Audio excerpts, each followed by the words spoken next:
There we go.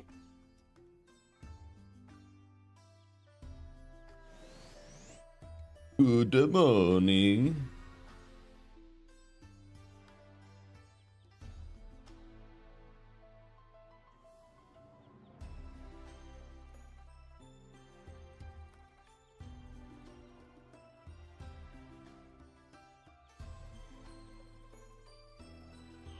We got some tea.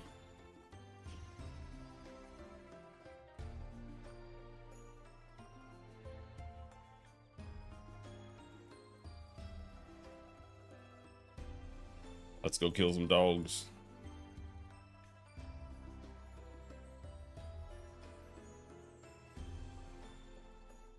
Not brain healing items. Makes it harder to loot.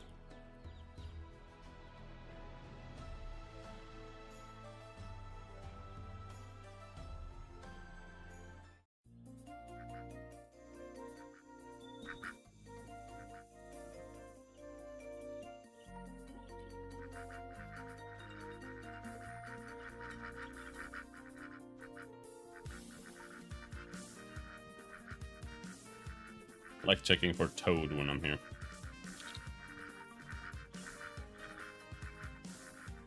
What button is it?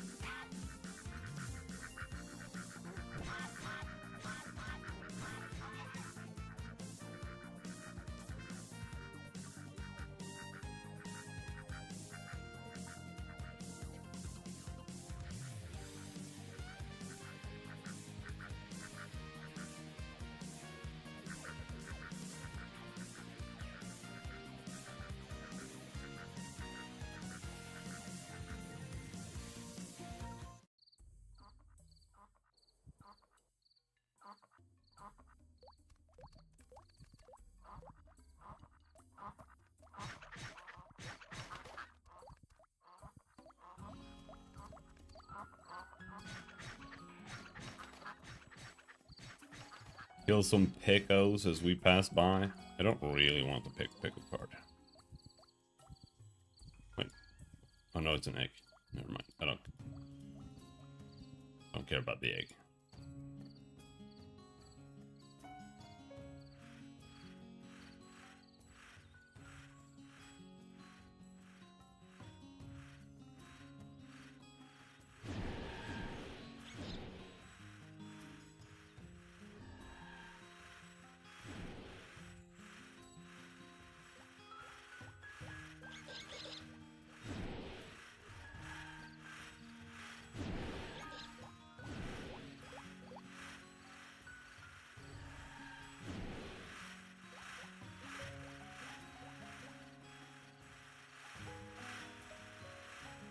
I realized I actually want to kill the anacondax. Like, I was just doing it because I could. I actually do really want to, because they give more damage against poison enemies, which is partially what this character can be good at, I think.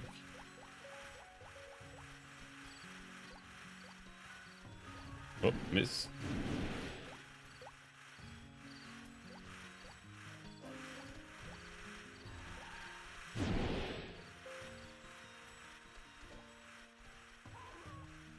I don't think the snake card is good though, but I don't remember exactly what it does.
Let's try to make at least 500k today.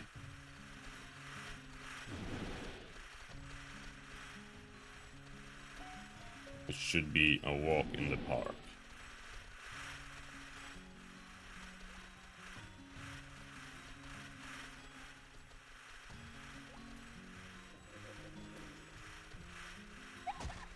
God damn it.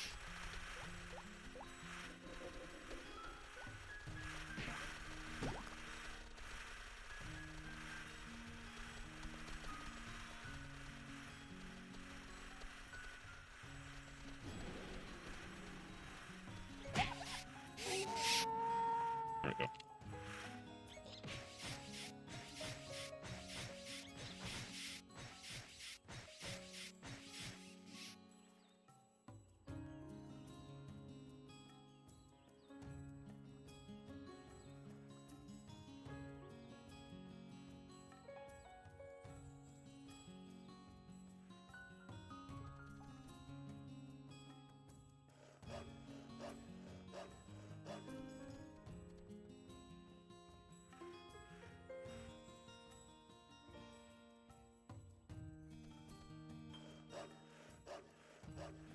Alright.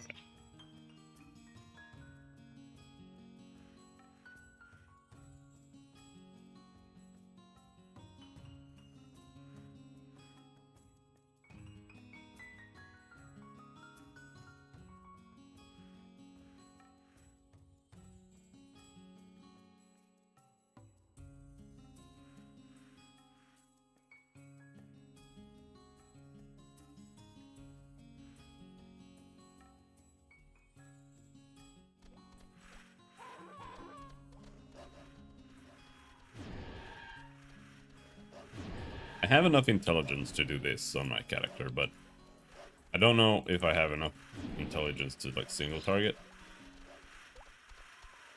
kill big mobs, so I'm a bit unsure about how much int I need. But I don't want this to be a pure skill build. Regardless, the skills cost a fortune to use in SP.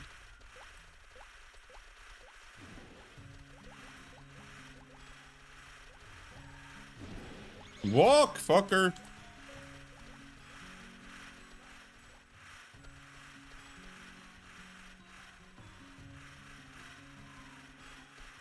See, where is that snake coming from?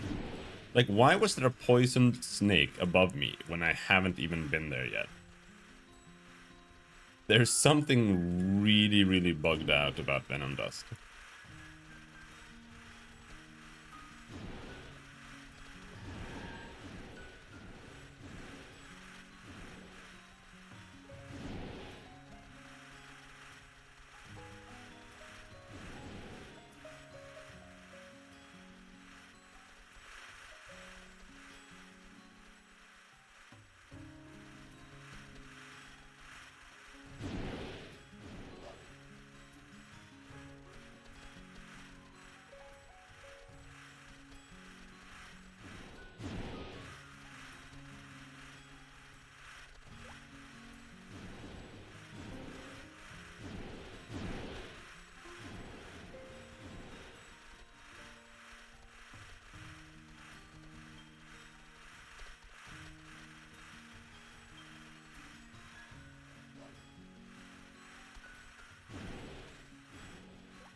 Not done yet.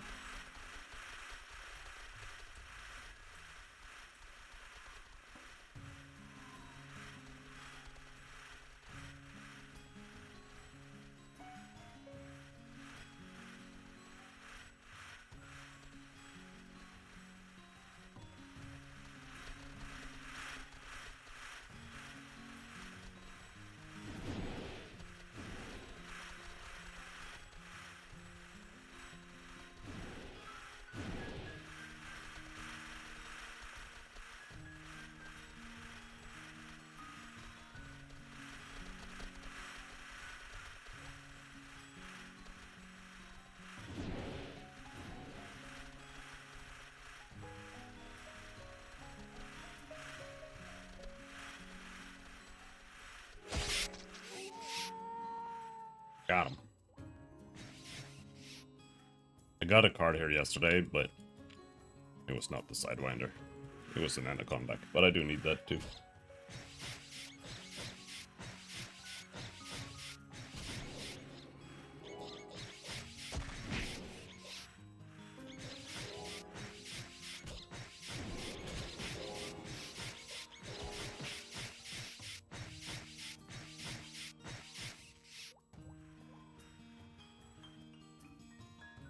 Can be a problem if they keep respawning on me, but usually I haven't had loot despawn on me so far without dying first.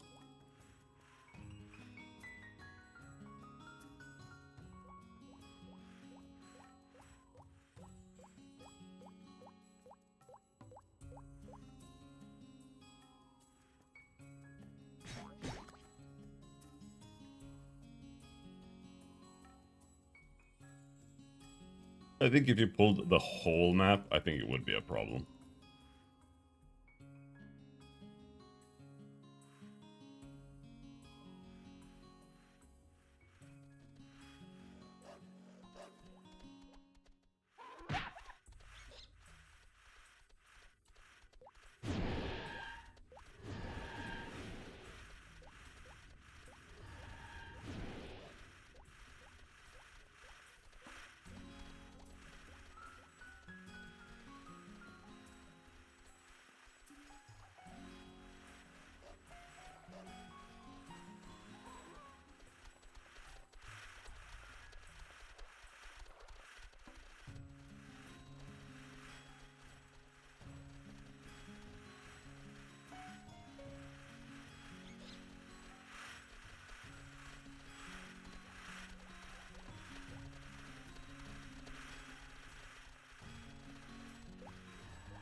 Oh.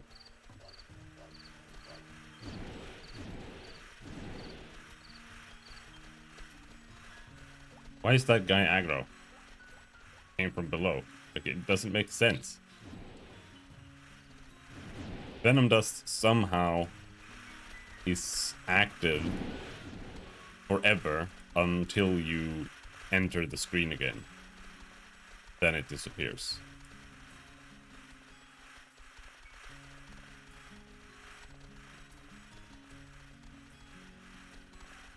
Indeed, we need those two snakes there.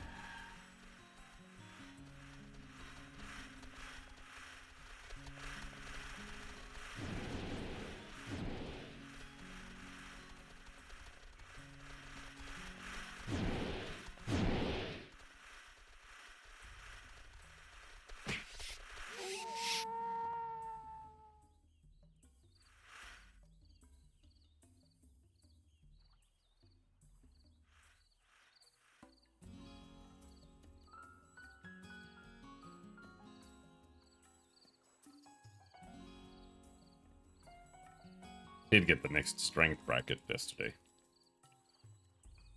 It'd be a little bit easier to kill them.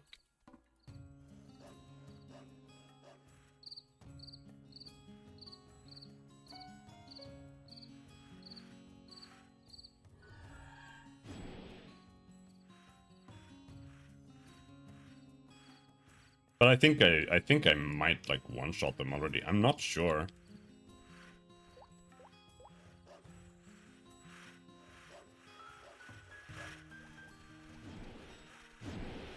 No, I don't think I one-shot the Anacondax. I probably need to get them down like 1,000 health or something before I Venom Dust.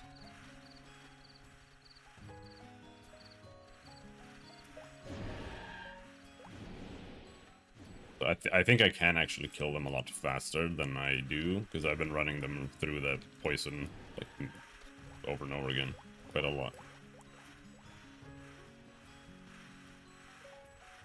It's just that them not dying is more of a pain in the ass than running them through the poison a couple of times.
The nice thing about this is that you do get a red con, so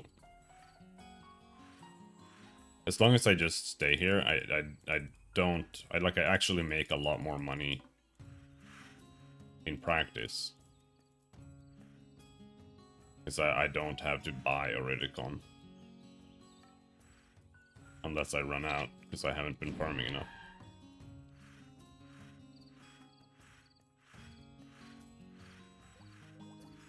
It's not very, you don't get a Redicon very fast, but as long as you just keep it up, you do get it.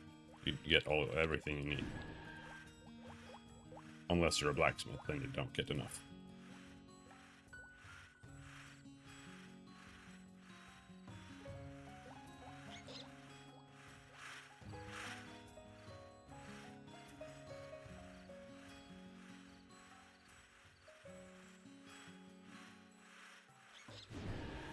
Hello, OCAB. Just farming some Zenny.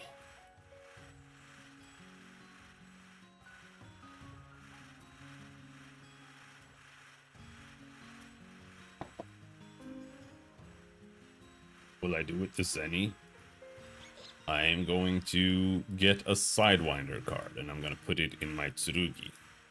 And that will allow my sword to trigger my thief skill double attack, so that I will do double damage with my sword.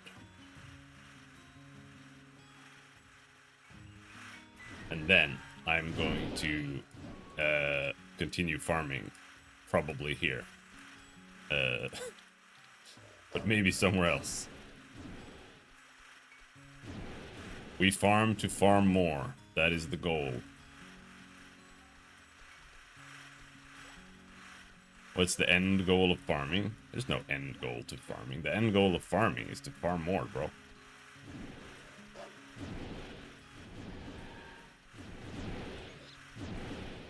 Oh yeah.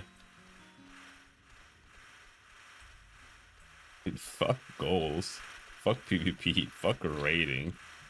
All that shit is dog shit. Farming is where it's at. I want my guy to become OP. That's what it's about.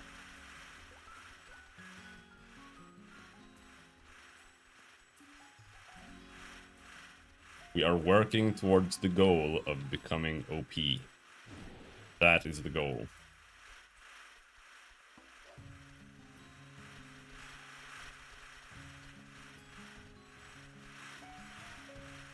And having fun. Having fun. Have you ever heard of that before in your entire life? As a Dota player, I don't think you have.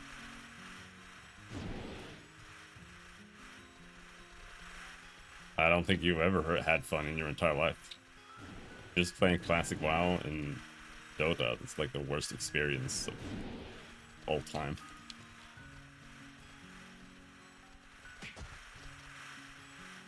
I hate classic, but okay. Yep, that's all you play, like all the time. Just a total classic Andy, as they say. I don't like using that word, it feels so forced.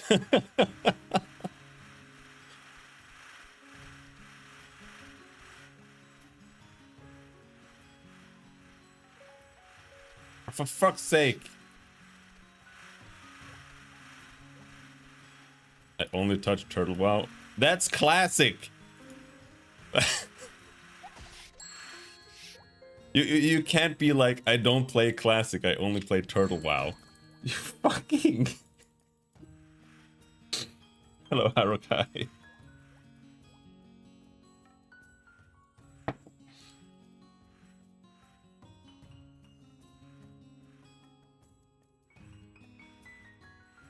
How is there any difference between Turtle WoW and Classic except that it doesn't have a sub?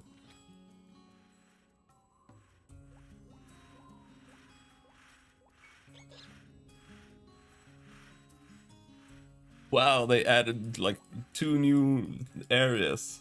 Wow.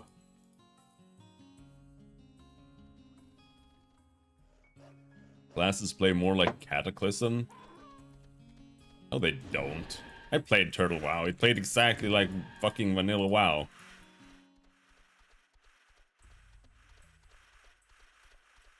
Or like Wrath of the Lich King. Wrath of the Lich King plays exactly like vanilla WoW.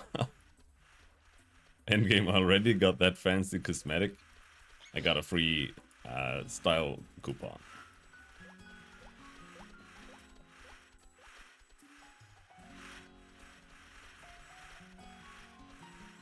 So I changed my color.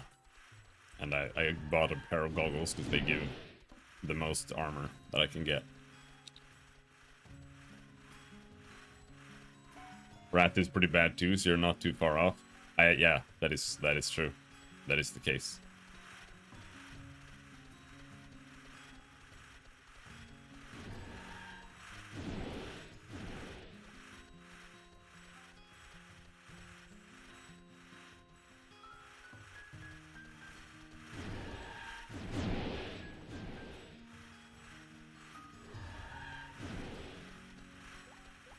It was so weird. It's so strange. League of Legends, man.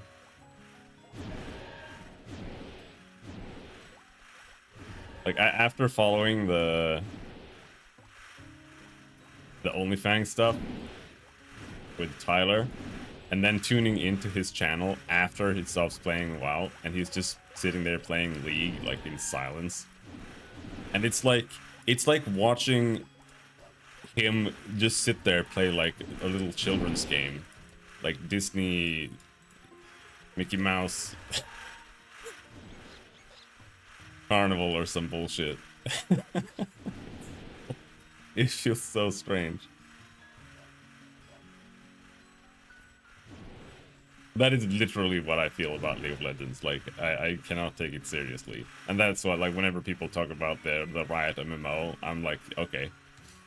Like, they might as well be saying the Disney MMO to me. Like, it's insane when people talk about the Riot MMO. Holy shit.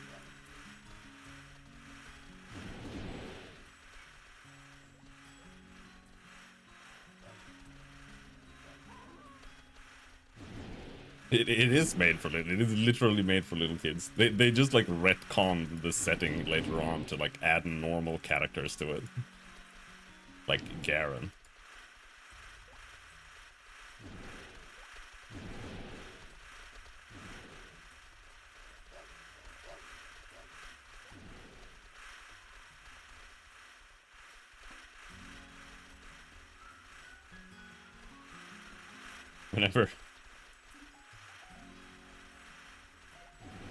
Whenever Eric talks about like, oh, League of Legends setting is so good or whatever, I always bring up Amumu to him, and I just post like some Amumu related joke to him, and he doesn't have a counterpoint. Fucking Amumu.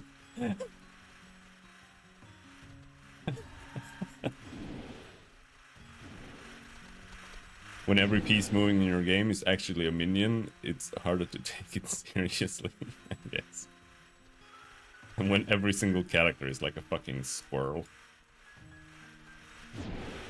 I'm not gonna sit here and say Dota setting is better. No, Dota setting is like a mishmash of old video games. Like again, Lancer or whatever is literally a copy-pasted model of Kimari from Final Fantasy X. That they just... Or Spirit Lancer, that's the name, right? And then they just, like, tried to turn that into a setting. No, it is literally Kimari. It is literally the model for Kimari. In Dota 1.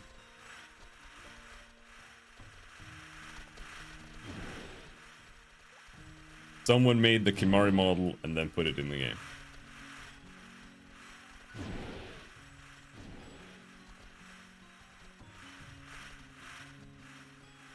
Either that or, you know,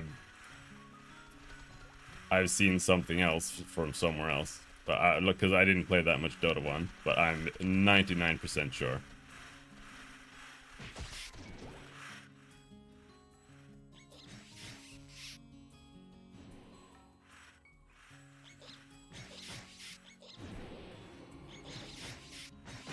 Not in Dota 2.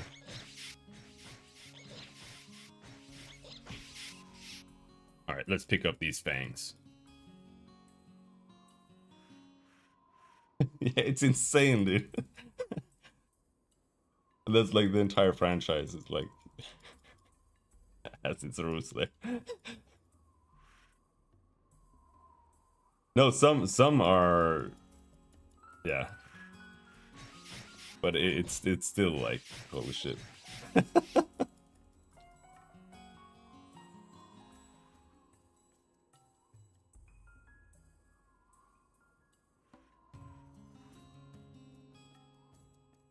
Picking up some venom canines.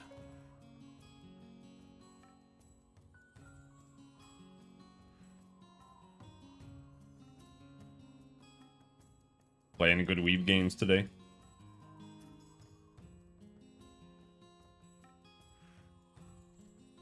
I feel like you've only been playing Dota recently. Been trying hard to become a true immortal.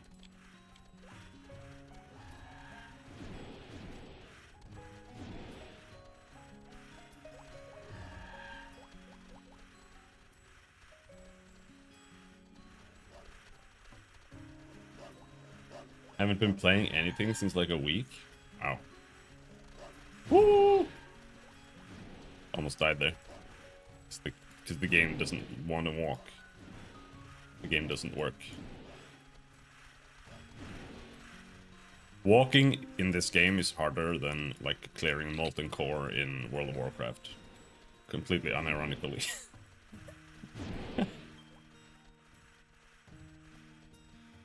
It's so hard to correctly maneuver your character. MC is a low bar. Yes, but it is a pretty low bar. Like, it's doable, it just sucks ass to walk in this game.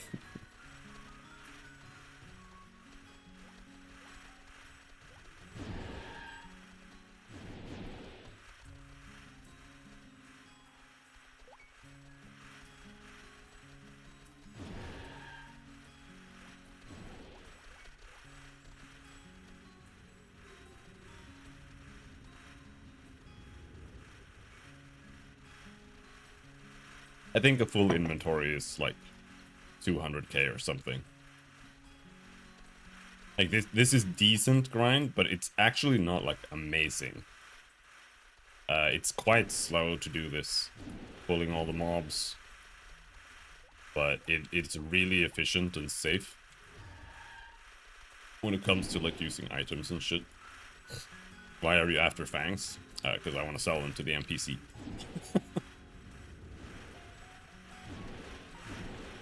No, I'm not after fangs. I'm really I'm grinding this place because it drops tsurugis and it drops the Sidewinder card, but it's also good XP and Zenny at the same time, so it's like it's just a good place to farm on this guy.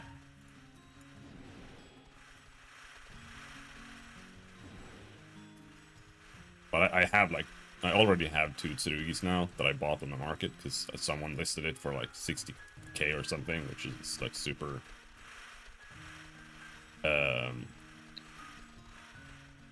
incorrectly priced. So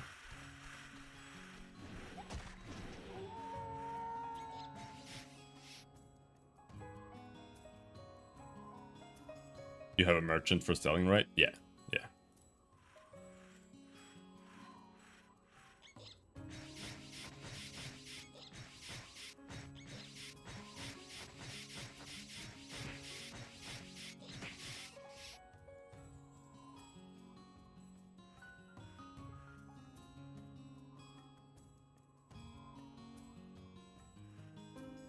You actually need a rogue for selling.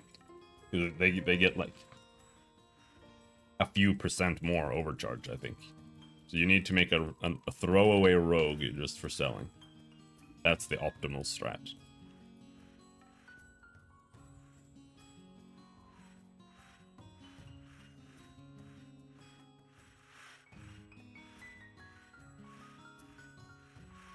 See if we can find any mobs back here.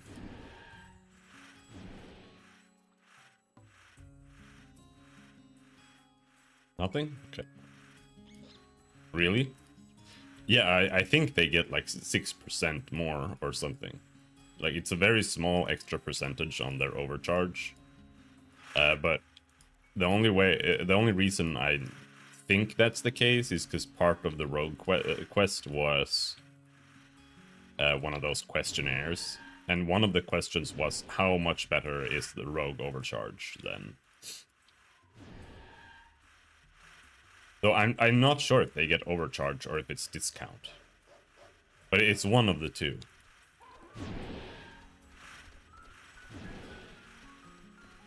It might be discount.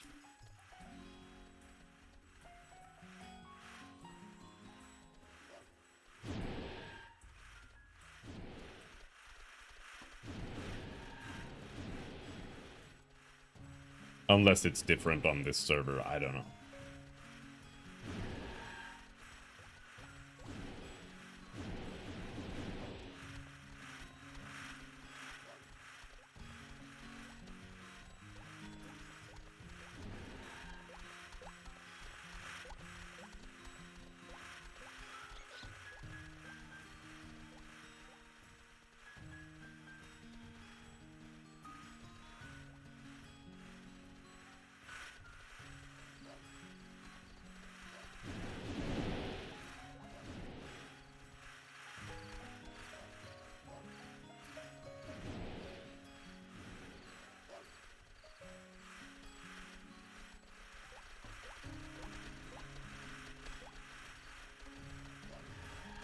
I think I'm actually overpulling here, but whatever.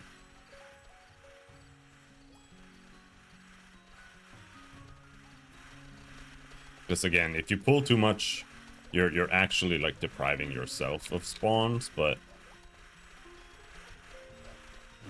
I don't think it's that big of a difference. If I were to kill them earlier.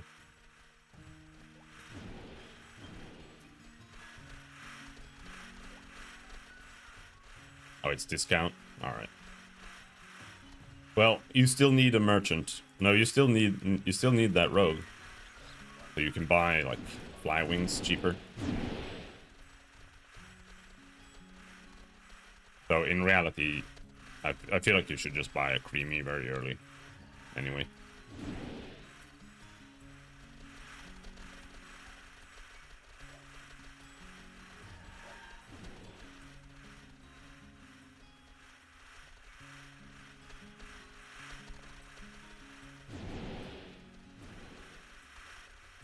Icarus mobbing.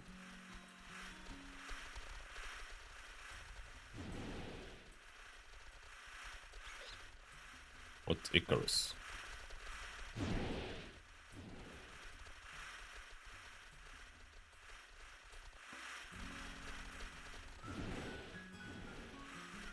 Alright. Oh, I fucked up. Oh. Yeah. I understand now.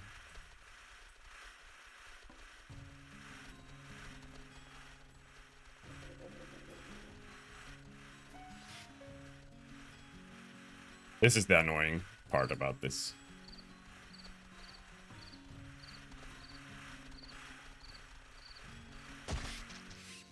There we go.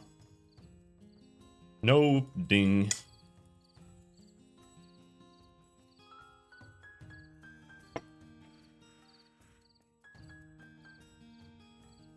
I tried to only pull half the map, so I'm trying to not use fly wings anymore. Let's see how that goes. So I go from bottom to top, then I kill them, and then I go down and across to the other side, and then I go up to the top here. I kill them, then I go down, and then I do the same thing and go up and across. Though up here, here it's so far from below here, down here to up here that you might as well just kill them up here before you go over.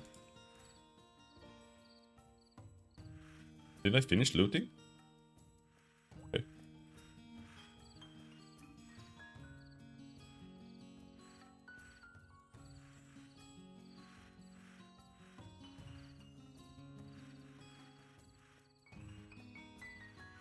Kids are shouting.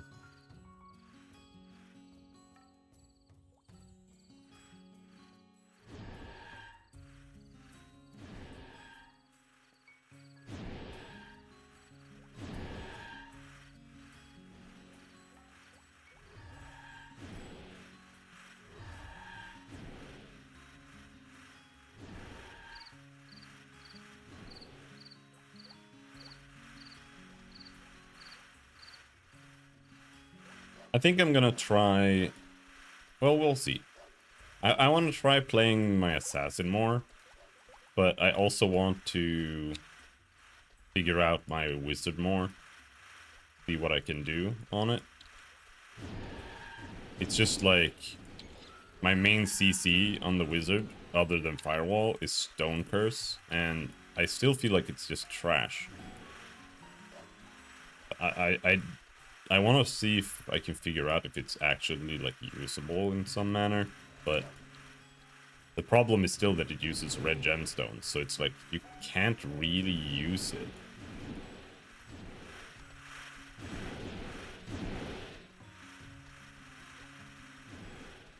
Like I basically have to farm the ability to use it on like my crusader or something. Hello, Kudu. Going all right. We're mobbing some snakes. There isn't a card that removes gem usage. I don't know, is there?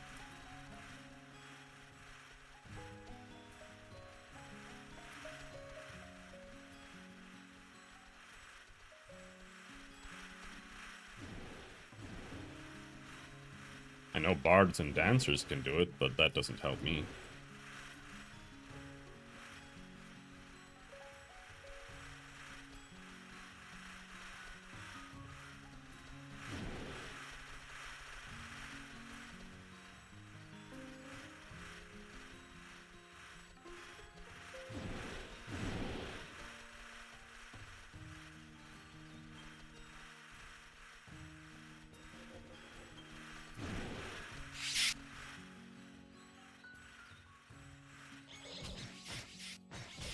Ouch, don't hurt me. Ouch, ouch, ouch, ouch, ouch, ouch. MVP, yeah. If the card is cool, it's usually an MVP. You're like, wow, this sounds great. I want this. No, MVP every single time. Otherwise, you have to settle for more mundane things.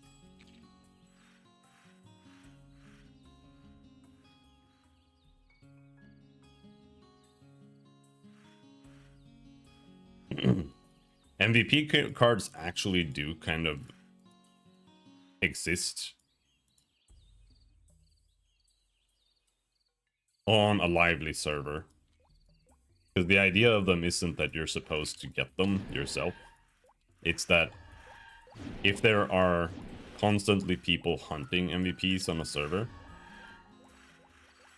like, I don't know how often, like, Dracula respawns every day, but let's say he lives 6 times a day, and people kill him 6 times a day.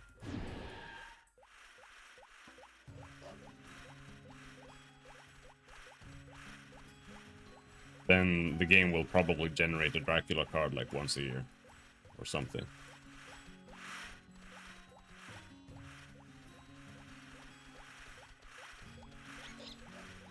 For the server.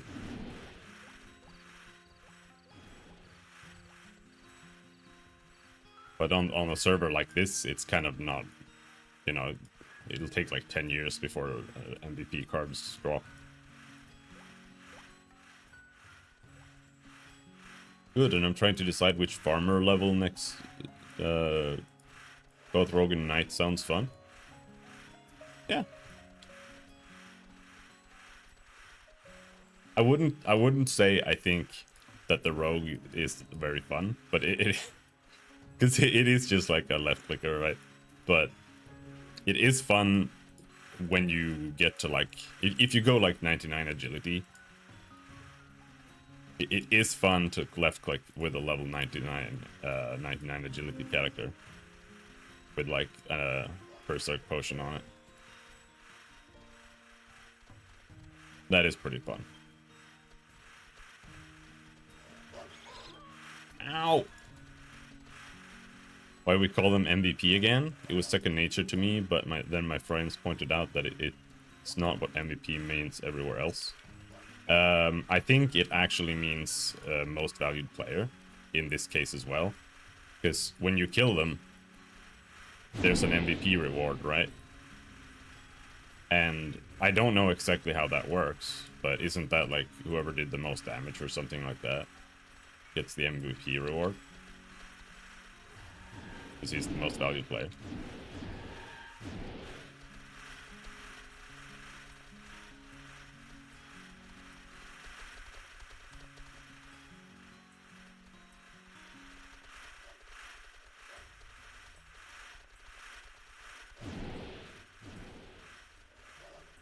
It is kind of weird to call them MVPs, but you know, it is kind of the system that was designed for it was like, so I guess it's fair.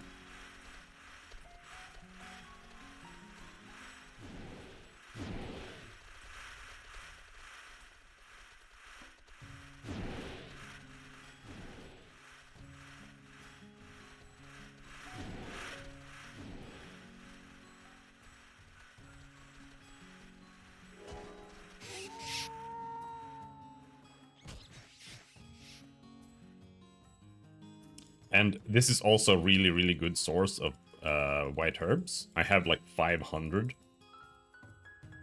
Which is why I really want to make an alchemist at some point. Even though I don't want to keep farming here. Like, I want to leave this place with my assassin. But without the Sidewinder card, I cannot.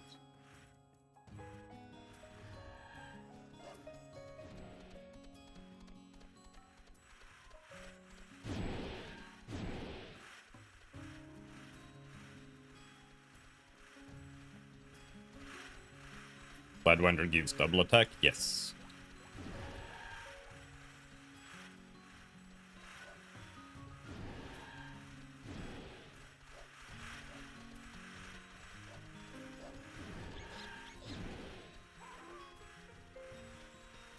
And on this server, it actually gives you an additional 7% chance. So it's actually not a net loss to equip it.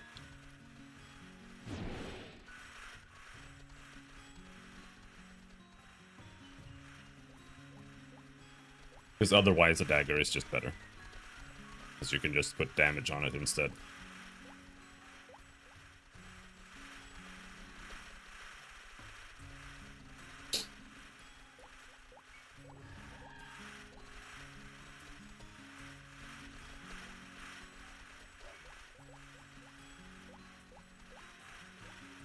John says, when you are the MVP from the boss hunt, there are certain items that are considered MVP rewards. And it automatically goes direct to inventory of the MVP. This is besides the boss drop from death. Yeah. Yeah. You become MVP for the boss that does most damage to the boss. Yeah. Most valued player.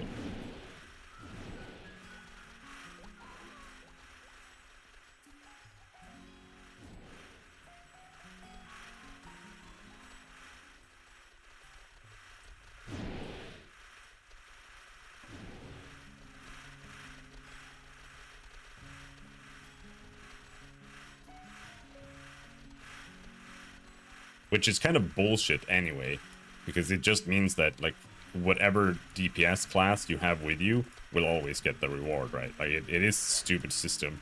Because it's not like you're there, like, all 6 are competing for damage. Like, okay, you're a priest, so you don't get anything. Like, fuck you.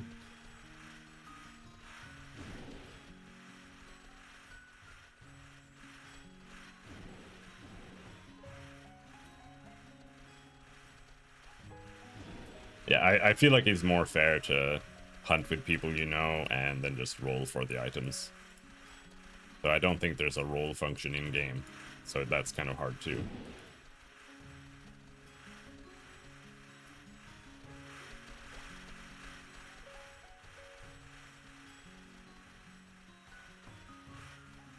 But only hunting with friends on a small private server is also really hard.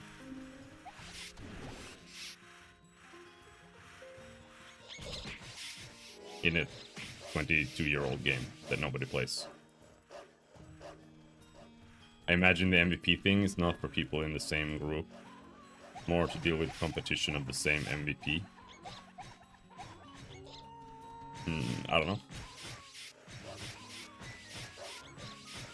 I don't think people would like go around and try to kill steal the balls from each other. I mean, maybe. Maybe if there are like 10 people on the map, that's what happens.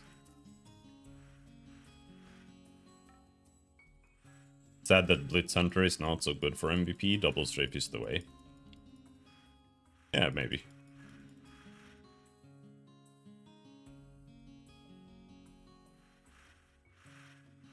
I feel like skills are usually better for bosses. Or so it seems, at least.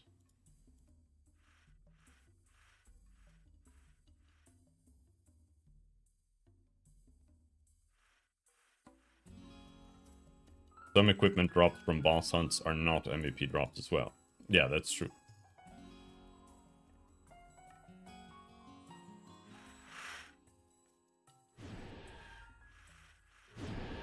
It's just a silly system, to be honest, but it's fine. It's not that big of a deal. It's like need or greed. I don't know. Like, did World of Warcraft invent that, or did they steal it from somewhere else? Like they did everything else.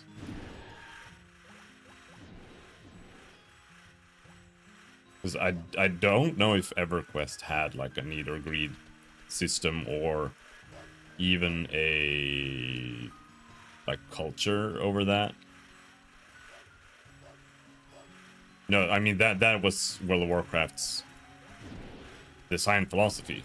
Like, just do what everyone else is doing, but try to make it more approachable. That's what they've been doing, like, every single expansion.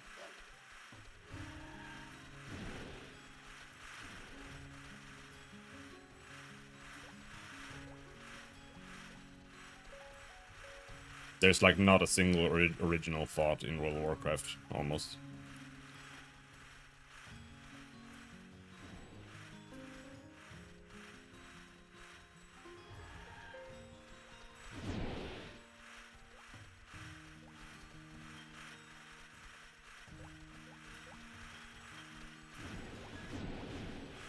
I believe I never liked WoW because they canned Warcraft 3 story to make an MMO. I mean, I don't give a shit about Warcraft story either, to be honest. But yeah, I mean, WoW is a story-based game, which is stupid because it doesn't have a story. So it's just you're just walking around reading story in a game without story, which is stupid.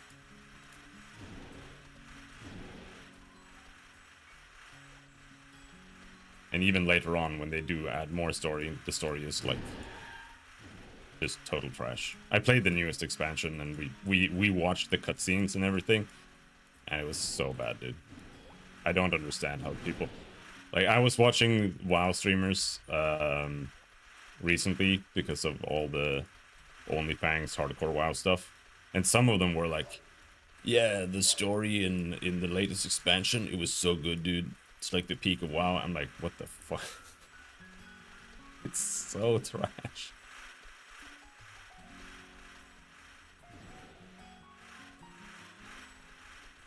Like it's literally the most asinine stuff that Blizzard have ever written.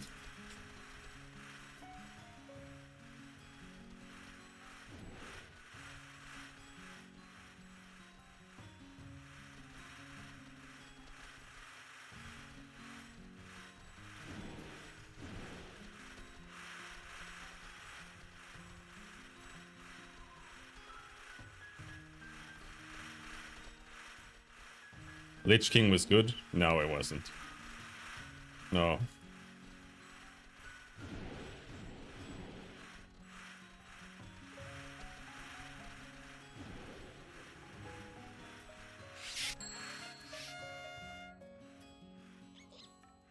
But that's fine. Like, you can think that if you want, but I do not agree. It was fun at the time, but I don't think that the story or the actual game was actually good. Also has the worst dungeons in the entire game of all time.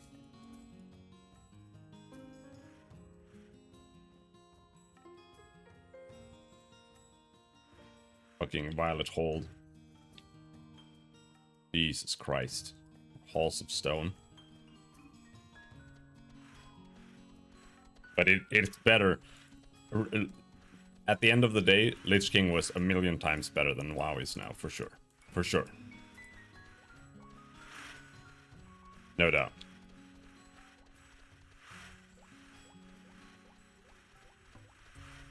That I will concede.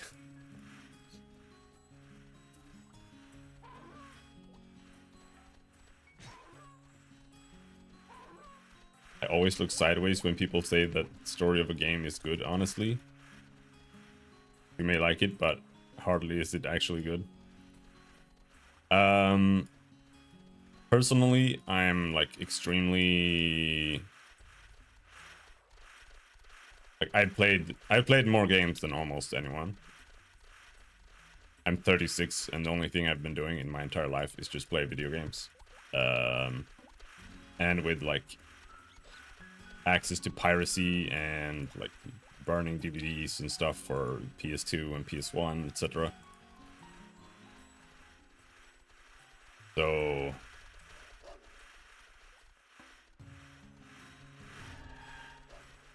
I feel like my standards are a lot higher because I've just played more video games, right?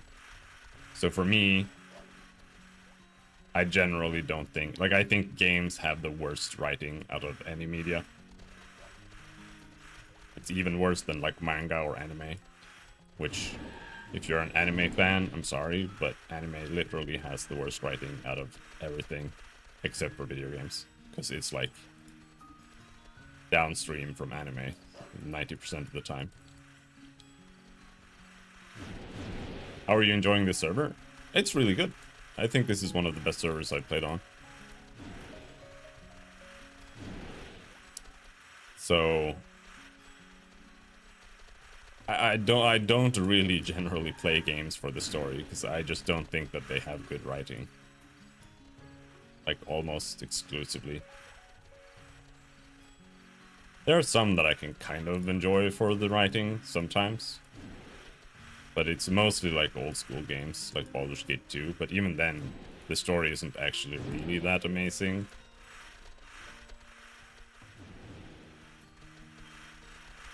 But it does have like good sections and whatnot.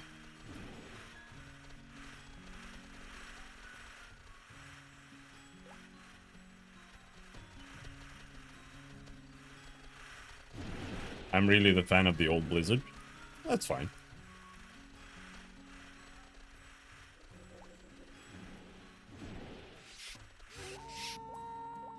But I don't think old Blizzard were storytellers.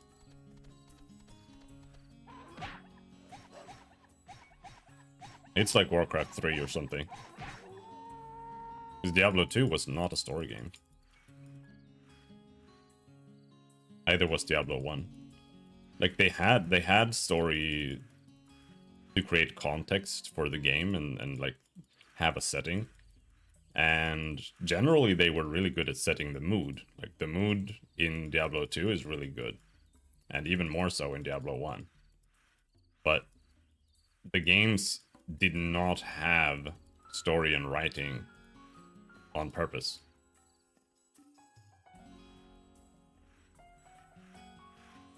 Because they wanted the game to be, and well, we call them ARPGs now, but Diablo is really a roguelike. Like they just made Rogue with graphics. That's what they did. And Rogue is just, it's purely about the gameplay. And they wanted to preserve that.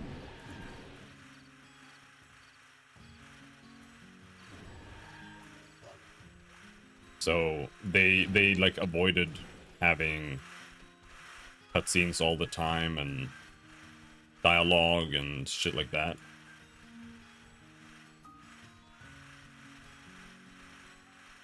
And just like did it more rarely, and it's more about just like kind of getting story through just the environments. A little bit like Dark Souls almost, but with a little bit more dialogue.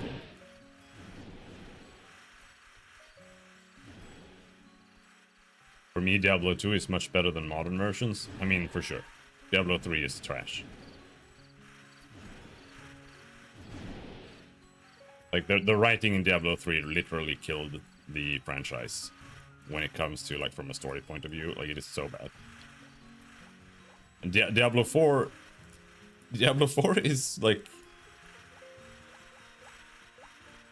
They made an attempt to return to Diablo 2 roots, but then they only managed with like the art direction, and then even that has been kind of lost now because they just keep adding more stupid stuff to it, like glowing auras and shit.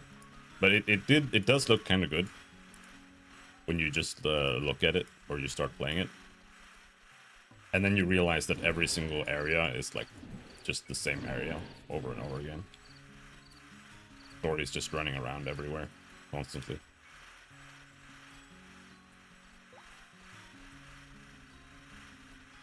But yeah, no, the modern state of Blizzard is really sad. It's to me, it's a dead company. Like, I don't, when I see a Blizzard product, I don't get excited. I'm like, okay, here's another one. Trainwreck number 10.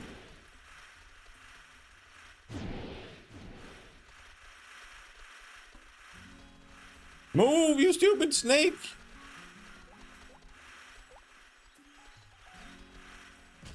Ouch! That was a big failure.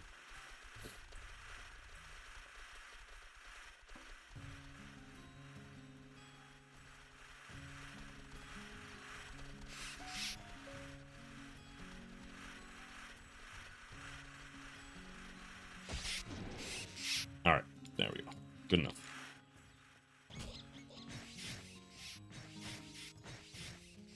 I really lost hope in modern game development. at least in AA projects, but sure, we have some really good ones like Baldur's Gate 3. Wrong, it's total trash, but or some indie games, but this is rare. Yeah, no, I agree. Like, the thing is, and there is a reason for this as well.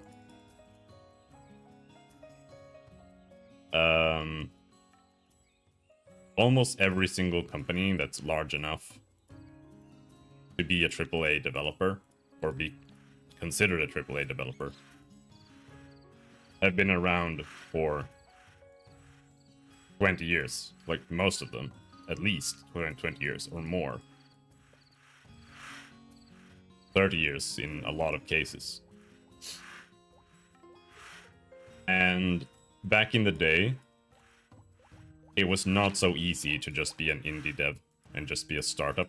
You basically had to find a publisher and be beholden to other people, have investors. And because they have investors, they don't have like full say. And the longer things, you know, the longer you are a publicly traded company, the less you will have an actual say. And eventually your company will be 100% controlled by investors. And at that point, you no longer make video games. You just make products, right? And almost the entire AAA industry is like that. Like, those companies are just zombies. They don't actually exist. And people are just hoping that they're gonna, you know, return to form or whatever. But they literally cannot. The only way they could return to form is if the investors are like, okay, we realize that doing this is going to make us more money. So now we are going to allow the company to do this. And that's not going to happen because investors aren't game developers. And they don't care. Like, they're not there for the product. They're just there for the return on the investment. So it's basically, we're right now in an unfortunate time period in between like indie companies and AAA companies, where I feel like there are like almost no good companies right now. It's mostly just a bunch of just like solo indie devs making platformers and like AAA games just milking their franchise for the 6 billionth time.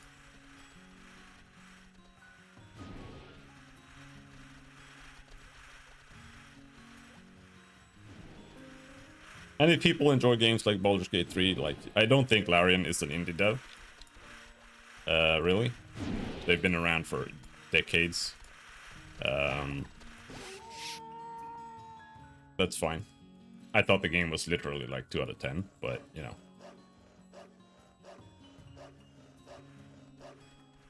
Each their own. Grim Dawn developers are good? I suppose. If you enjoy Grim Dawn, I can see that. And yes, Factorio. Like, the Factorio guy literally created an entire genre on his own.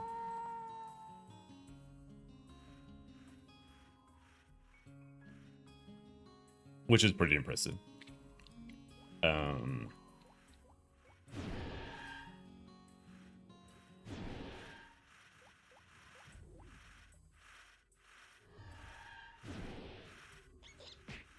BG3 can be fun, but is flawed by scope and unfinished. Not entering the merits of writing, though. Yeah.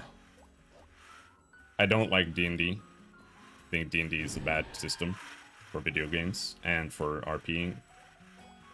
It's like a Warhammer miniature tabletop system that they're trying to like jam into video games.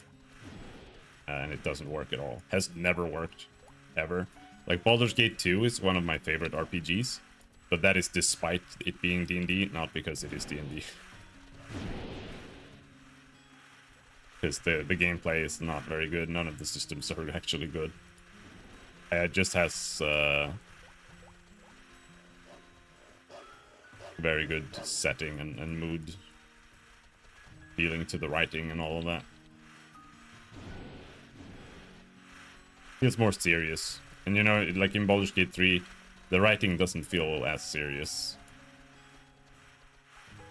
A lot more loose with like jokes constantly and sex scenes and stuff like that the whole time.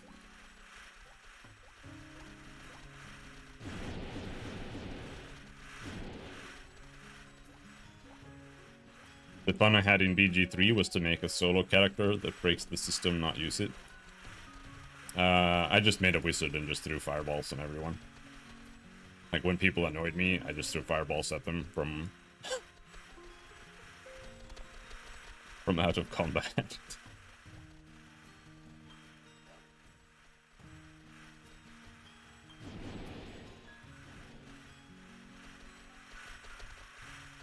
I was playing an evil drow and I just killed everybody. And people were like, you don't like the story because you're just killing everyone. And I'm like, no, that's not why.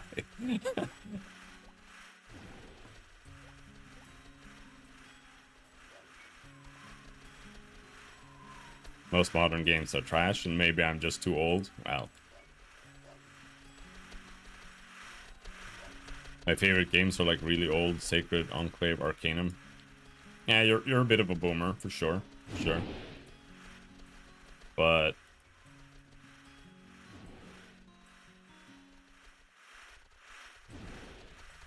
like I don't think I'm not really a retro gamer personally. Like I think games are better now, but old games generally had like better feel to them.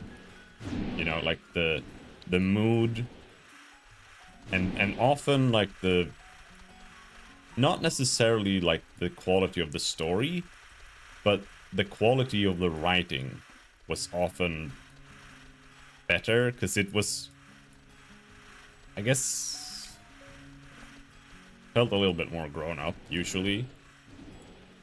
Modern writing feels kind of juvenile a lot of the time, which is what I don't really appreciate.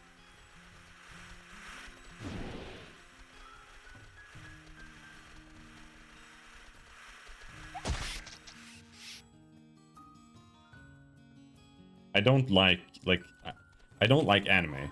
Like I don't like anime writing at all. There's like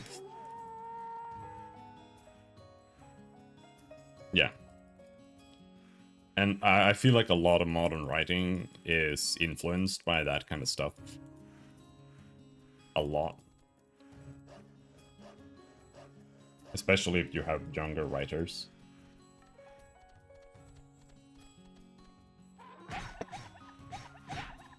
While older writing is more influenced by stuff like Dune or Lord of the Rings, right? Modern writing is influenced by Steins Gate or some bullshit.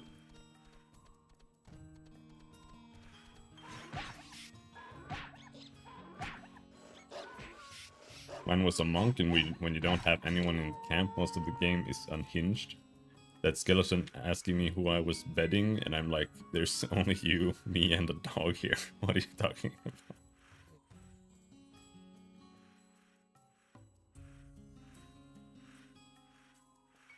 Yeah. Maybe this is just nostalgic. For example, Disciples 1 and 2 is really good for me, and if we take almost any modern gamer, he will throw them away in the first 30 minutes. Yeah. Probably. I mean, modern gaming is more...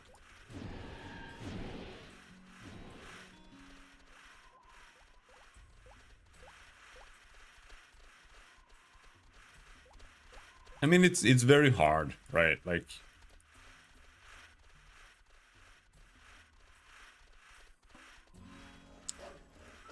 you'd have to get into like psychology and stuff, but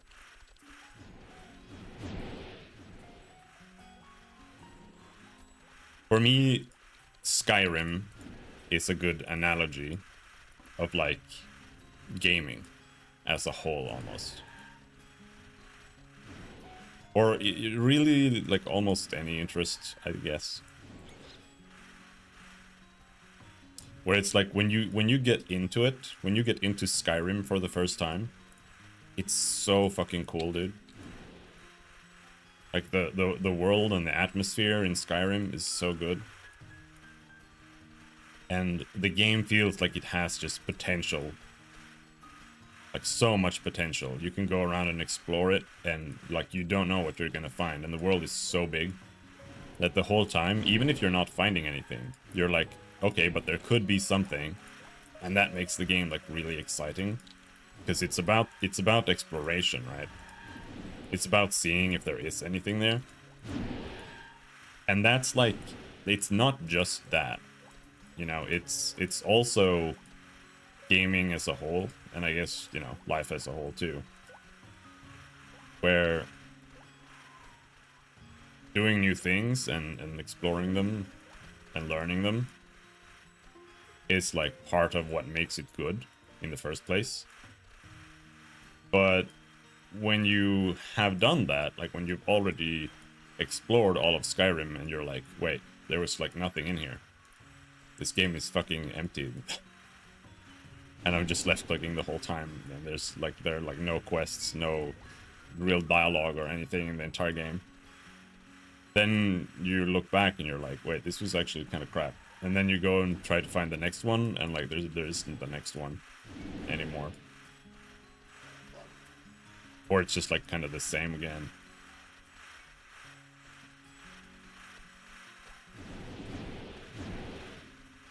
And that's also a problem with just being like over-consuming, because I feel like more casual gamers have an easier time just enjoying video games. But for me, someone who just does nothing but play video games the whole time, I feel like it a lot faster just becomes, you know, you become hypercritical, and it becomes hard to even talk about games with other people. Because people are just like, did you play this video game? And you're just like, oh, it's fucking trash. Morrowind was a bit empty, but really good. Morrowind is fucking garbage. I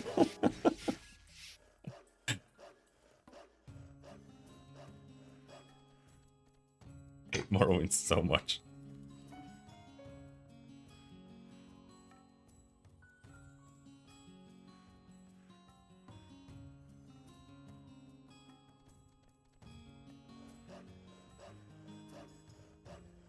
It doesn't even have like more or better writing than the other games.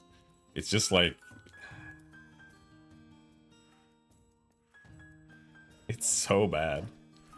And the whole time you're just running around casting like a 1 magicka cost restoration spell, because you need to level up your restoration. We played it multiplayer earlier, this like a few months ago, and I just made a spell called Fart. That was just self poison damage to level destruction on my Argonian. And I was literally casting Fart the whole time that we were playing.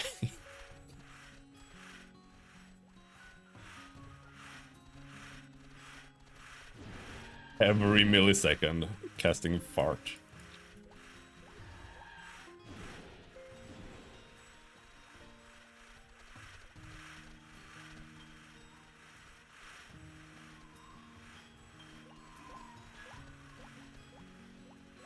Well, that's fine. I think Oblivion is better than Morrowind. I think Skyrim is better than Oblivion. But I don't think Skyrim is good either.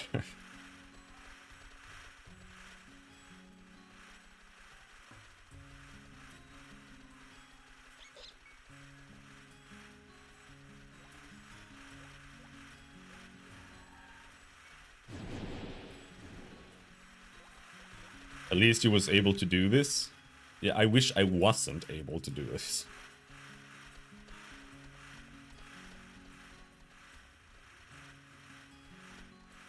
But there aren't really modern games like the Elder Scrolls either. So, you know, you gotta give them that.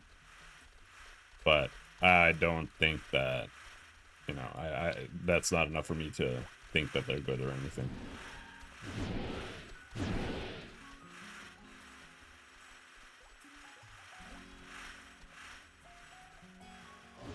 If Skyrim didn't have everything scaling to your level, it would improve a mile for me.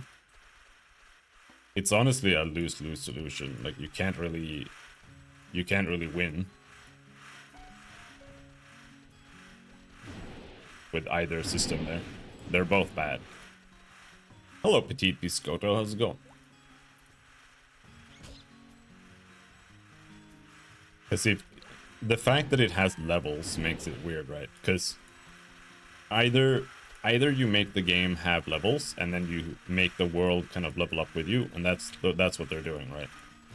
The world becomes more difficult, which means that you feel weaker and weaker as you progress, kind of, because all of a sudden people just run around with Daedric Great Axes and just like do 100 damage to you.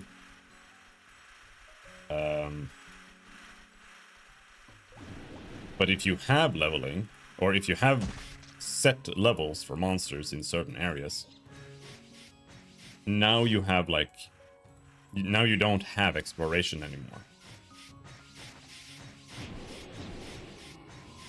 Because now you have like forced paths. Because now you're gonna have like a level 100 area and a level 20 area. And now it's basically Ragnarok Online, where you have to go to certain areas in certain orders. Because, you know, that's just the issue there. So it's actually really difficult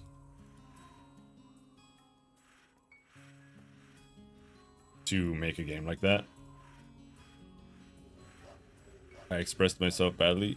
I meant rewards. They aren't fixed besides unique items. They scale with your level. But not only it doesn't matter because they're random, they're also worthless. I suppose.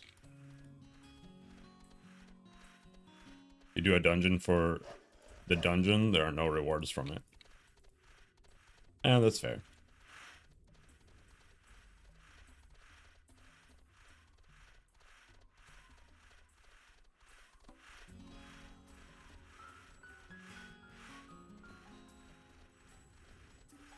Artifacts in Morrowind were so OP. They were. Sure.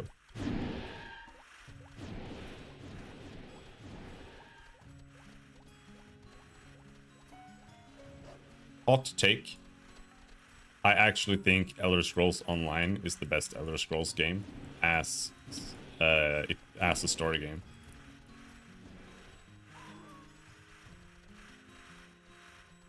I don't think it's good though, but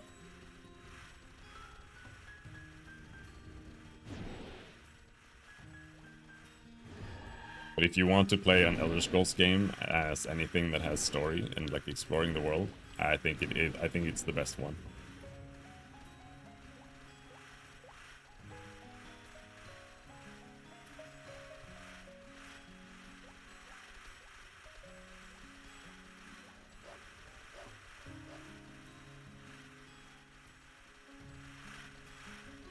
But the gameplay is still bad. So it has like the most gameplay out of any of them. But most like people who enjoy the Elder Scrolls lore can't play Elder Scrolls Online because it's like a complete bastardization and like retcon of the entire setting.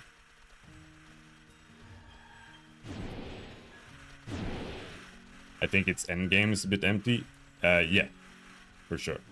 And yeah, Guild Wars 2 is like, you play it for the story and then you turn it off.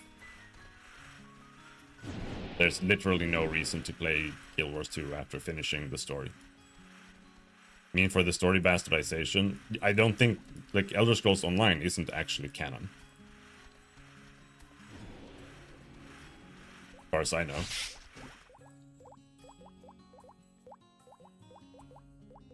It takes place before all the other games, and it does a lot of things that are, like, questionable with the lore. Which is almost universally the case with MMOs. Off World of Warcraft.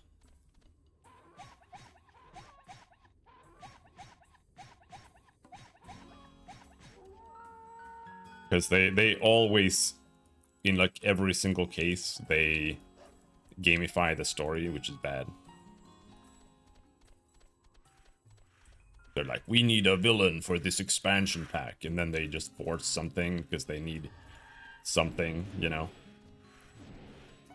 Like, which main character from Warcraft have you not fought as a raid boss in World of Warcraft?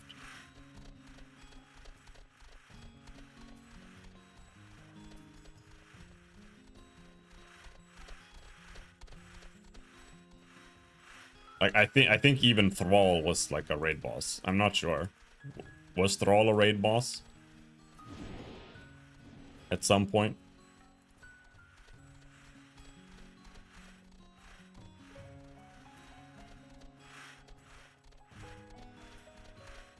Or at least a dungeon boss.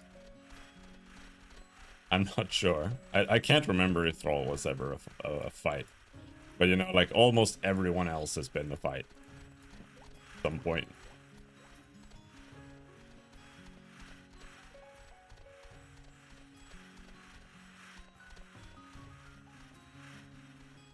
Artorias? Oh, no, yeah, I know. No, I was just talking about Warcraft.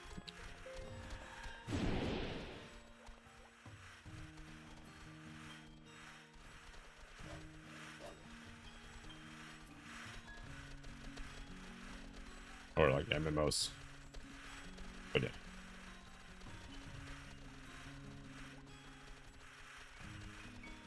We almost have one full inventory here. I'm almost autopiloting. I can't even remember picking up items. Yeah, it's actually a little bit hard to read chat while doing this, because if I like accidentally click on a mob, the horde behind me will descend and annihilate me in one frame.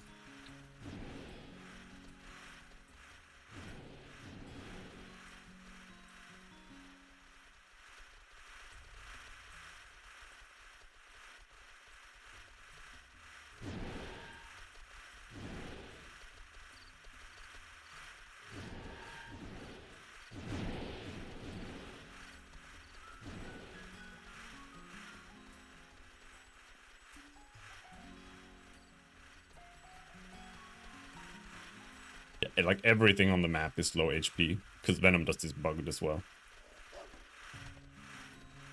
And it just keeps poisoning mobs, like forever on the map until I walk there or something. It's weird. Hello, Italo. Nice to see you playing. Just started today at the server. Sounds good. It's a pretty good server.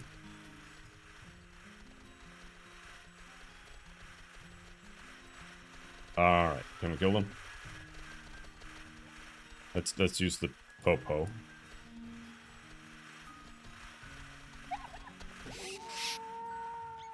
That's still quite a lot of guys there.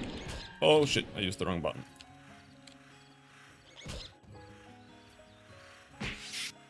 I am kind of scared when there's a small amount of snakes like that, because it might be a huge amount of snakes that are just stacked on each other. You never know.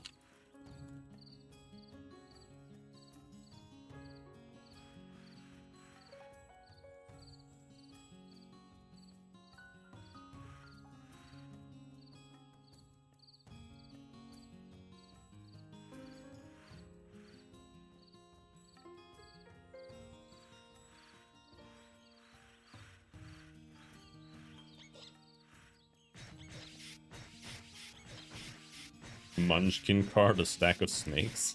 Okay.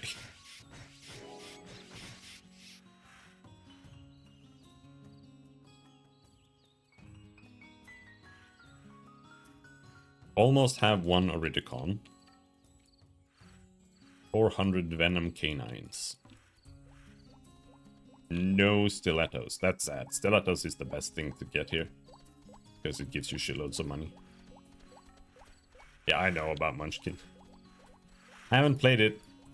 Not really, was never really interested in it, but I know what it is for sure. There's also Warhammer Munchkin.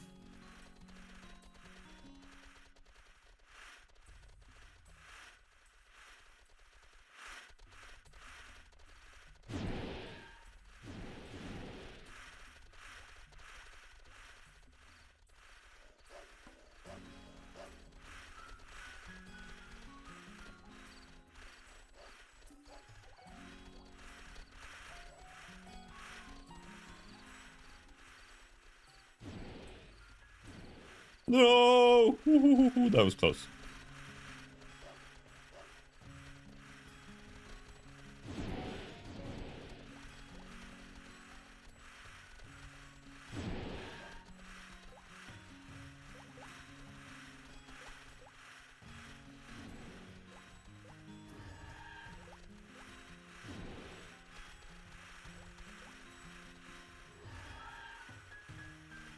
Damn, this is where all the snakes are. Holy shit.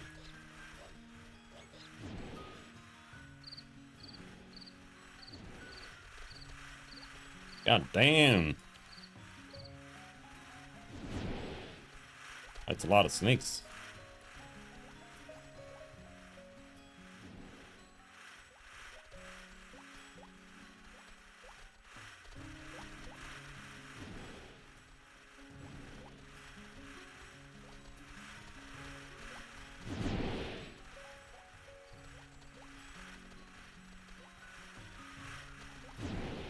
All right.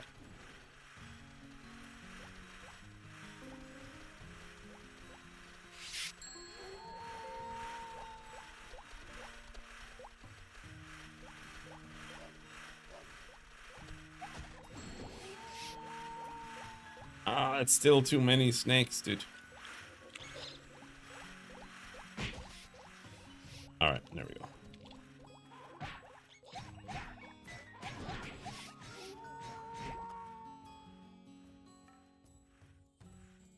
I would like to get the card, but they refuse to give it to me.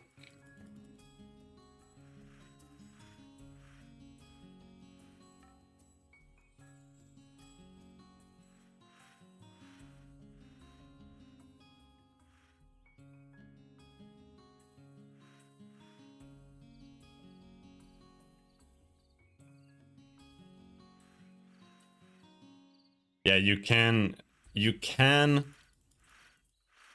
Venom Splasher them and then do a backslide. But it's really, really unreliable. Like if you're fighting one mob, it's a lot more doable.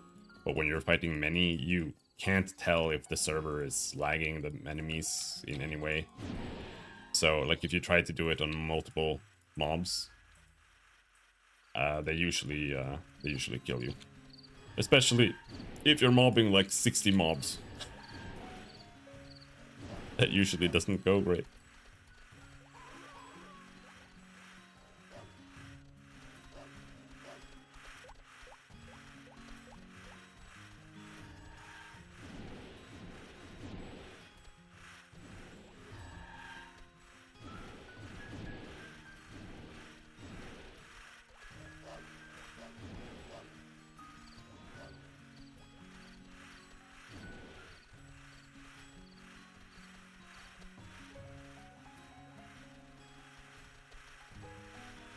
I don't remember if I went the whole way here. You know what? Let's just go up. Whatever. I think I just went down. But I can't remember. We are reaching high levels of autopiloting. I can't even remember what's happening.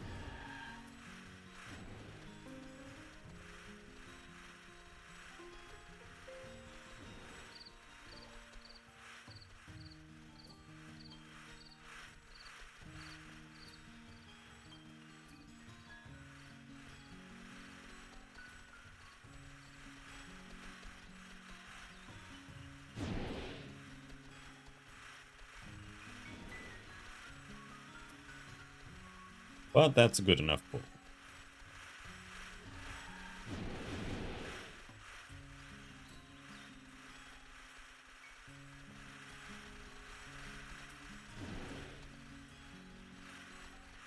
But see that the last pull, that's why I tried to run them through the poison quite a few times, because when they don't all die,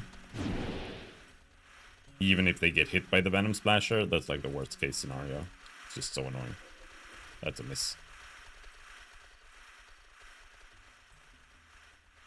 I pulled too many monsters. There are no mobs.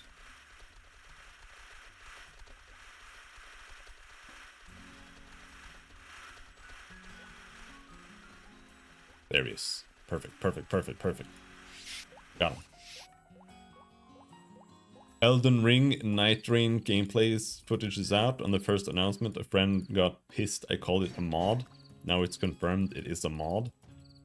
I think I have not seen a single person out of everyone I know who is an Dark Souls / Elden Ring fan that have been like excited for it. It's like they all just call it Fortnite, like Dark Souls Fortnite.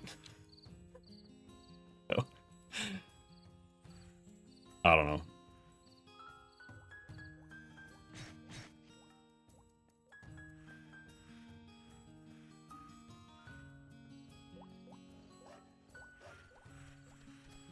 Man, I missed this game. Where do you play? I'm playing on a server called Payon Stories,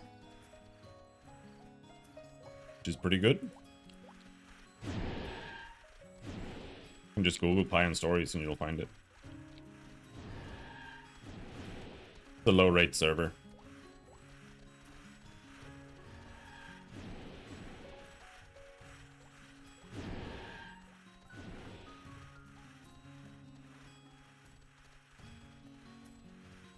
Seems fine. Dato will play it though. Yeah, I don't really play Dark Souls games anymore. I mean, I have played them a lot. I think I finished Elden Ring like. No, someone is doing my thing. No.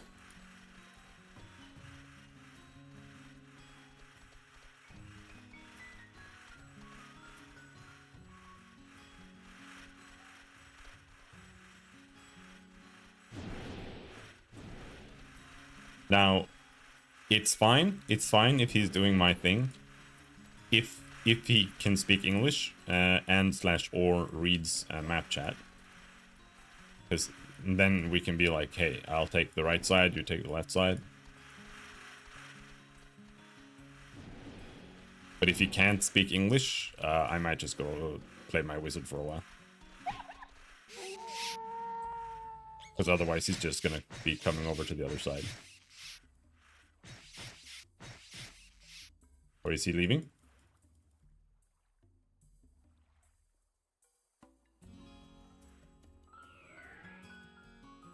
Or is he fly winging over to the other side?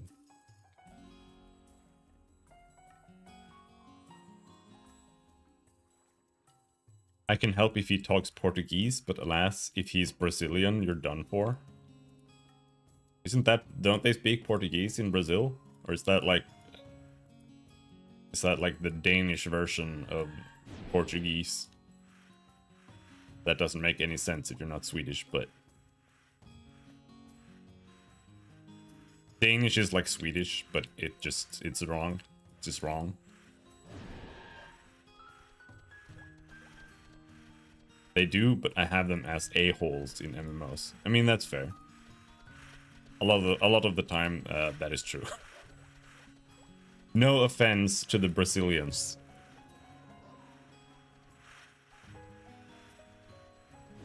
Except for the ones that, you know, are assholes in MMOs, which is kind of common. But you're not as bad as the French. So, you know.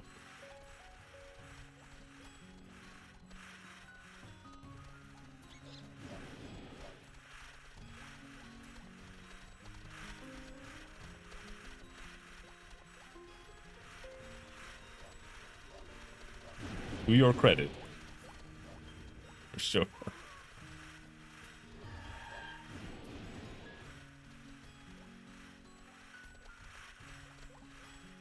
Yeah, no joke. French people are some of the worst people to play with online. Like when you're playing Final Fantasy 14, the game has when you're in the dungeon roulette, it lets you choose which languages to pick, right? And if you select French to allow French people to queue with you, that's when you start getting people who are like playing frost mages and shit like that. Or like DPS characters who just run in and pull everything the whole time. And none of them speak English. French are some of the worst people in the world when it comes to speaking English. They don't do it. Like maybe Canadians, kind of, but not really.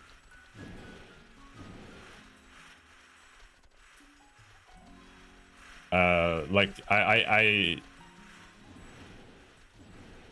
stopped queuing with both the Germans and the French in Europe because they don't speak English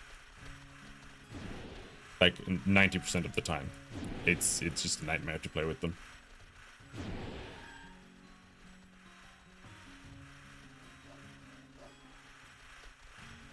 And often very rude, from my experience.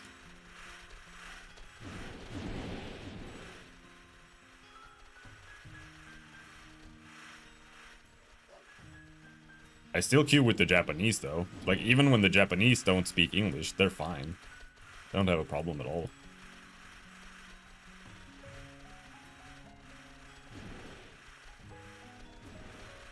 Usually kind of funny.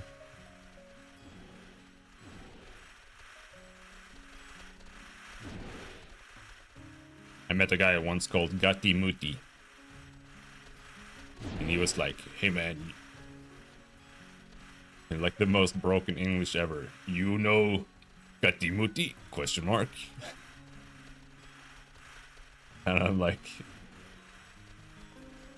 yeah, I know Gatti Muti.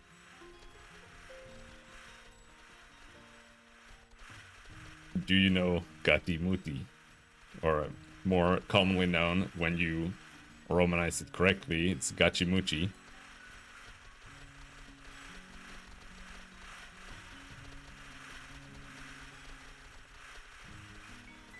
He was a big dude with like no clothes on too, by the way.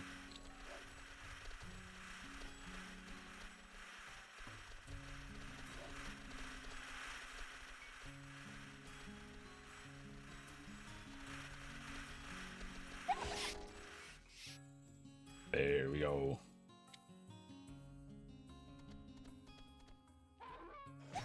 And that was pretty much all he said. He just wanted to introduce me to the world of Gachimuchi. And then he flexed a little bit.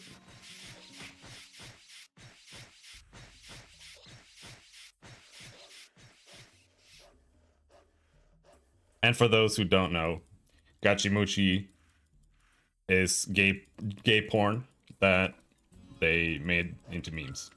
But that's what that is.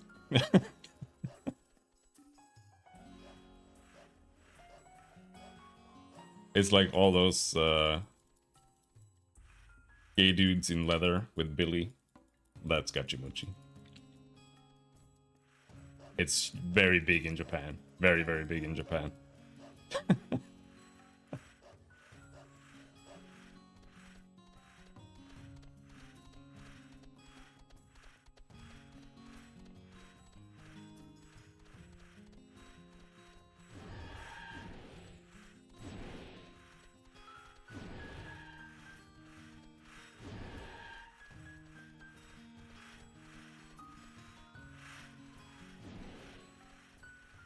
Okay.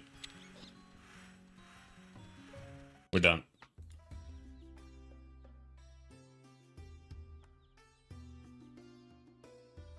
Inventory is full.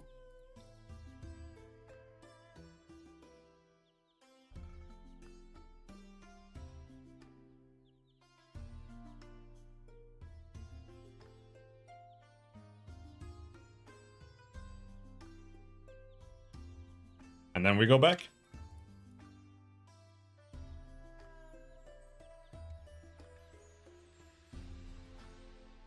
I have 3 skill points.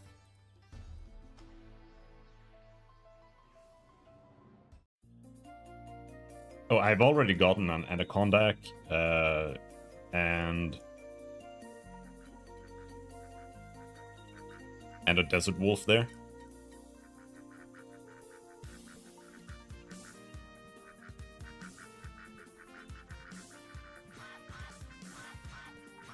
I also got a weapon drop and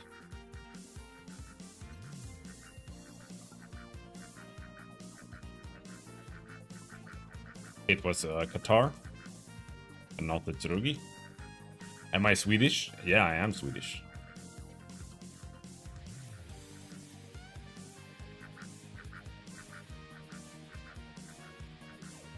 And you're the second Finnish people, the second Finnish person here.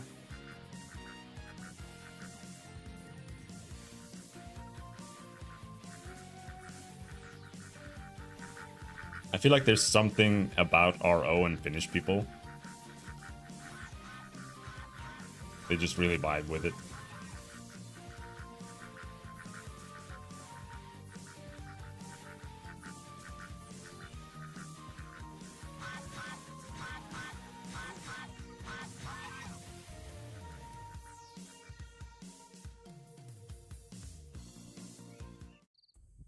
There's a sizable amount of Swedish people on this server too.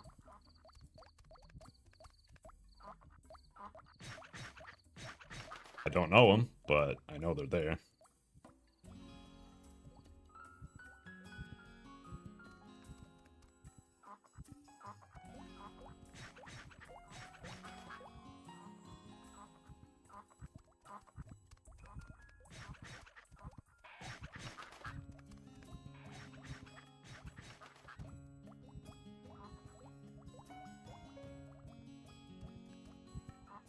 I wonder if I actually need like a drops card.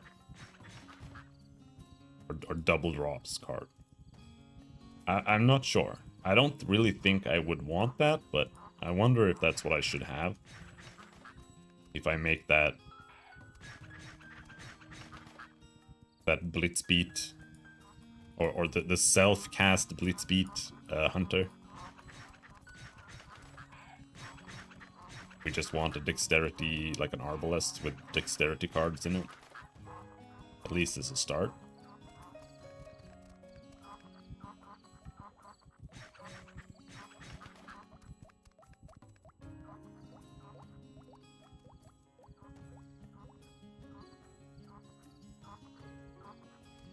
Alright. Before we go in, Agility Assassin. What, are you asking if that's what I'm making? Or me? Because I'm not. I have 76 agility. I might get 78. But I'm gonna leave it there. Is it good? Is that the right choice? I don't fucking know. But probably not. But after that, I'm gonna try Blasting Vitality. Getting Dex to maybe 50 or something. And Strength to, you know, 90 something. And then I'm gonna stack Defense. And I want to play a hybrid Flea and Tankiness Assassin. And I wanna make my character revolve around using skills a little bit. But like using Poison React and Venom Splasher and Venom Dust on like one mob is nearly as expensive as casting Grand Cross max level. So I don't know if I will have enough SP. I might have enough SP later on when I'm higher level, and with like an Eggira, with Eggira shoes, it might be okay. But we'll see. Anyway, I'll be right back.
But yeah, I wanted to use a sword because I thought swords are cooler. And but swords are just worse than daggers. Like they're not better.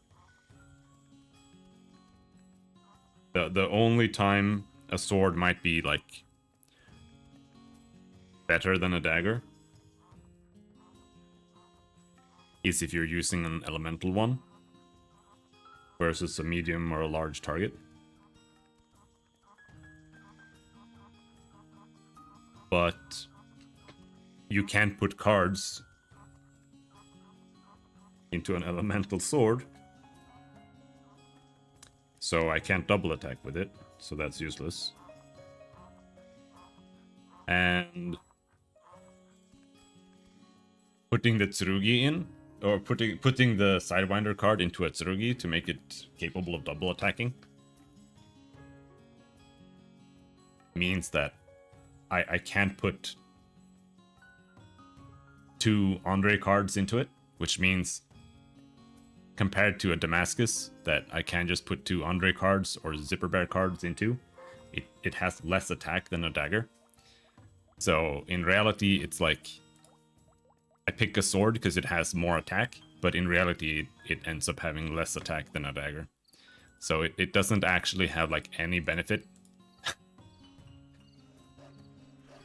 over just using a dagger, except that I might do slightly more damage to medium targets. And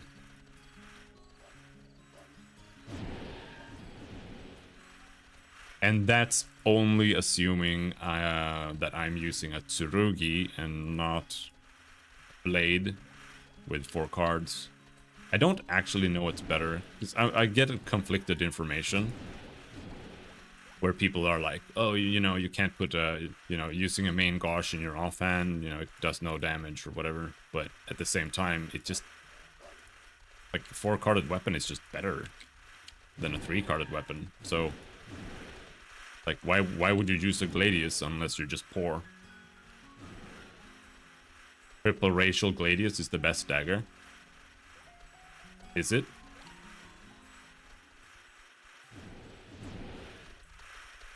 Because for swords, a blade is better than, I think. I mean, maybe the saber is better, but for two-handers, the katana is definitely better than the level 2 weapon with 3 cards.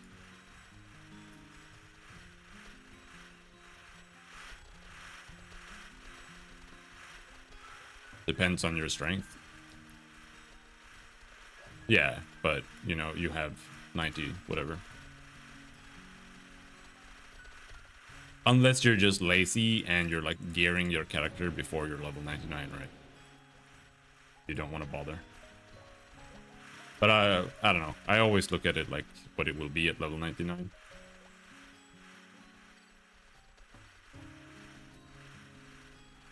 Rogue usually don't stack that much strength. Okay.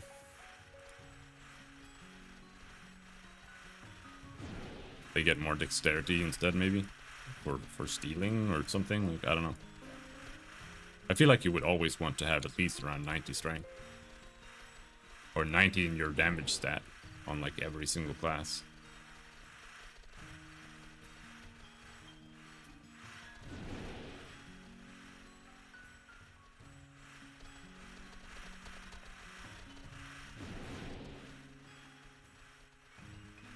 So as assassin, I would just see like both weapons would just be main gauche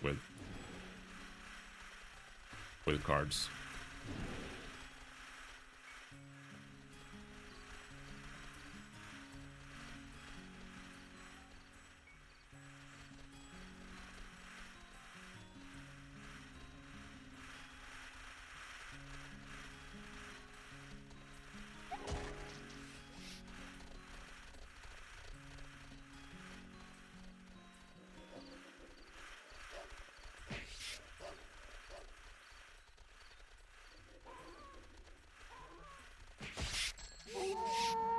Stiletto!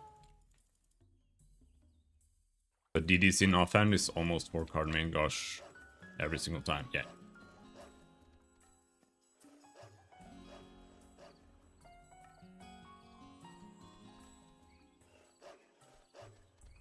I guess it's a little harder on Assassin. It might be better to have a high attack weapon in your main hand and just scale it with your offhand. That might give you more damage than just having even more type cards, but I think you would have to test that.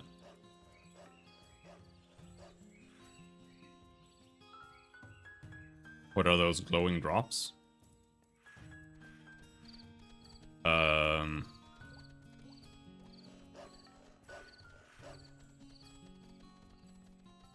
Here it was a dagger, which is just a stiletto. I think most servers have that now, the glow.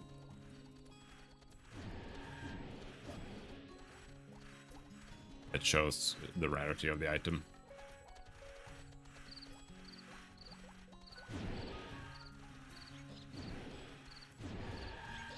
The stiletto here is nice because it sells for like 12k or something. It's a good drop that you get for money to the vendor.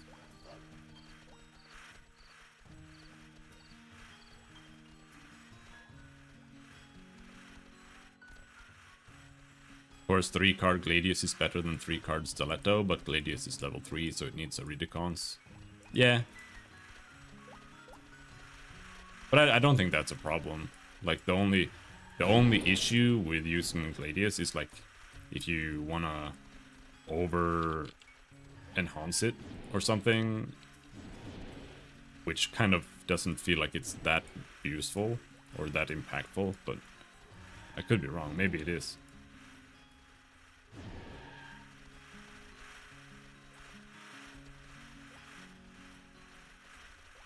But it's not like it, if you just make like one farmer character, it's not that hard to like afford a bunch of Iridicon.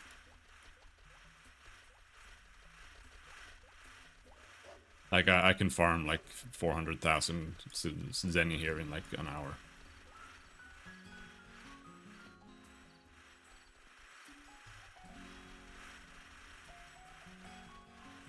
No idea on the rarity glow. I'm just here to lurk. Kinda rare to see English-speaking RO stream. Yeah, that is true. I appreciate the vibe. It scratched the RO itch. Oh, that's good. Yeah, lurking is fine.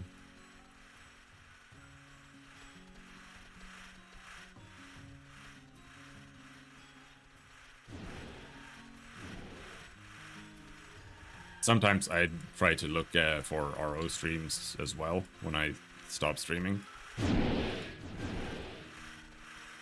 But like if you go on Twitch and you click like the English tag, like 90% of them don't actually speak English, or it's like mixed, or they kind of just like no webcam, no conversation, and they're not even playing on the server that I care about either. So not a lot of Payon Stories streamers.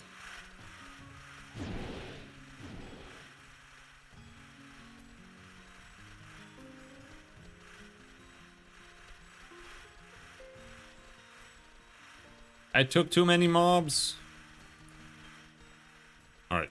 Oh, okay, good. Maybe. Ah, no, it missed.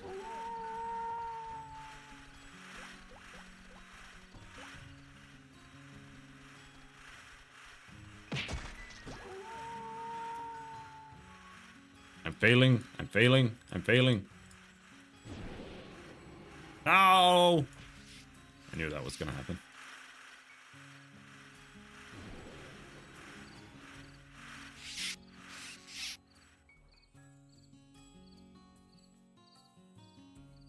I might actually have a better strat for that. I could just Venom Splasher and then just hide. And then the enemies will just walk up to where I was and then stop. And then as long as the mob doesn't move, that could work. But then if I unhide, I will die. So maybe I should do cloaking instead.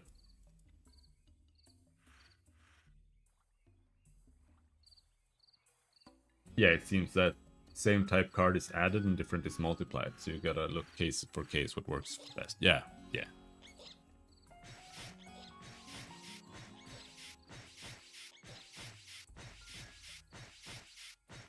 I get the competitive advantage of it, but just seeing squares is mudding down the... Oh, yeah. Those people that just deleted all the graphics and just running around doing nothing. Yeah, those are crazy.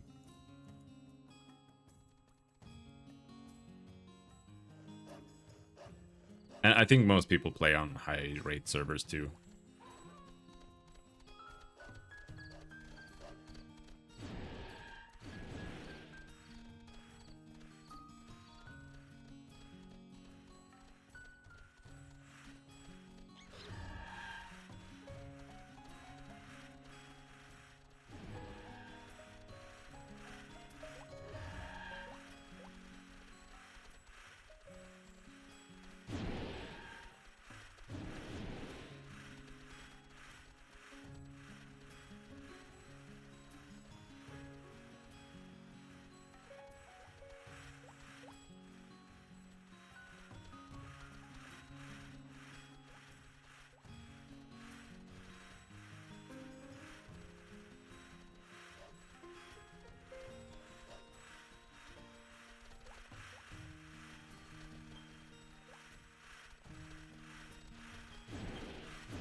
But my immersion, yeah.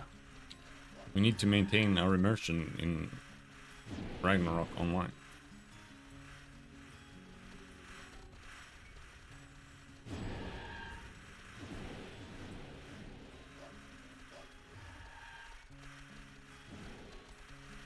Come here, stupid snake.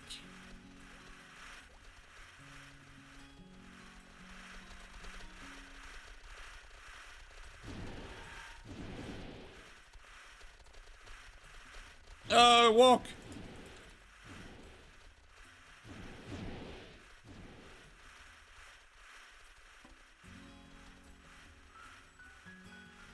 Sometimes when there are like trees and shit, the game's just like, oh, you want me to like walk on the tree or something? What are you trying to click at? No, I can't walk there. And then it just stops doing anything and then you just die.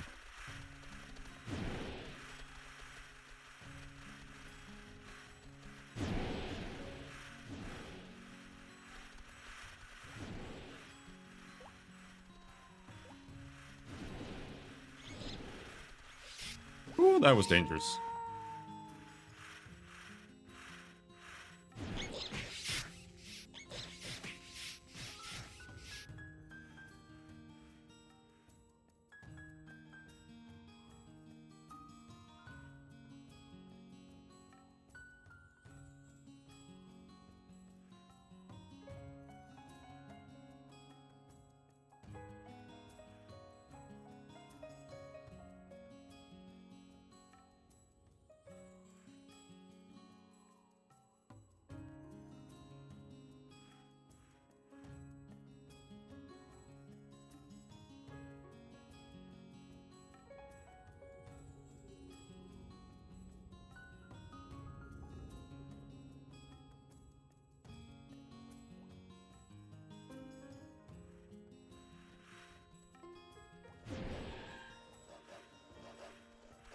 Keep going until I have to go back to town next time on this character. And maybe I'll try playing some wizard or something, we'll see.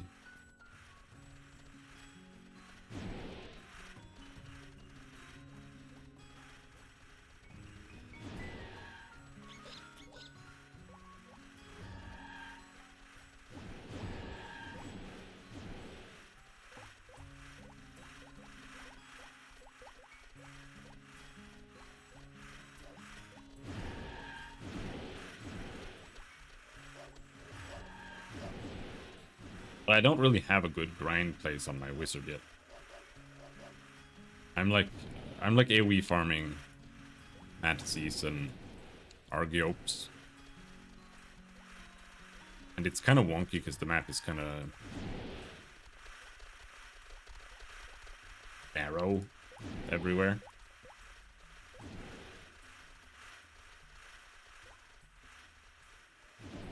It's doable. I don't know if it's good XP though. I don't think so. I tried doing stings, but I couldn't get there. Because I can't kill the gargoyles. They just fucked me up.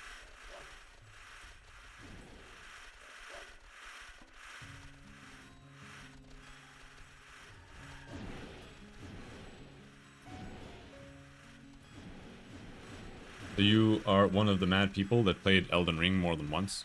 Yeah, but not because I like it. Just because I'm bored. Or someone like told me to. When I was waiting for Path of Exile 2, I was like going crazy. Because I didn't have anything to do. And at some point I just started playing Elden Ring because some other people I know were playing it at the same time. And I was just like complaining the whole time. And then I finished it, and then I just started playing it again. Because I still didn't have anything else to do. I don't even like Souls-likes.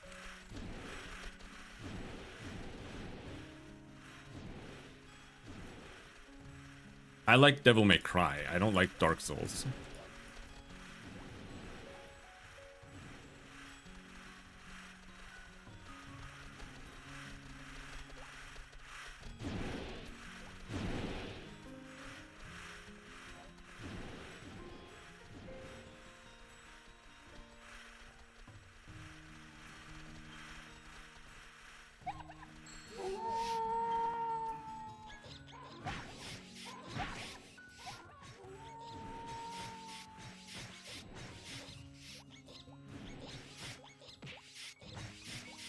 Yes, I am a very picky gamer, which is why I'm playing Ragnarok Online in 2025.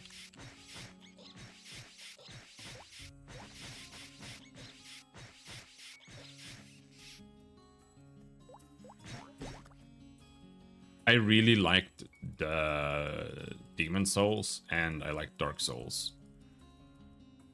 back then. I thought it was a fun and novel game concept back then. But I don't think the games were never fun to me in like just like actually being fun. They were fun because they were bad. That's why they were fun. You know, it's like it's like playing a Nintendo game, and the Nintendo game is just hard as shit. It's literally the same for me, where it's like, and Demon Souls even more so, because in Demon Souls they went like really hard on enemies just like killing you in unfair ways. You know, just, oh, you walked over here? Well, you idiot. Didn't you know that we put a dragon there that's just gonna blast the shit out of you? You know? And that, and like beating it, made it fun. Kind of like playing I Wanna Be the Guy or some other game like that. But I never liked them because of like the gameplay or whatever, anything like that. Like, I don't think Dark Souls has good gameplay. They were fun because they were hard to beat, and it was like a challenge. And it became like a thing that you talked about with your friends. Oh, did you beat that boss yet? Or, you know, did you beat the game yet?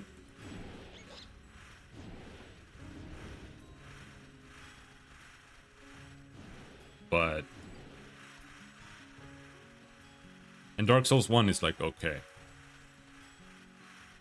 But the further the series progresses, the more they have to make the game a fucking dodge roll simulator. And every single boss just has to have like super complex patterns. And Elden Ring is the worst when it comes to this, which is why I think Elden Ring is the worst game.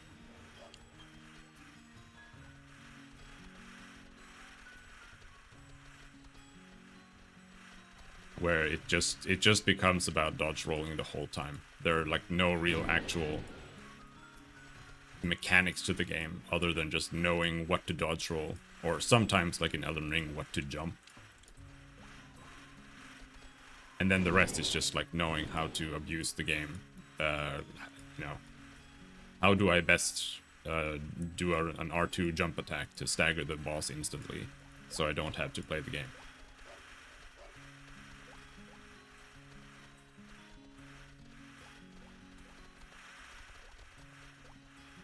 So that's why I don't like Souls-likes much anymore. Like in Dark Souls 1, you can literally just make a Vitality build and not dodge roll at all. Like last time I played Dark Souls 1, it was just a few years ago. I just made a Vitality build with Hovel's armor and like a Black Knight Greatsword, and I think when I was fighting Gwyn, I had to dodge roll like once, maybe twice. Otherwise, I just hit him with my sword and he died.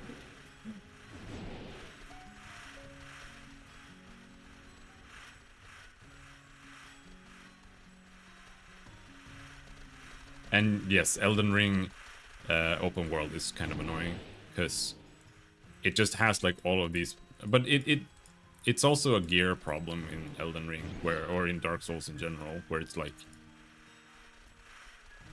I wish the game didn't have stats, because the stats don't actually like do anything that matters. They literally just limit which items you can equip. So what happens is that if you're playing like a dex build or something, all that happens is that you're just locked out of 80% of the loot pool. So like every single thing that you find in the game is fucking useless trash. And even more so, the fact that like the first weapons in the game that you find are like the best ones, almost universally. You're like, oh shit, I'm so excited to find a cool sword, and then you're like, oh, okay, I'm fighting the last boss with a long sword that I found in like the first village. That's Elden Ring in a nutshell. You basically need to know exactly which weapon you want and just make the build for that, go get the weapon, and then the rest of the loot in the game is just meaningless trash.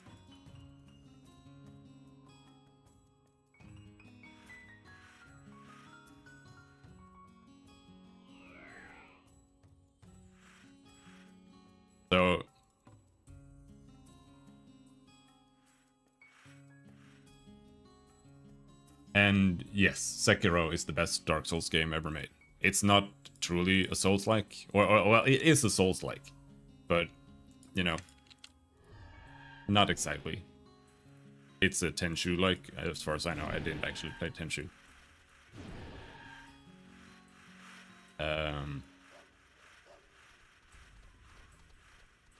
But they work with the same formula. I guess you could say Dark Souls is more like a Sekiro-like almost. But Sekiro actually has gameplay. It's a really good game. It's probably one of my favorite games of all time. Especially in like the action genre. Sekiro is really good.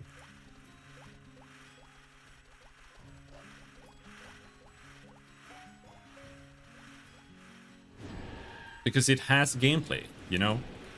When you're fighting a boss, there's more ways to fight the boss than just dodge rolling it and then attacking it when you have an opening. Like, the game is like the complete opposite of Dark Souls when it comes to gameplay. But it still has that same formula of, you know, really hard bosses that and encounters that you need to bash your head against multiple times and respawn over and over again. And that's what a Souls-like is to me. That's what I mean when I say Souls-like. It doesn't have anything to do with like systems and, you know, stats or anything like that, or leveling. It's the fact that the game is designed in like a really punishing manner where you're forced to restart and retry over and over again. Because that it is a design pattern that isn't actually like Dark Souls. It's actually just like classic Nintendo like arcade games. And when I mean Nintendo, I mean like the NES era. That's what it's actually designed like. Like a classic, I'm gonna steal your coins at an arcade game. That's what it is like, actually.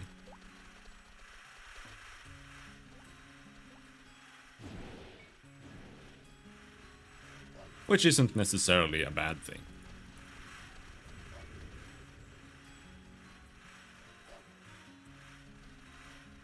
I just wish Dark Souls had actual gameplay mechanics other than just dodge rolling.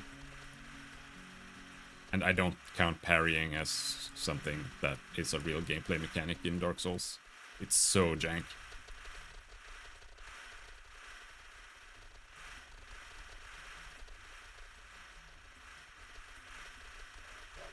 Like in Sekiro, parrying just makes sense.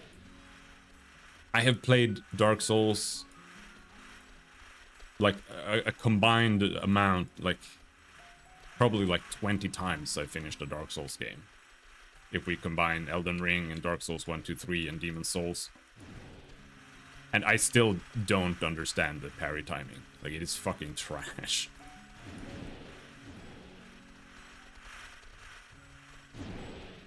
And in Sekiro, you get it in like 30 minutes.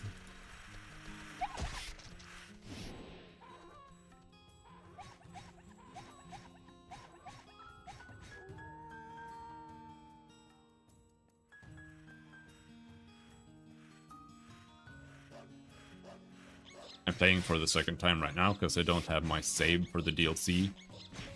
And I'm doing the same phases of denial I was in the first time.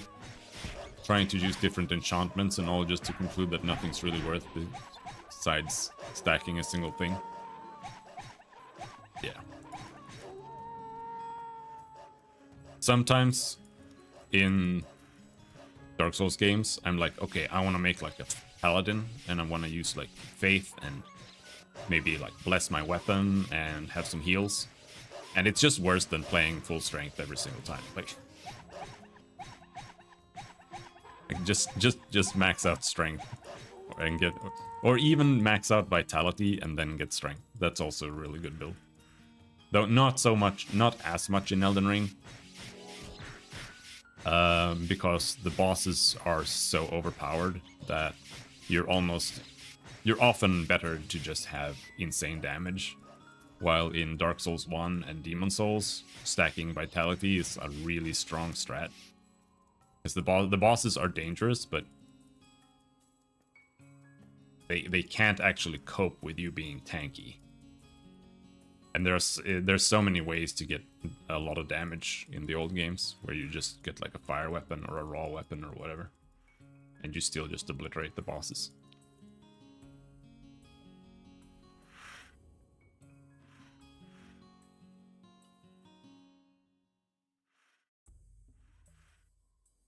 Now the question is there still a knight here?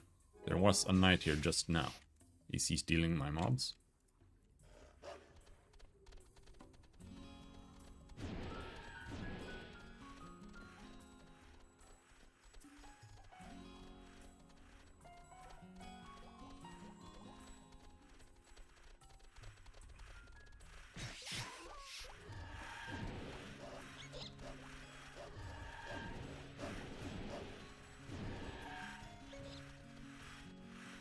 No! No! Jesus.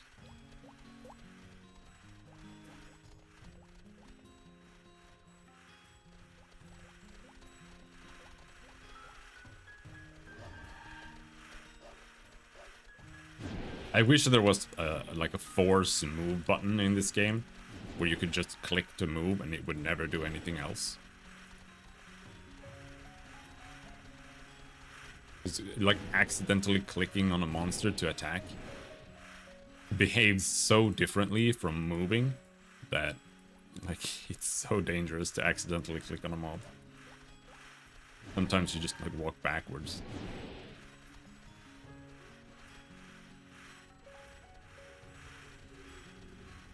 Sekiro's only real flaw I can remember is that they use the same quest design they always use, which is guess where the NPC is. Isn't as bad as other games, but still.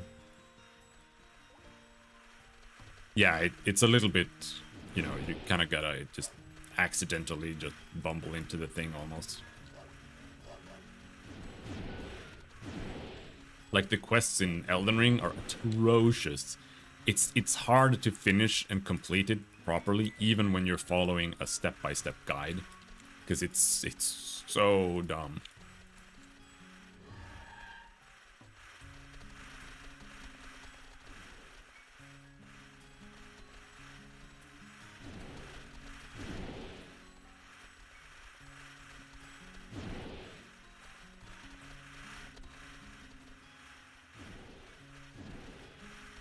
And it's not just like the wrong order. It's like you just have to know that you're supposed to like go back somewhere where you would never go back otherwise, and just talk to some guy and like do some fucking obscure shit that you would just never ever really do. And that's how you like progress that quest.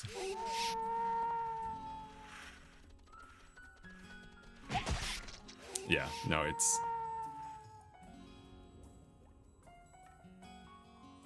I can see, like, the charm of it, right? It being that jank. And again, it is almost... It almost goes back to the Nintendo game stuff again, where it's just like, the fact that it is jank is what makes it kind of enjoyable. But, I don't know. I'm kind of tired of it. Like, I can accept that once or twice. But now we're at, like, the 5th time. And like the Dark Souls gameplay formula is so basic that they can't really do anything with it.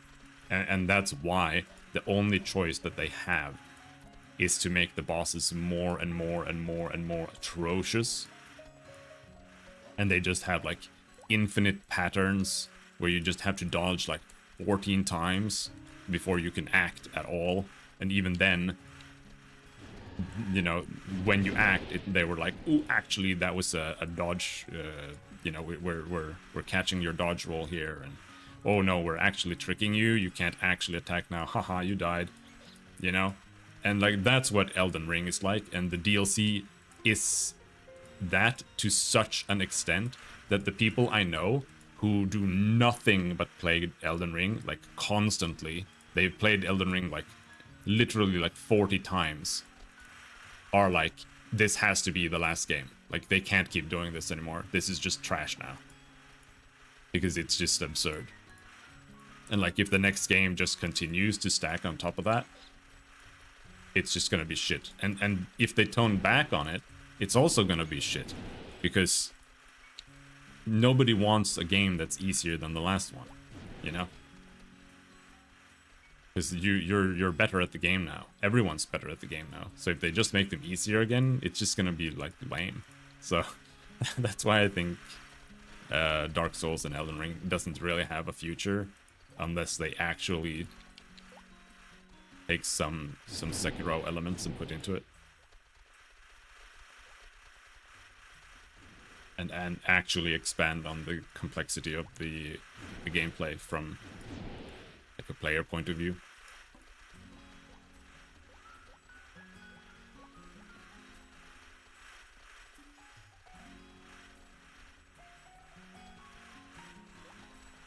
But I'm not a FromSoft fan, really. Like, I didn't like Armored Core either.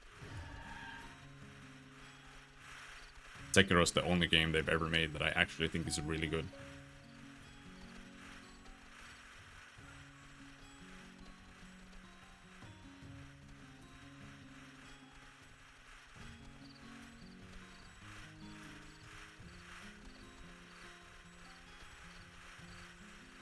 Other people I know just sit around playing like King's Field and shit just because it's FromSoft games, and I'm just like, yes.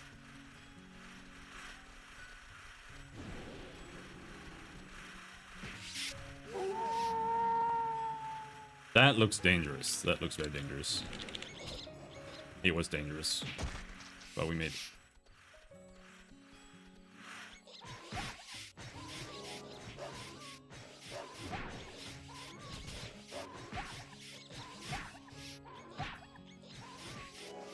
Dude, how many are there?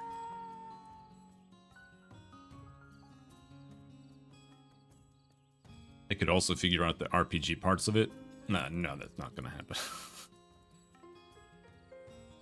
Dark Souls would be better. Every single Dark Souls game would be better if it didn't have stat distribution. And just worked like Sekiro, and you just could just equip gear. And like that, just equipping gear was your build. Because it wouldn't make an actual practical difference. It would just mean that you could equip items that you find.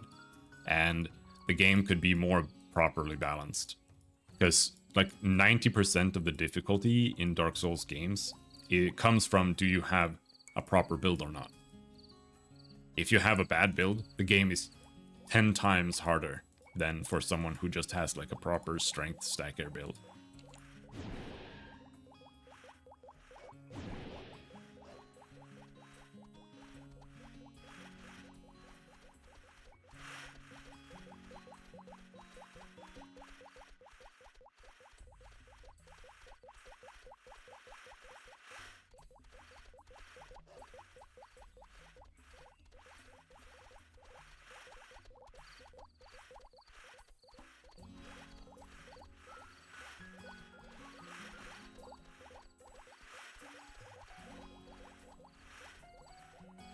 And also, like, every single thing in the game is made to be bad.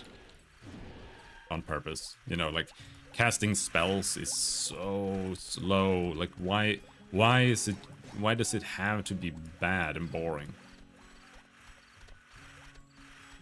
Well, I know why.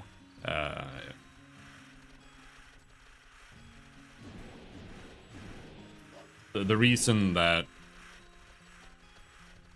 your character is like really clunky and slow and casting spells and shooting arrows and shit is slow in Dark Souls is on purpose.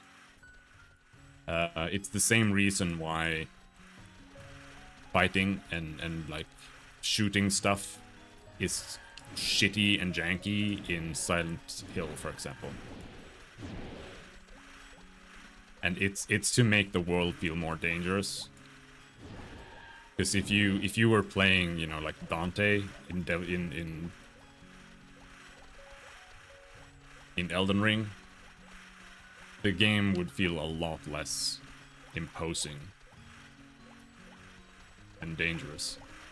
But when you're just playing this clunky guy who has like long swing animations and you can't cancel into dodge rolls and stuff like that, it makes everything feel a lot more intimidating.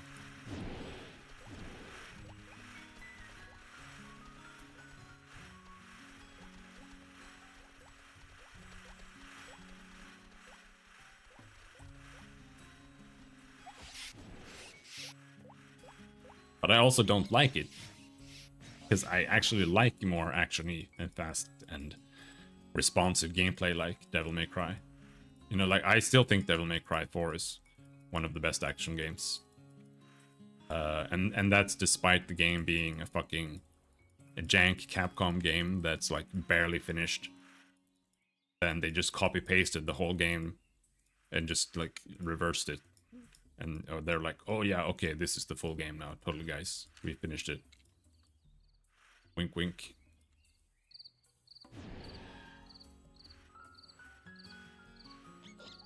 The bosses would be much better. Yeah. They would be. But they would not be as scary and have the same mood to them.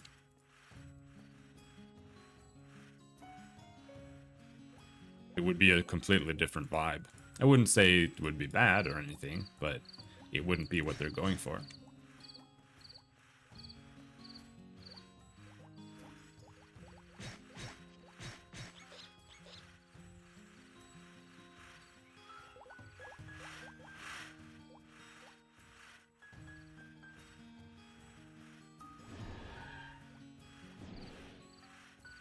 Did I go to the top? I think I did.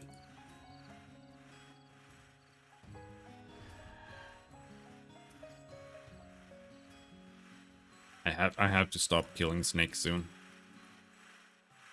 I am losing consciousness.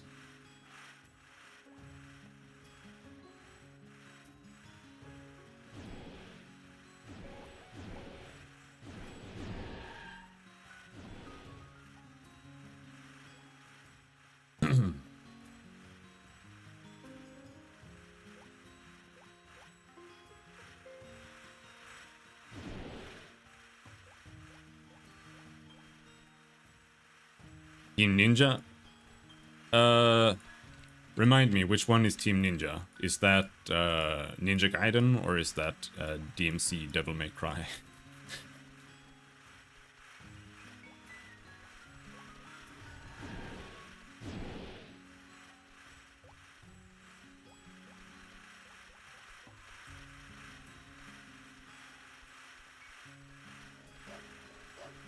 Because they're both called something with ninja. Nioh, Ninja Gaiden. I did not like Nioh 1. The game is just jank as fuck. I didn't play the second one because I couldn't get through the first game. Like, in the first game, you're just fighting like mobs that are crawling on the ground and you're using an attack that like does low attacks and it just still like randomly just misses everything the whole time. I did not enjoy Nioh very much. But I don't really have an opinion otherwise. I haven't really played many of their other games. Like Ninja Gaiden has been mostly on Xbox, so I've never really played it. I know Ninja Gaiden Black is out now, but I kind of just want to grind in an MMO. You know, like right now I'm a little bit over backbreaking hard games, and I just want to kill some snakes.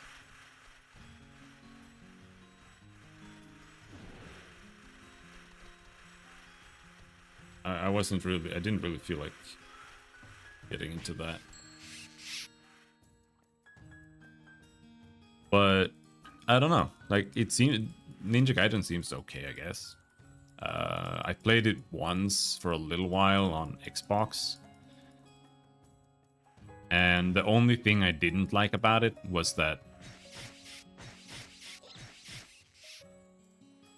And I only played it for like an hour tops.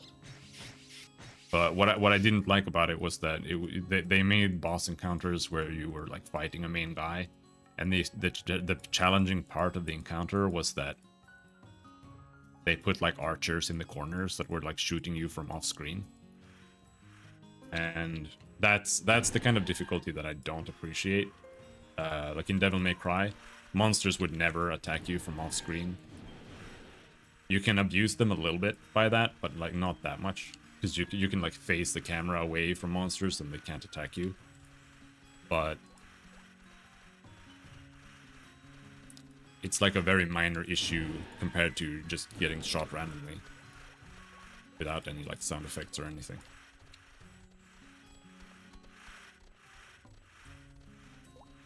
So I haven't really played their games that much. I didn't play Stranger of Paradise either.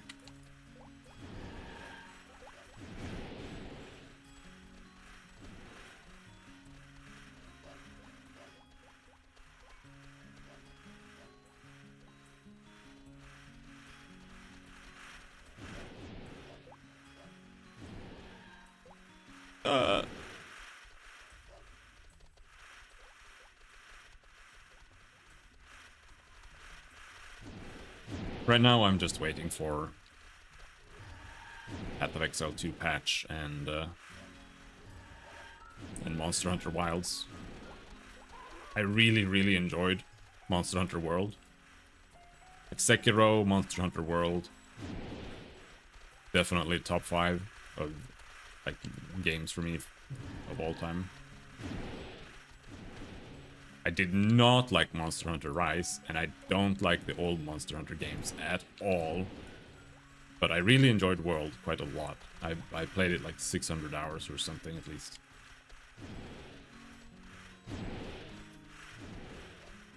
And Wilds feels like a return to form as a World fan. Well, we'll see. I came from old MH. Yeah, that's basically how it is. Like, almost every single player that I've ever met that played Monster Hunter before World hate World. And every single person who like came into it with World can't play the old games. Yeah, I don't know. I think the old games are fucking garbage.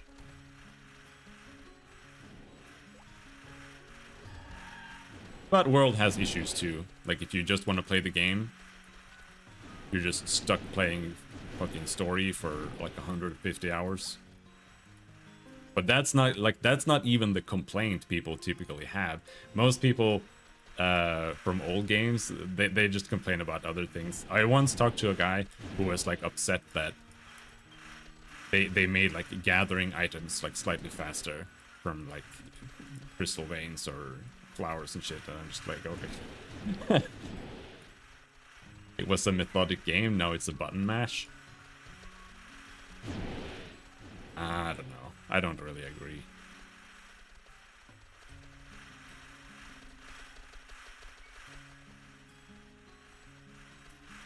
I think it's still plenty methodical, but maybe not as much.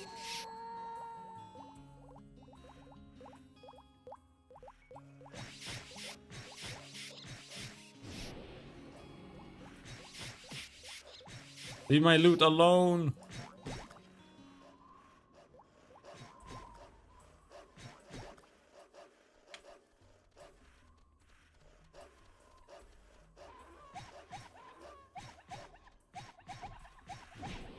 It will always be a cycle.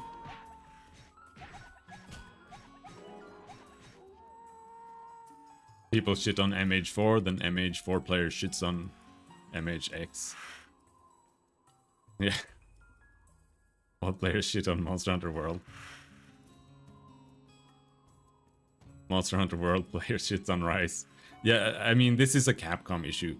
Capcom is a really bad developer, but they make really cool and fun games. And that's like what Capcom is like. Like, Devil May Cry is a really fun series, but the games are fucking stupid and shit, to be honest. And like, Dragon's Dogma is a really fun game, but the game is literally like one of the jankiest things I've ever seen in my entire life.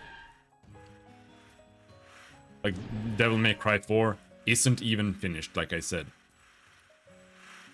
But that's what Capcom does. They just fucking do things.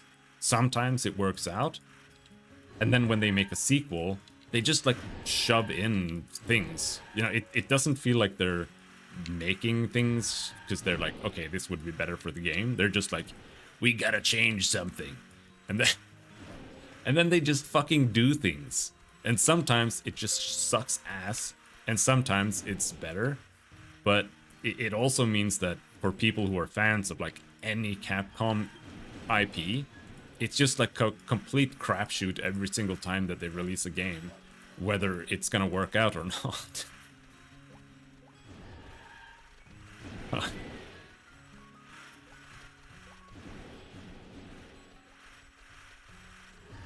They can't just like improve on what they have. They always have to put in some oh, we have this cool new mechanic that does this and that. Oh, we invented Rampage in Rise. It's the most dog shit mechanic ever. Look at how cool it is. And then you're just like, oh man, why did you do this?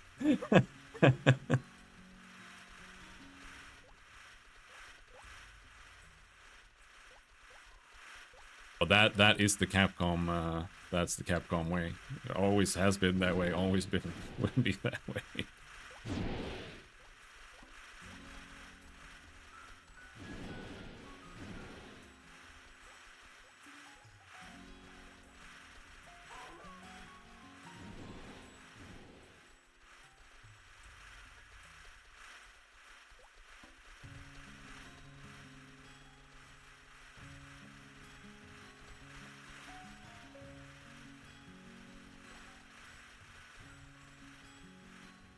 They could do that and change the IP names, really. The expectations would be better managed, I guess.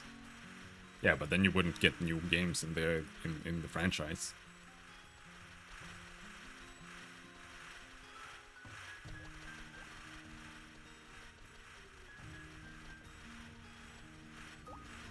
Capcom... I don't know how Capcom is doing now, but Capcom has been on like the verge of financial ruin several times.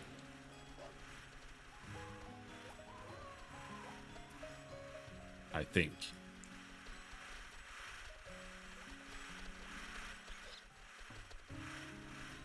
But they've been pretty successful later years. Dragon's Dogma 2 was total dog shit, but like with Street Fighter, they've been doing pretty well recently, I think. Monster Hunter series has been doing really well.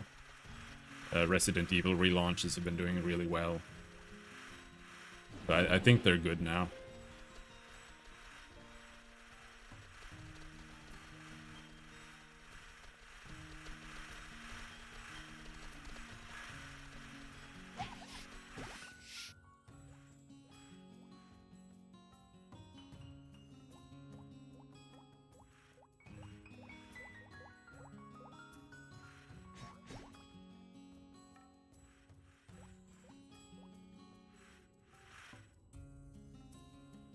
I don't like World because Monster Hunter for me was about patience, attrition, and positioning was everything.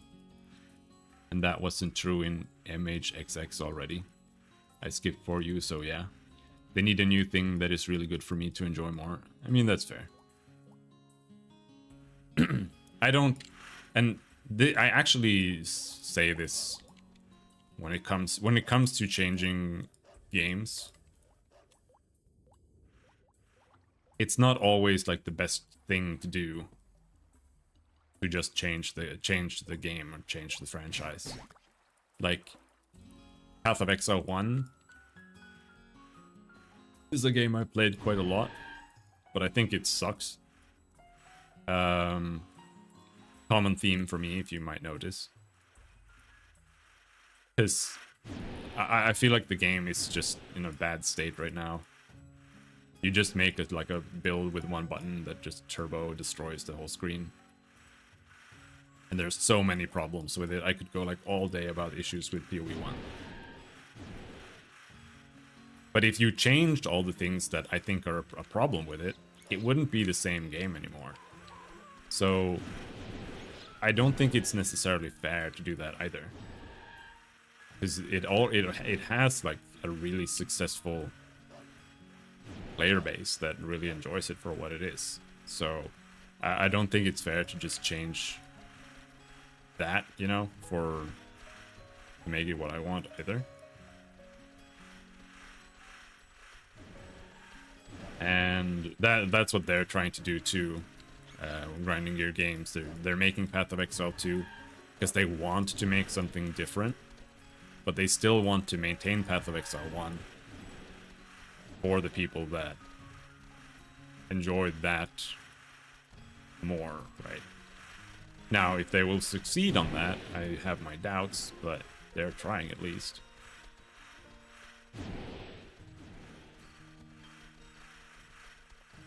So, like, I think World is a lot better than the older games. Because I think that, like, I like hardcore games, and I like survival games and stuff like that, but I think that, like, everything that made old Monster Hunter games hard and, like, methodical and enjoyable for the people who liked it, I find all of the things that enable that to just be tedious and shit, and it just feels like a bad game.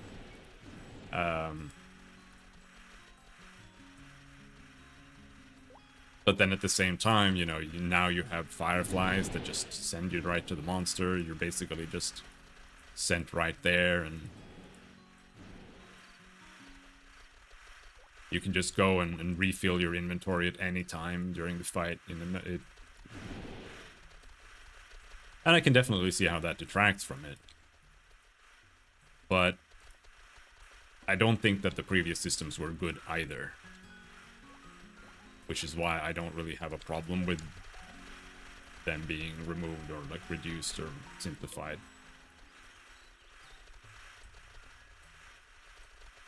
But if they could come up with like an idea for tracking monsters that was actually fun, instead of just like randomly walking around in zones or like learning like, okay, this monster is always in zone 9 and then you just go there, you know, I would be all for it. But just like being locked to just being unable to cancel like weapon sharpening, like that's not something that I will ever agree on is like better thing or makes the game more casual or anything like that. That's just trash for me.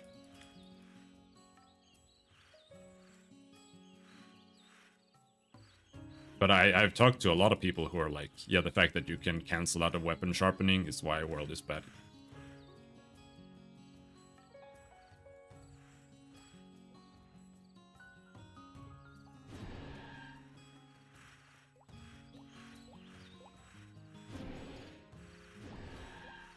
Which is still fine to you know, it's fine to have that opinion, but I don't like things being bad to make it difficult. Or something being like jank or arbitrarily stiff. That's why I don't like Dark Souls too. Like, I would rather a game be good and made difficult and methodical in a way that feels more like it makes more sense. And like monster tracking, if there was an actual, if they could actually like gamify tracking monsters in a way where tracking monsters is actually a fun part of the gameplay instead of just running around randomly, I would be all for it. But I don't trust Capcom to do that successfully at all. Like, it's a really difficult concept to gamify successfully and make actually engaging. So, therefore, I'm okay with fireflies. I don't like fireflies, but they're better than just randomly running around aimlessly.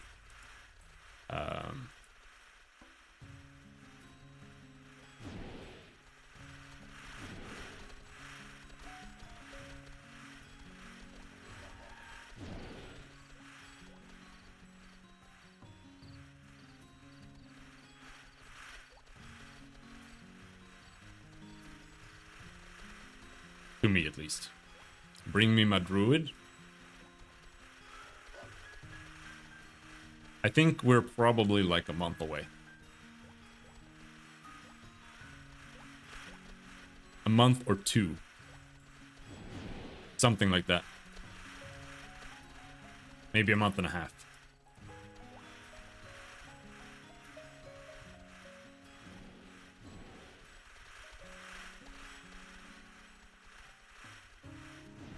And the reason I say that is because they want people to come back. You know, so they want to delay it, and they want to make a big enough patch that it will bring people back to the game with a fresh restart. So we're gonna have to wait for that. Plus, there's the Path of Exile 1 League coming out soon, and they won't want to release a huge content patch for Path of Exile 2 that conflicts with that. Because now that's gonna split the player base between the two, and they want to move the player base between the two games like this. And like release things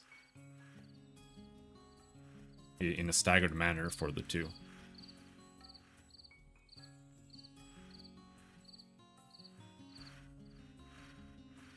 World sits on the middle ground of not being as fast as other action character games, but also isn't slow enough for a methodical gameplay.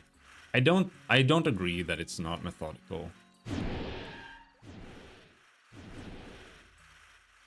I think it definitely is, but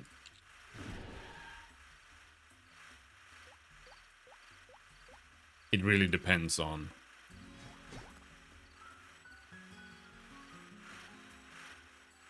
the magnitude of methodical you want, I suppose. Like, I don't really want a game to just be like super slow and you have to always determine like the best time to attack. I do want a game where you can mash the button a little bit and get away with it.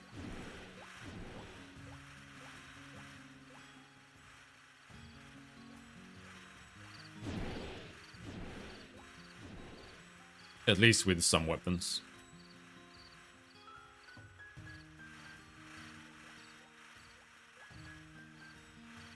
But I do think Monster Hunter World falls apart in multiplayer.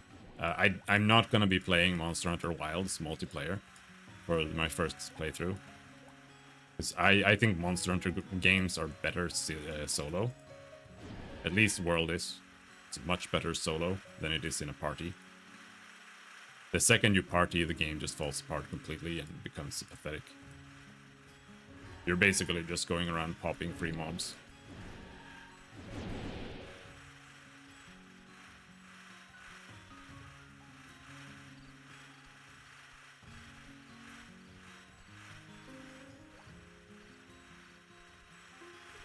And I also don't really like when you can't cancel attacks to some degree.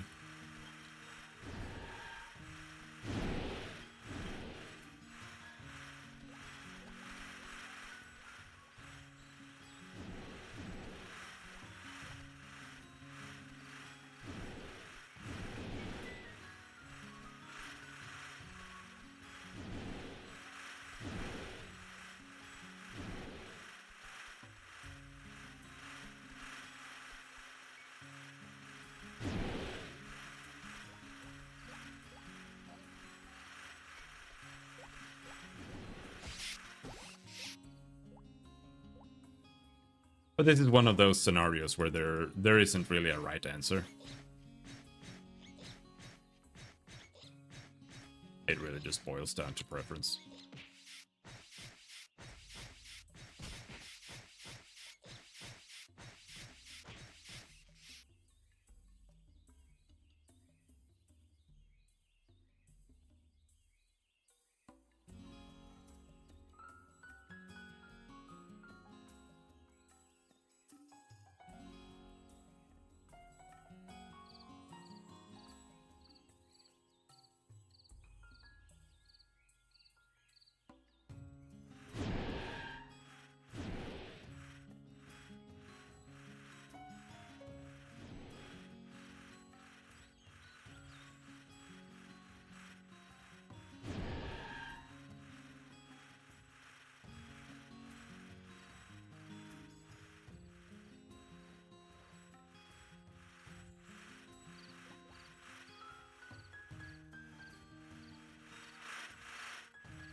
Fun to have a conversation which both parties understand each other. I like your reasoning. Fair enough.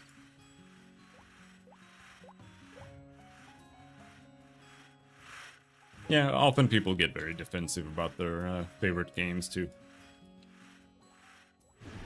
It can be very difficult out there for people who don't enjoy anything and complain about everything all the time, like me.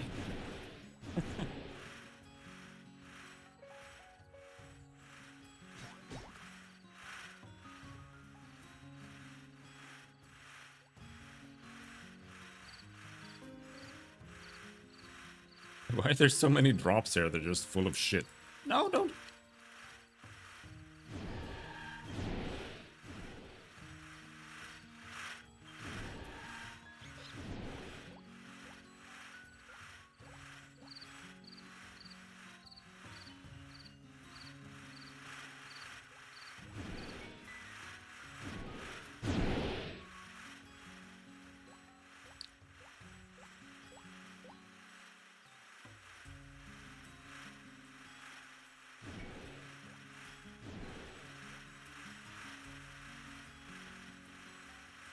Yeah, you can like things that are bad. I like plenty of things that are bad. I am literally playing one right now. I don't think this is a good game, but but it's it can still be fun, and it still has aspects that are better than even modern MMOs, despite being the most janky fucking game ever made. And like every single aspect of this game is like broken. There's like no part of the design that like makes any sense half the time. But it's still a lot more enjoyable to play than like World of Warcraft.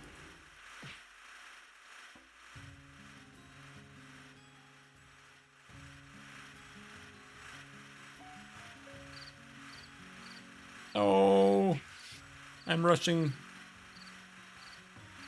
All right, come here.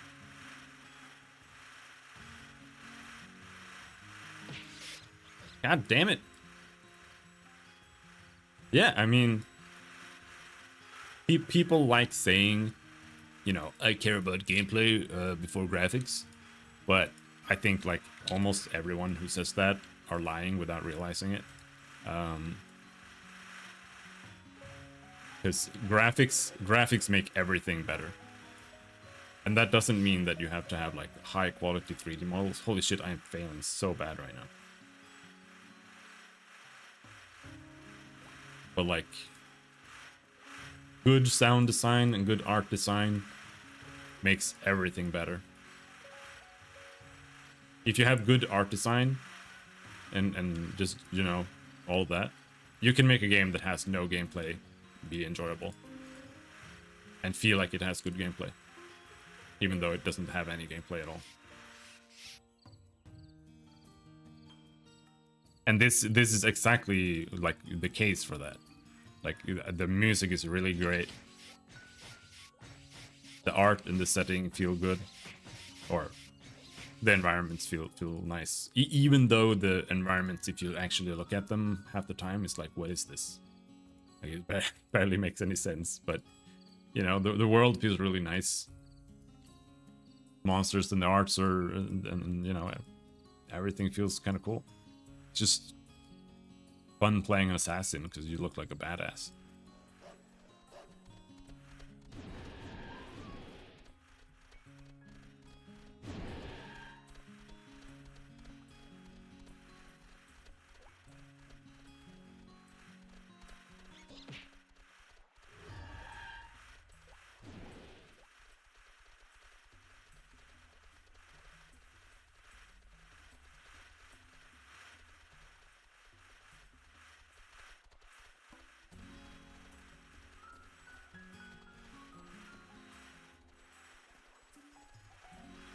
I mean, it's also why I played Tree of Savior for so long.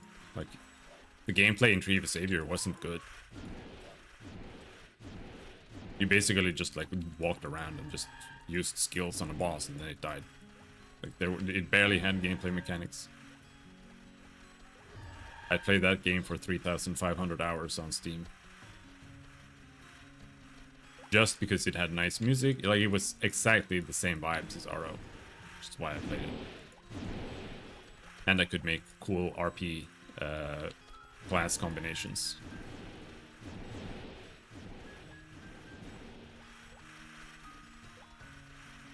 Necromancer with ice magic. Because I just picked Necromancer and Cryomancer together.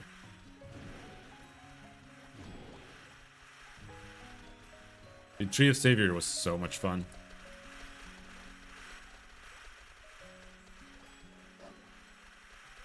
When it was actually active, had people playing it.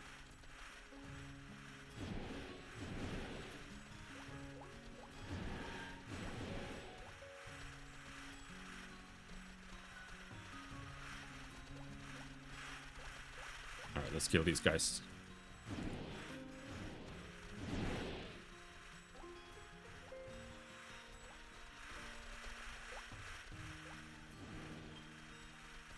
I'm probably gonna lament about Tree of Savior like once a week at least while playing this game, because they're the same game.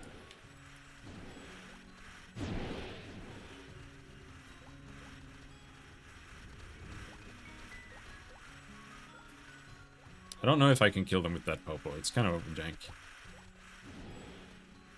Snake hasn't moved. Alright. Maybe. No, that was shit.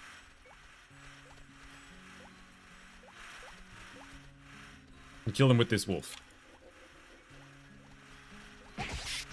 There we go.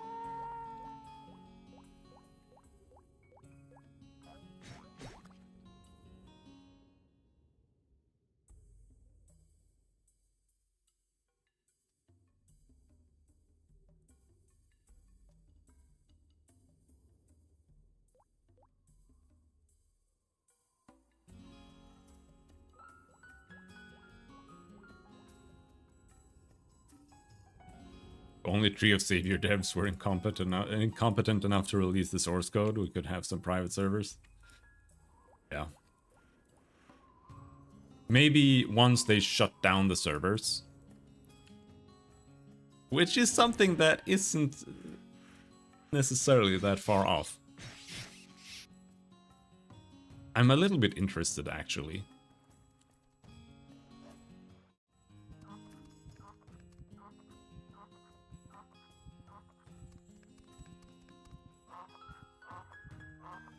Let's take a look.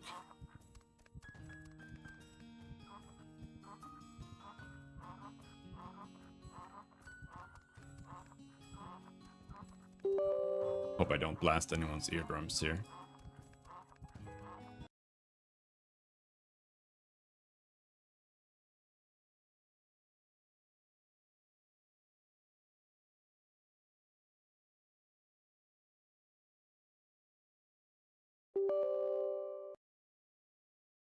Cover your ears.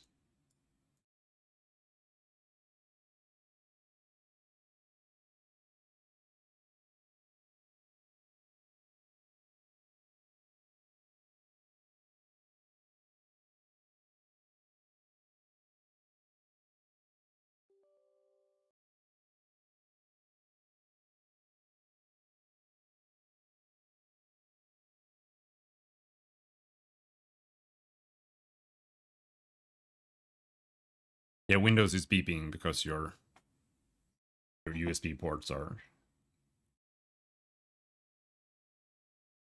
bugging out. It's not me, it's you. Okay, maybe I didn't have it installed. I think I did though.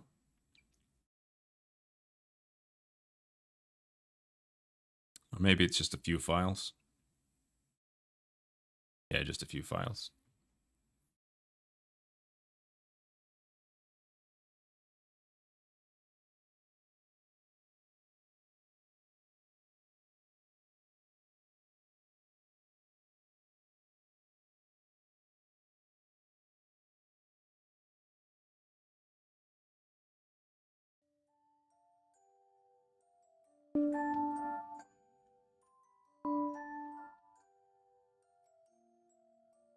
It was quite loud.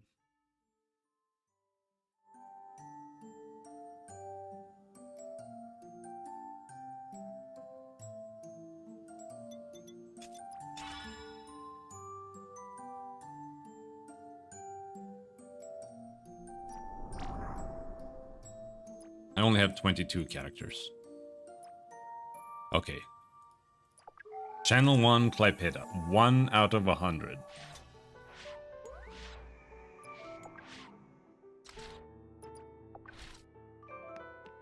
There's 1 gem roaster. Stranger is still playing.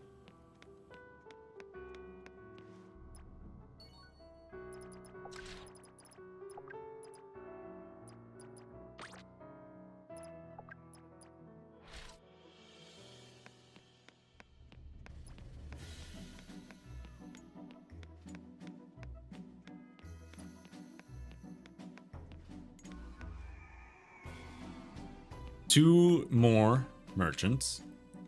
Taoist is playing. He's in support guild.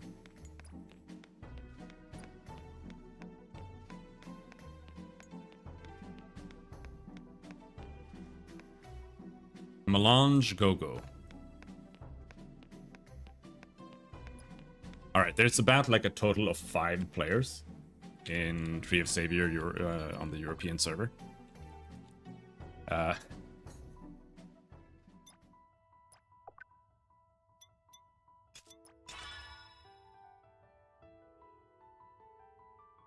On NA Clypeda, there are 20 people logged in right now, but that's only in the main town, so there might be people outside. This hub used to be full. Yeah, there used to be a lot more stuff there. So here on NA, we still have some people here. Alpha is still playing. Silver Eagle is still playing, of course.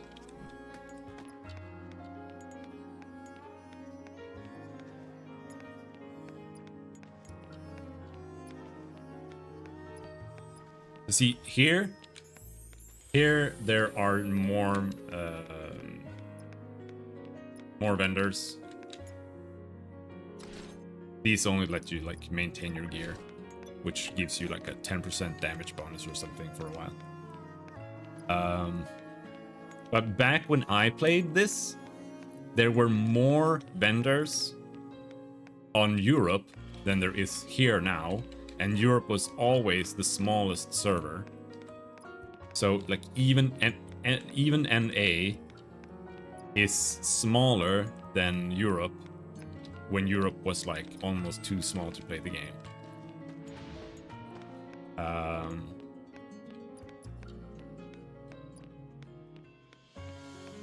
So it's just a matter of time before they literally have no reason to keep the game open anymore. Gacha killed this game? Many things killed this game, not just gacha. We also have a W server here, which I think this is what's keeping the game alive.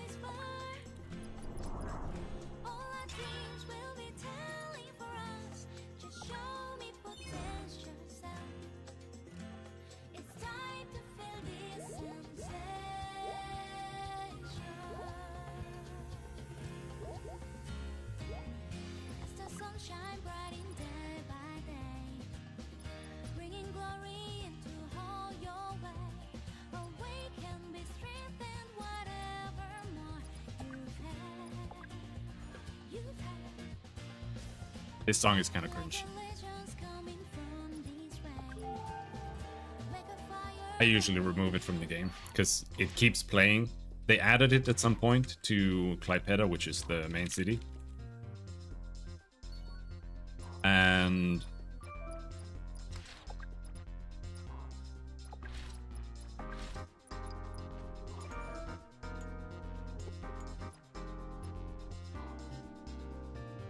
it keeps repeating over and over again when you're sitting in town. It's super annoying.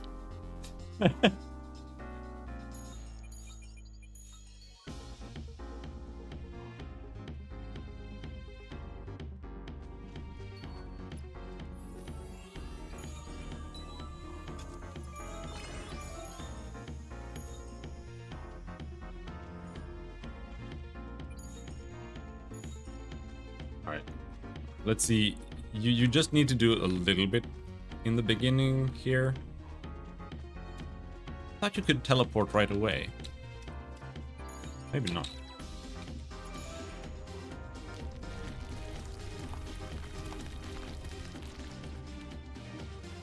Maybe you have to do this.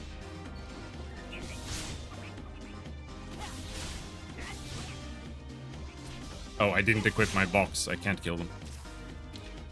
Does this teleport me to town? It does. Cannot use this on the current... Man, I can't win. Alright, so this is how it works now. You gain a bunch... You get a bunch of boxes here. And... it's just gonna give you... some free gear here.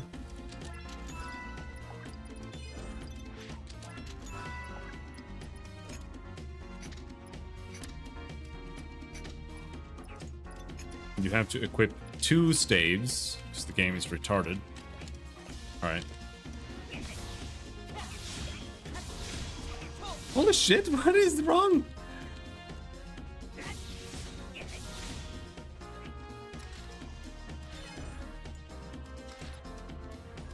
Okay, we can't do anything with basic attack.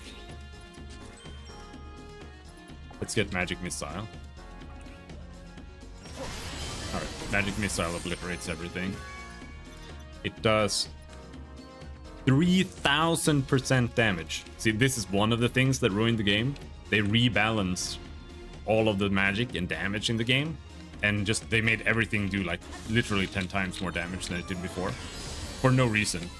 So when you were playing the game normally, after that, you one-shotted every single thing in the game. Until you got to like level 470 or whatever. But alright, now we are in Klaipeda on... This is like the joint Asia server, right? Like it's for, you know, Korea and Indonesia and Vietnam, you know, Taiwan, all of those Asian countries. It's meant to be like a combined server.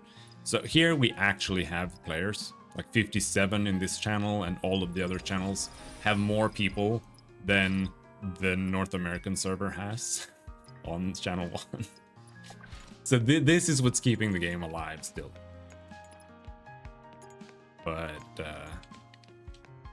yeah. Now, I just wanted to see how many people were playing.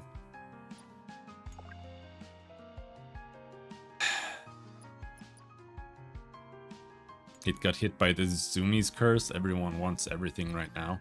They removed they removed the reason to play the game. Like, this is what you have now. You have these Guardian gear, and you have this menu here where you just pop it in here,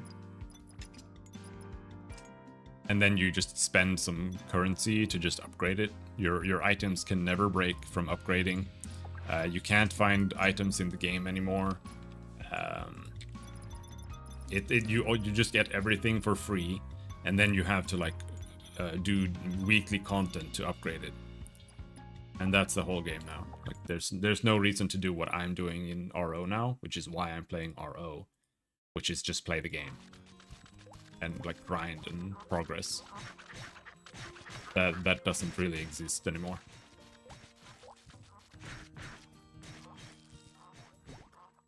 But like right now they're mainly developing the mobile game, which is super bad.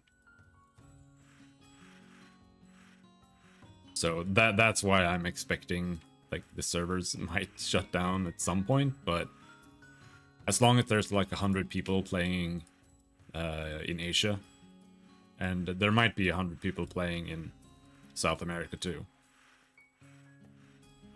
the servers will remain open.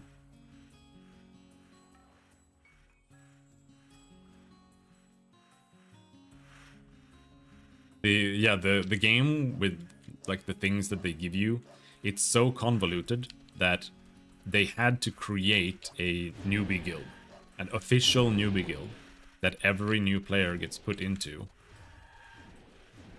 And then they recruit people from the community to help new players, and then they pay them in-game currency, which is literally indentured servitude, by the way. Pretty much. Well, but yeah.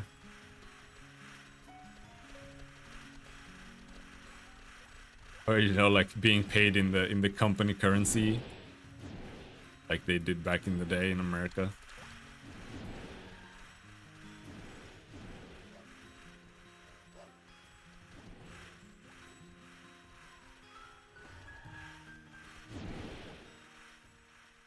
So that's what they do. And they like rotate around so that you can get the in-game stuff without having to pay money.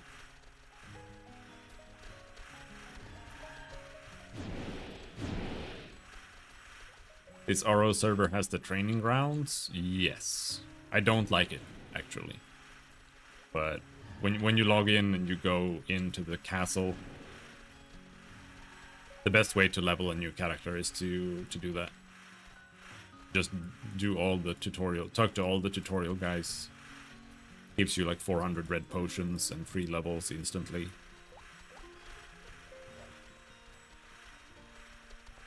And then you go in and you kill some spores with your 400 red potions. Well, first you have to kill yourself, because that gives you a free level when you talk to the guy again, who sends you into the mob area.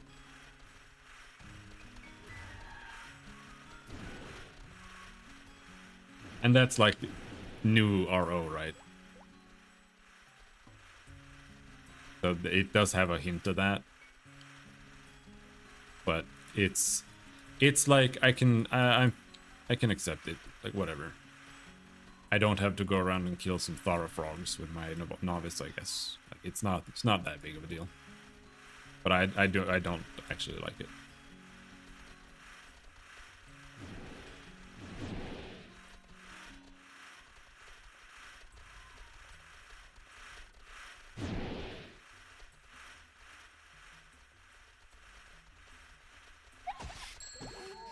Ping!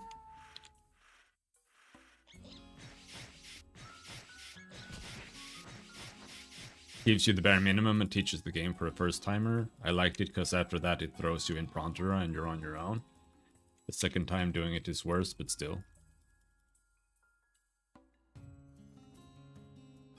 Yeah, I mean, it's good to have like a tutorial, but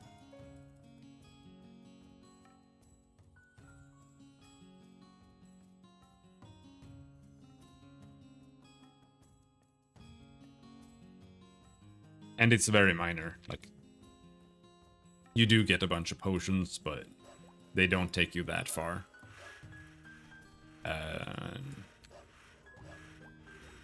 But it, you know, if you do that stuff too much, then it becomes a problem. The server I played on before this, they just had a continuing quest line. where it was like, okay, go kill 40 lunatics. And then when you did that, they gave you 300 red potions. And then it was like, go kill 300 boars. Then they gave you 300 orange potions. Then it was like, go kill 50... I don't even know what. Like wolves or something. Then they gave you 400. Whatever the next step is. Yellow potions. And it just made, like, saving money and buying meat and, like, the whole game loop just kind of thrown out of the window until you class change on every character. Like, well, I don't even need to collect items and sell things to, like, do anything. Just giving me free stuff the whole time. And at that point, it goes from being, like, this thing that I kind of don't like, but it doesn't really matter, to, like, just completely destroying the game.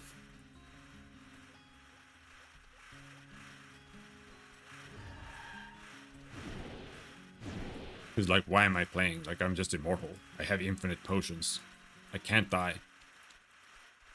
I'm just going in and just grinding mobs for no reason other than to kill them. With my free infinite HP.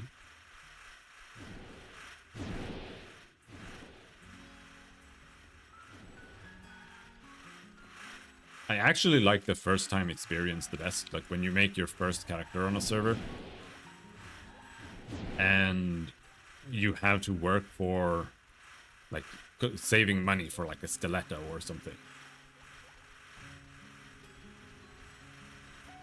And then on your second character, you just give him the stiletto, and then, you know. That's why I almost want to play, like, solo self-bound on each character. And, like, not switch gear around so much.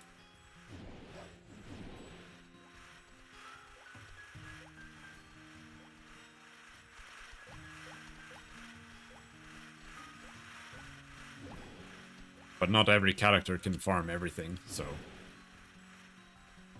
It's very hard to do that. Oh, no, he's moving too far. Shit, why do these popos have items? Like, every single guy has, like, 400 billion items. Ouch! Of course, I didn't even hit the right mob.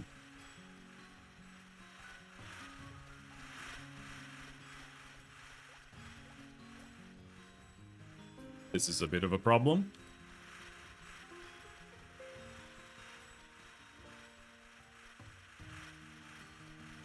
Not a single enemy here to finish off the mobs, and there are items on the ground. Oops.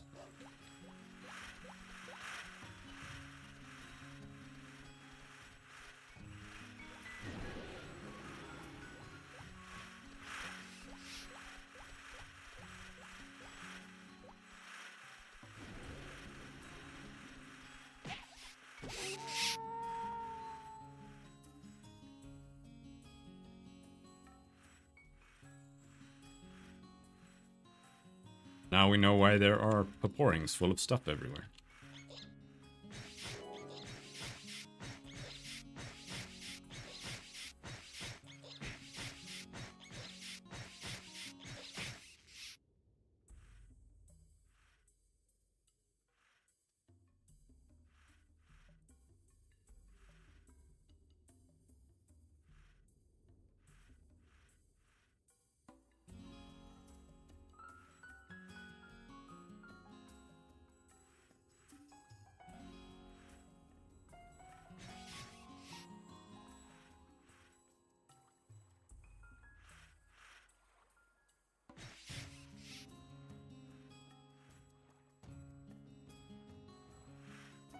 We're almost full.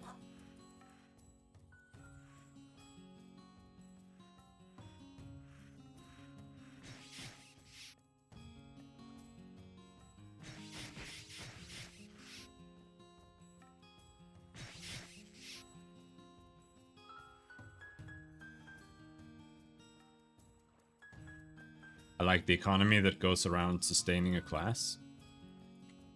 Even though it's cool to start from scratch, it's also cool to be able to run a more expensive class because I did a cheaper one before. Yeah, sure. For sure. No reds yet? I did get a red yesterday. But it was the wrong one. It wasn't actually. It was something I need. I got the Anaconda card, which is... Oh, ouch, my butt. Ooh. More damage to poison monsters. So I do need those. I need 3 of those.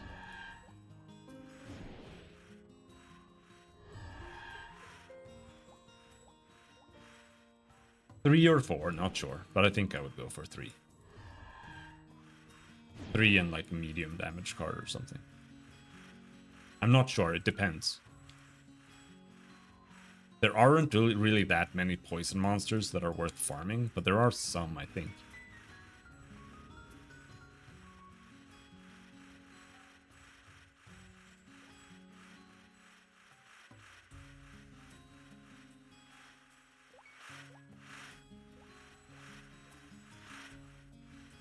And I just wanted to try making a setup for killing poison monsters because Poison React does a lot more damage versus poison monsters, so if I do that and I make a poison armor and whatnot, then I just wanted to try farming that.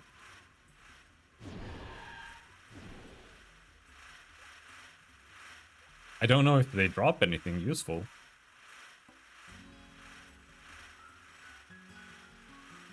Maybe they do.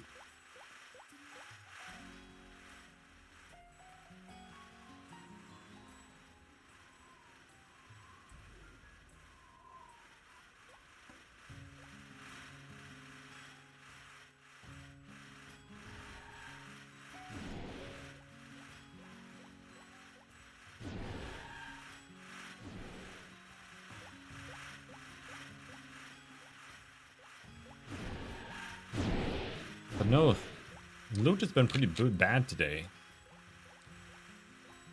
I get some Iridicons, so that's something. But like almost no stilettos or anything.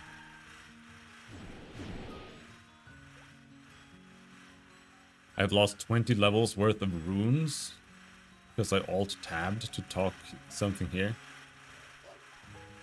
Runes? What are you doing?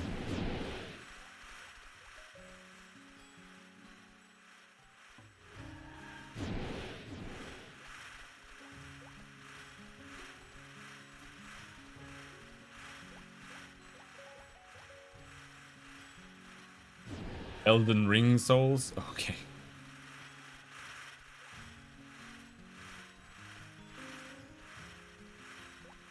That is unfortunate.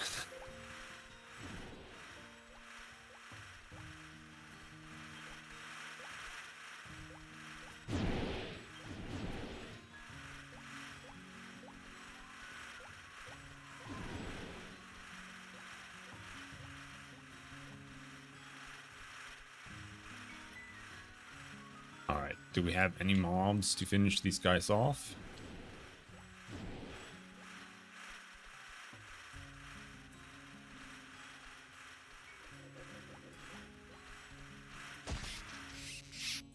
There we go.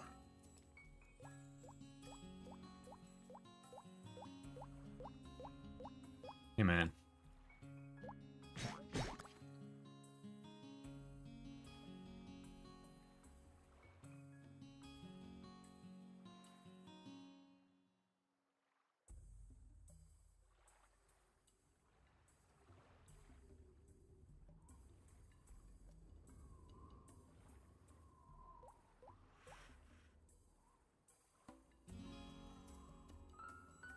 Oh.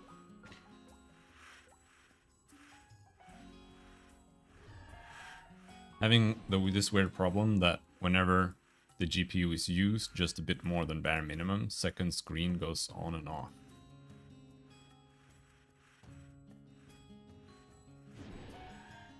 Weird.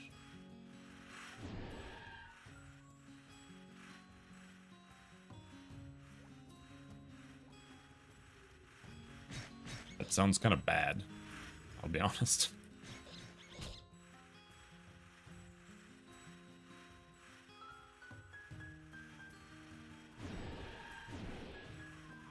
I think we are... Either there's someone else here, or there's gonna be an absolutely massive pull on the right side now.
It could be the GPU, but then I was gifted a new one, and it just got worse.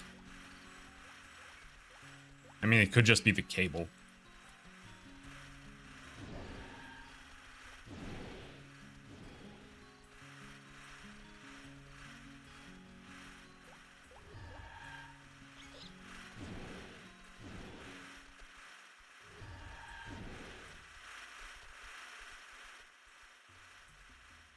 But that could be like anything.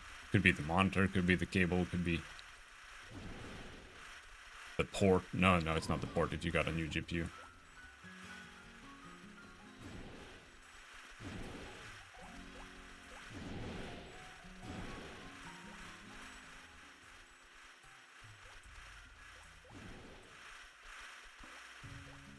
Yeah, you already tested the cables. Yeah. Sounds like the monitor then, for sure.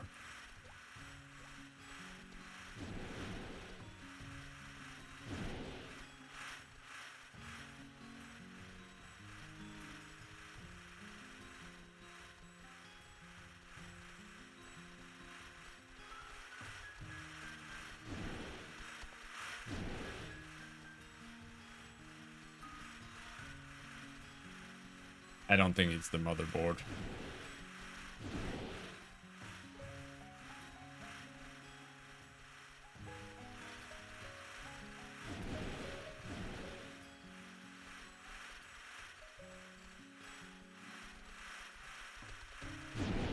Sounds like there's some weird handshake issue.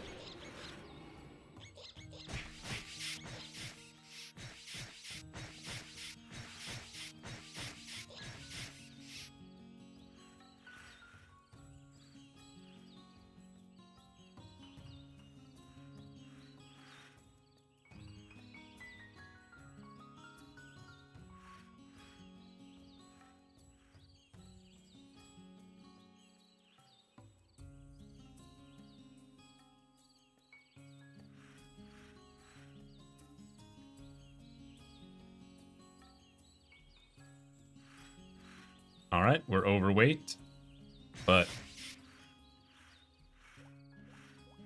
I think there is a big pull here. So I'm gonna try to pull this using only a little bit of SP to aggro the Anacondax. The Anacondax aren't as important though, it's the Sidewinders that matter, and they're aggro anyway.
Yep, as I thought. Quite a lot of dudes here. Holy shit.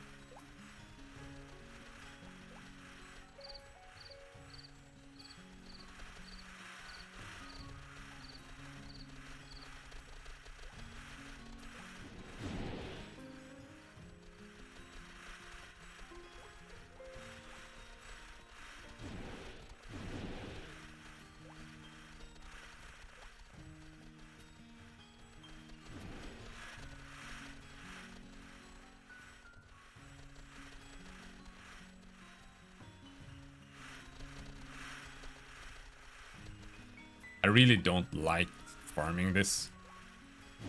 I prefer playing on my wizard or something, because I barely feel like I'm playing the class here. Like, I don't know.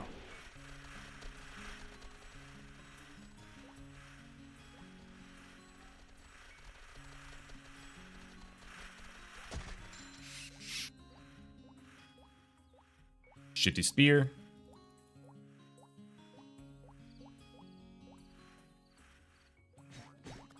But I think the spear actually sells for the same as the stiletto, so it's not bad.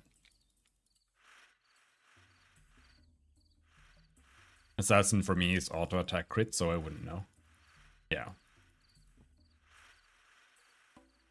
I mean, it's really effective, but I do just feel like I'm walking around in circles, just like abusing mobs.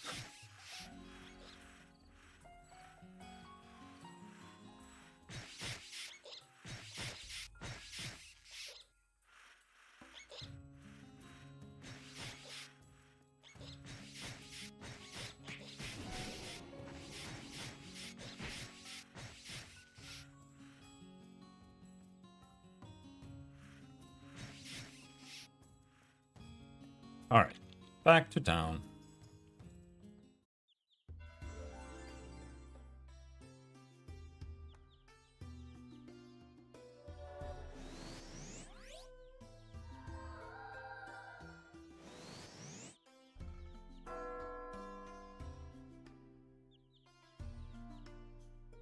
Let's see how much money that is. That's almost 4 hours of Sidewinders.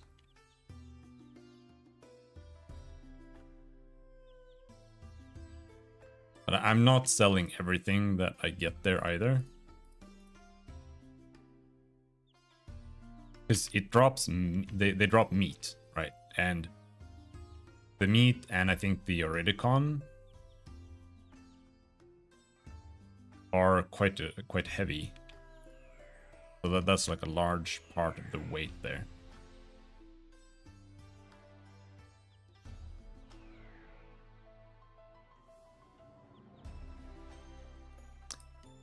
And white herbs weigh 7.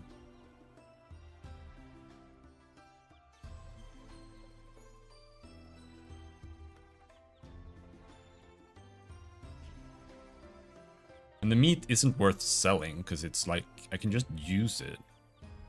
Meat isn't great because it weighs a lot, but you know, it's free.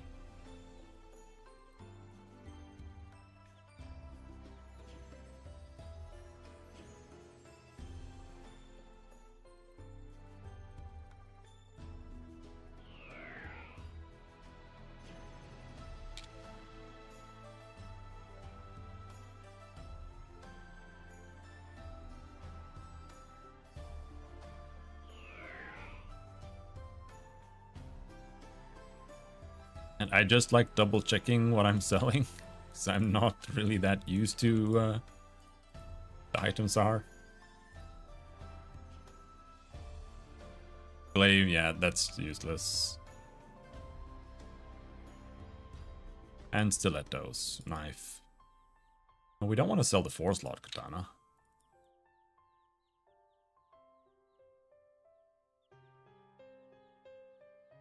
$346,000. That's still not enough, I think. No. But we have some money there.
Does my assassin have the panty undershirt?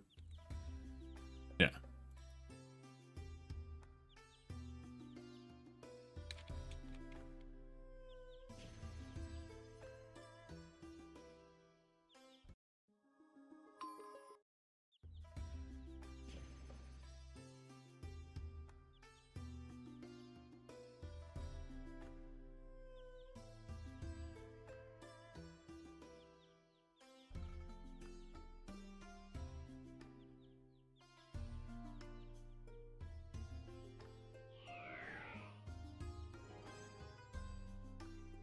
Guard. The hat.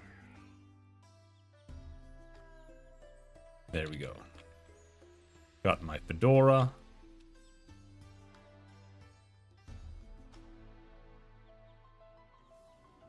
Sandals. Hello, Albine.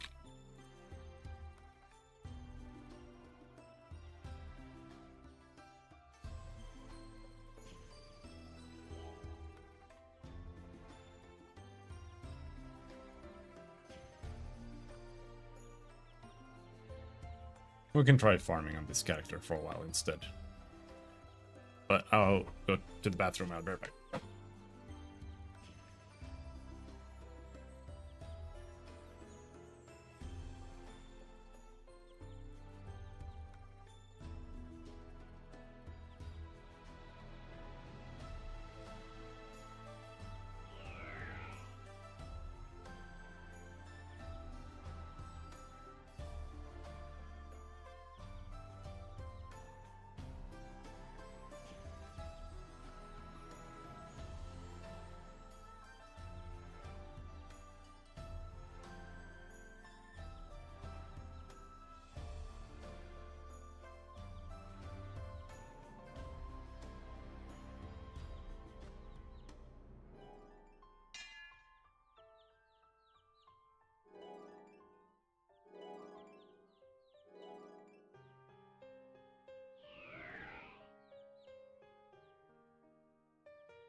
Just gonna grab something, and then I'm gonna raise my desk and stand for a while.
Someone's buffing.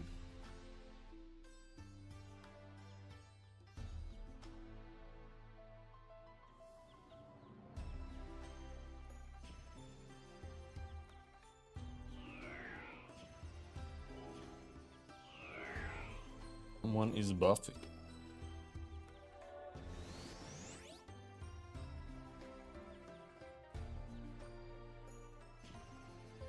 Moldy cheese.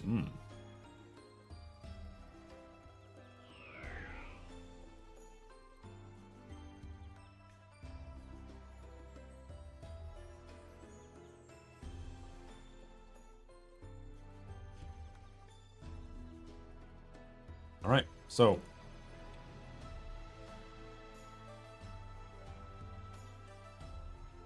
does anything in the game use yellow gemstones now?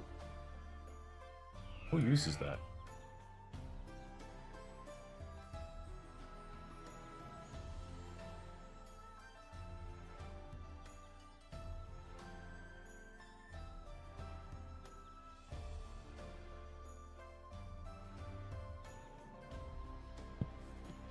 Yeah, no, I don't know, especially on this server, because they changed some spells to not use anything or use like blue instead. So I don't know.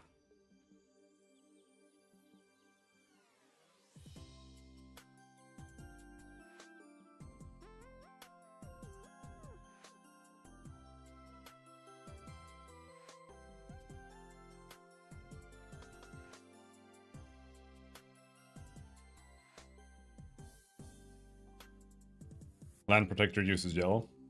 Okay.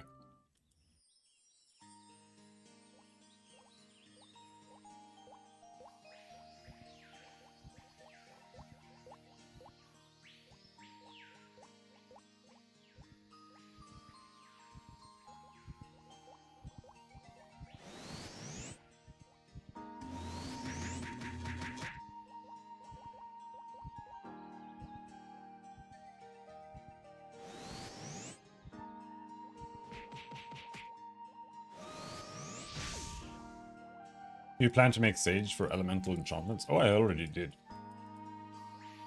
We played it a little bit too. So I think I have all the endows except for Earth, I think.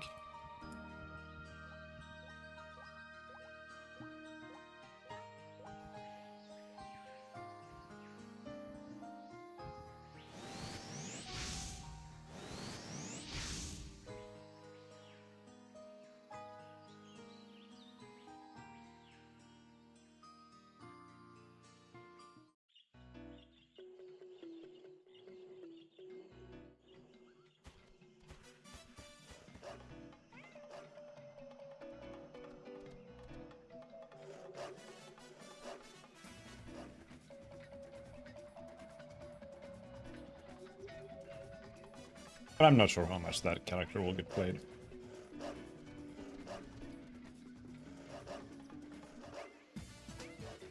Need to run to the groceries? Alright, dude, good luck.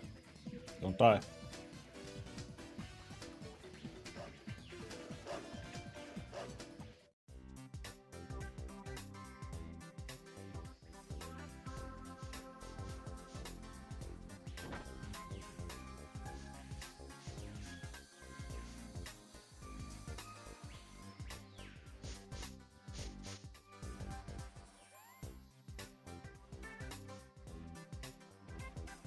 I think I'm being greedy. Nah, I'm being greedy.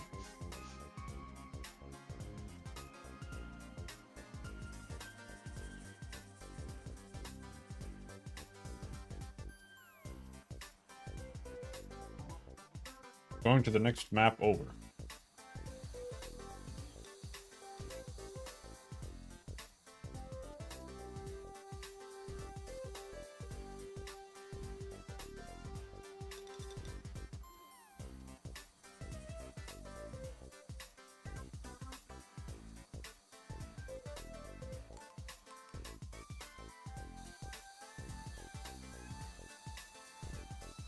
What is that first staff buff? What do you mean?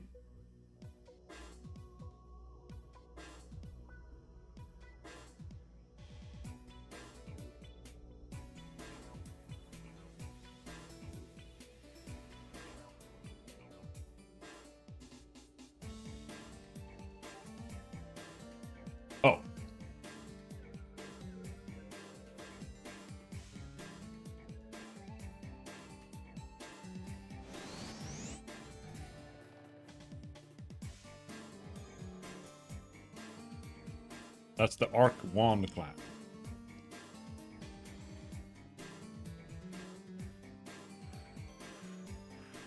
Oh, no, it's not this map. But yeah, that's... I don't know if other servers use it or if it's just like something they made up for this one.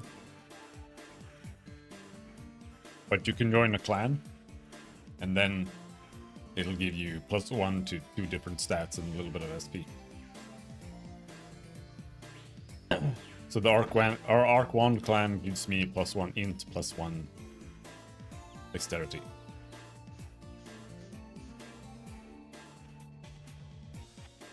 I thought it would give me... I thought it would give you like access to some kind of chat.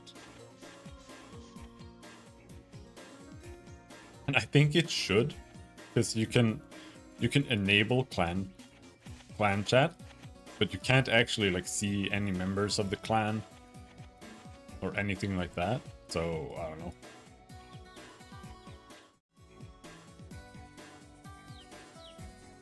This is the map.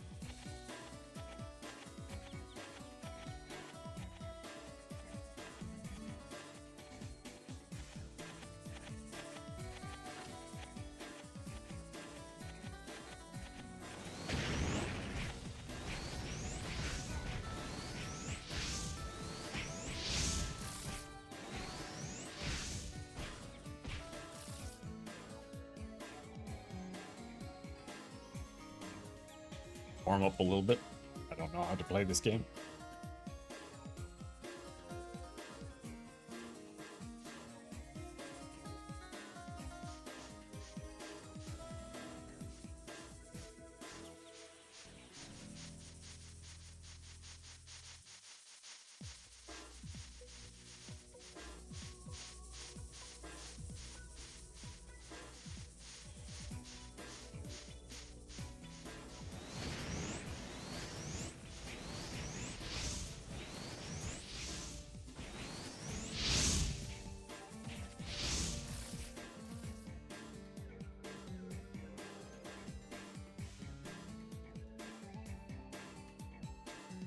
These guys drop shoes 1.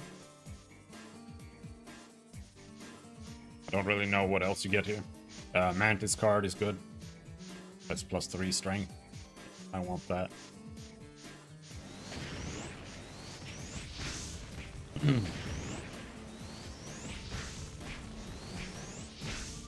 Button is Quagmire there.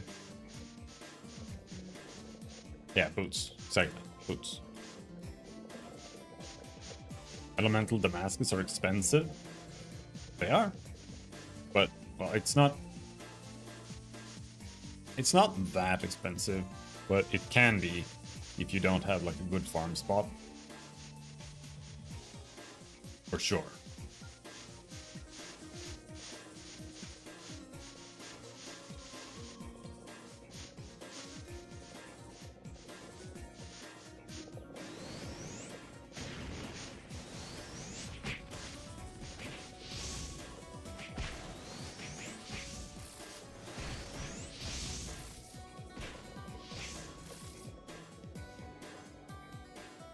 Like, I don't actually make that much money farming the Sidewinders, but it is money. But, it took me 4 hours to earn 400k.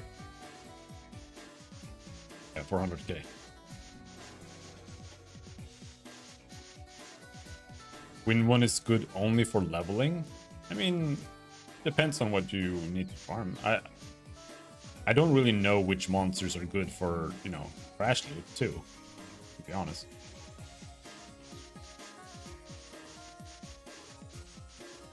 I only see card. All my eyes can see are cards and slotted gear.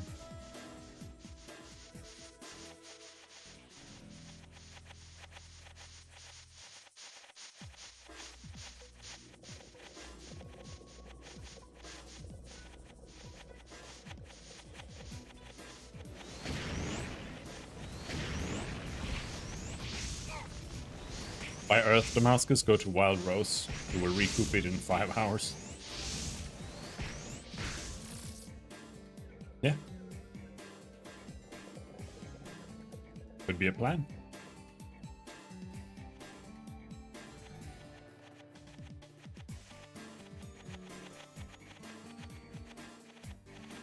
Not sure if I will kill them. Well, soon you will. I don't think they're not that dangerous, are they? Well, buying an elemental weapon just for leveling is probably a bad investment.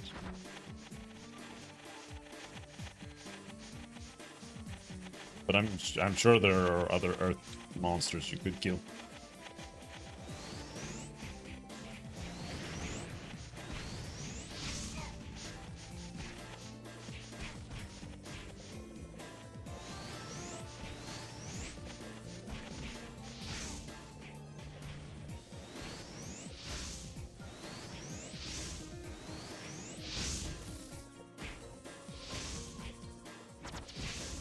Ouch!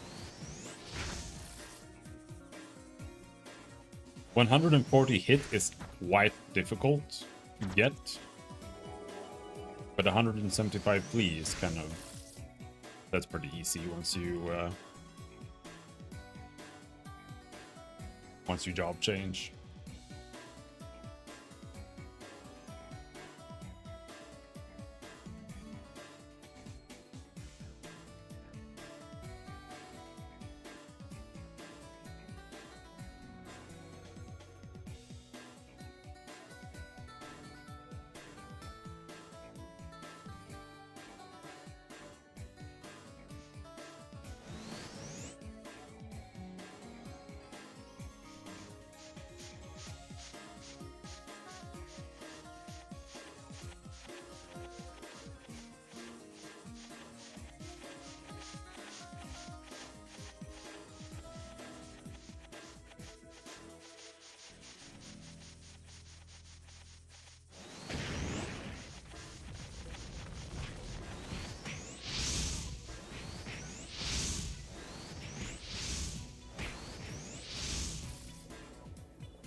XP here isn't particularly great, but it's not bad either.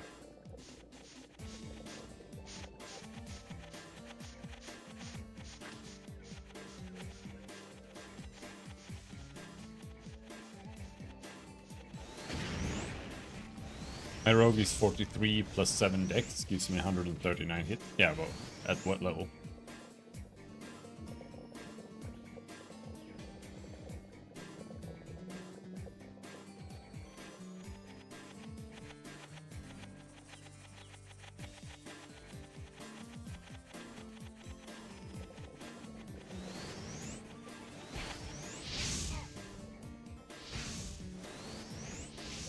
Yeah, no, you can absolutely go for dex early.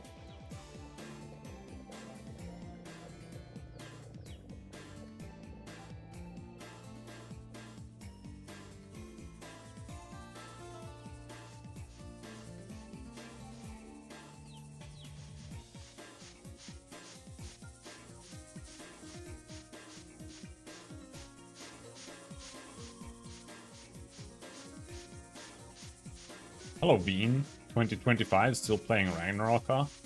Yeah, all the other MMOs are dog shit.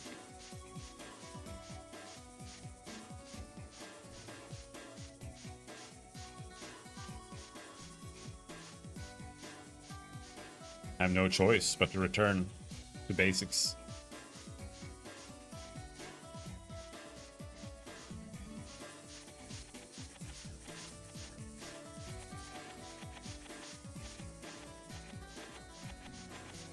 Alright. Let's kill those.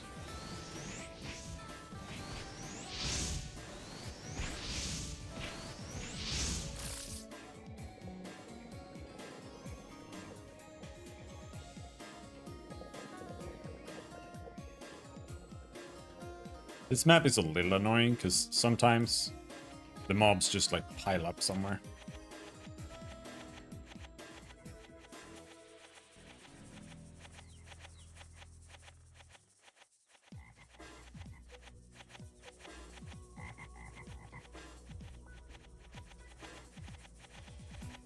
I think it might be someone else mobbing them and then dying.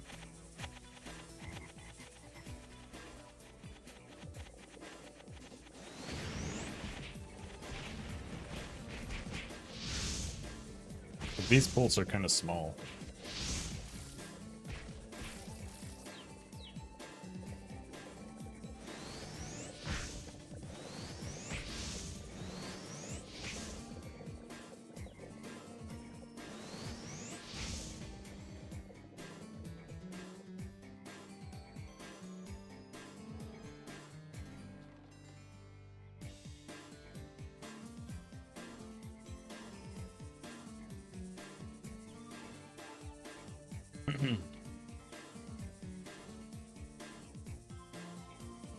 I think I can. Can I one-shot the flora?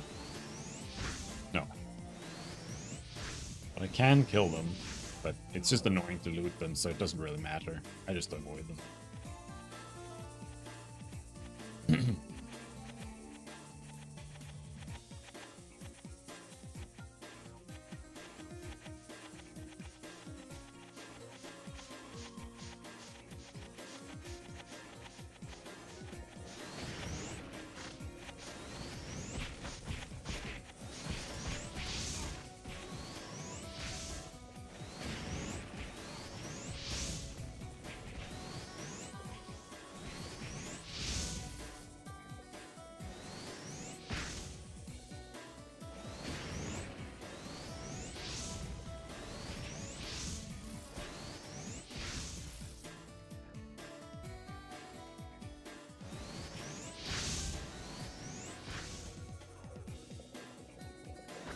Ouch! Ouch!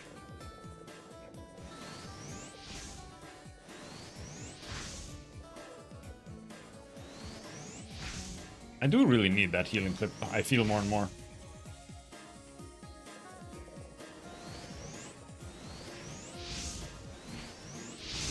Do I need to go and just farm Vitatas? I don't really want to go and farm Vitatas though.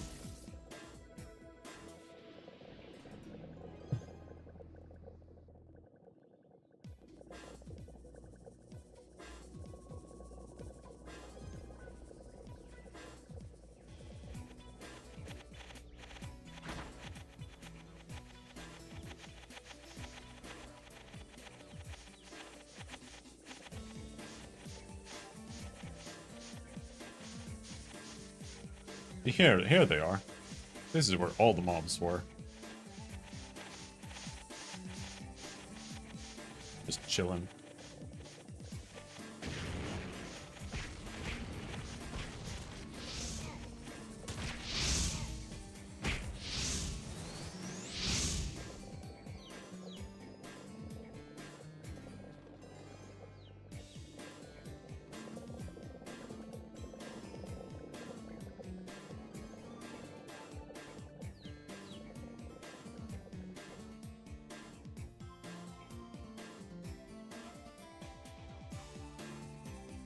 I do need to go to the store later.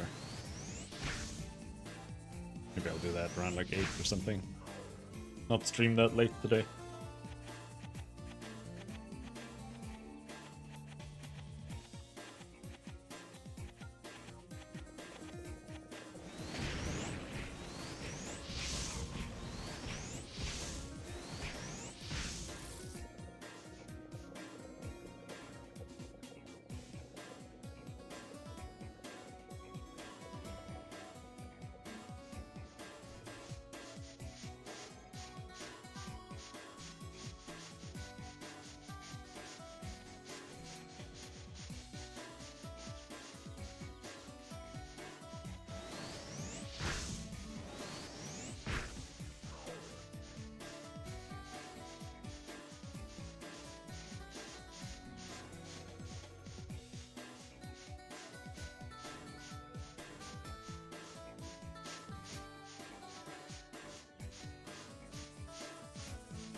Ouch, don't hit me.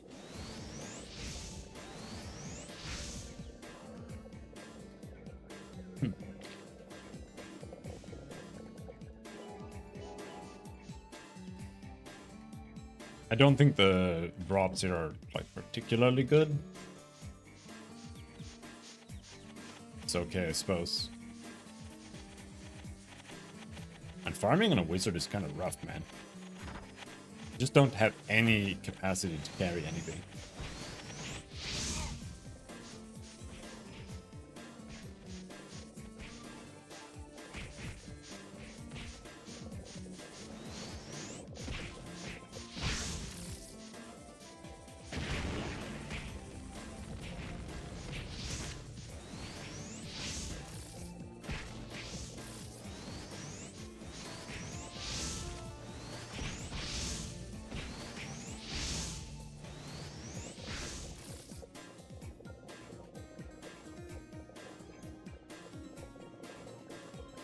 Pick it up!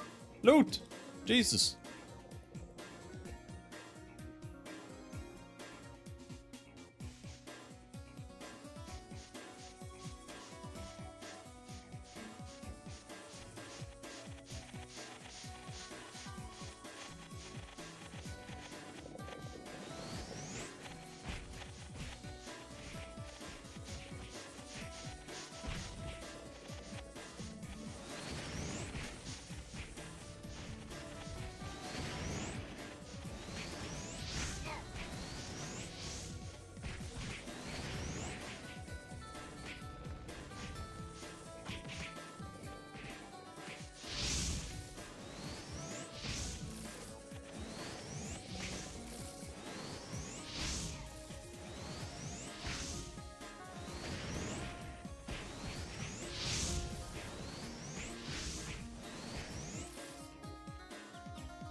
Aluminum is good.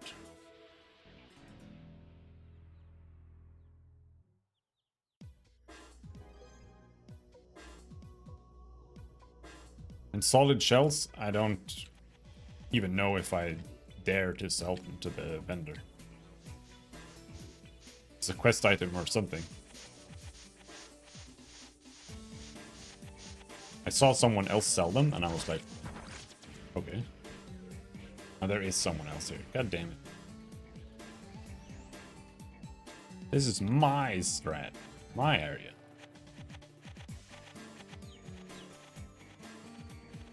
Do you upgrade your own weapons? Yeah. I don't think that blacksmiths can even do that.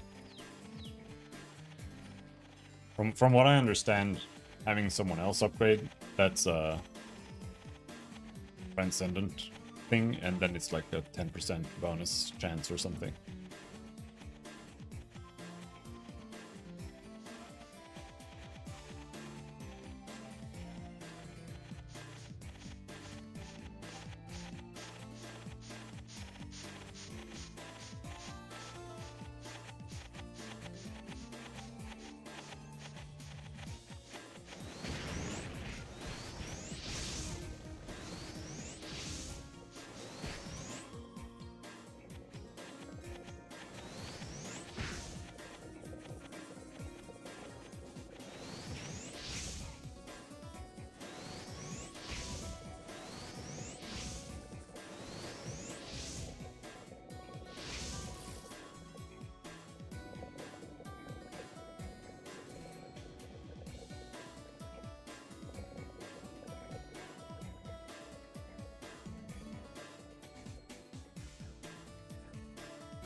Oh, I can't walk here. Whoa, shit.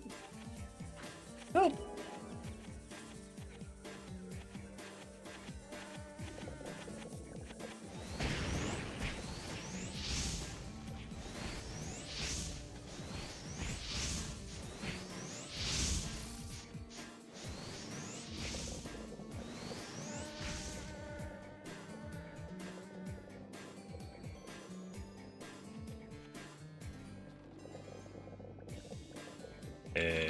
I wanted to use energy coat.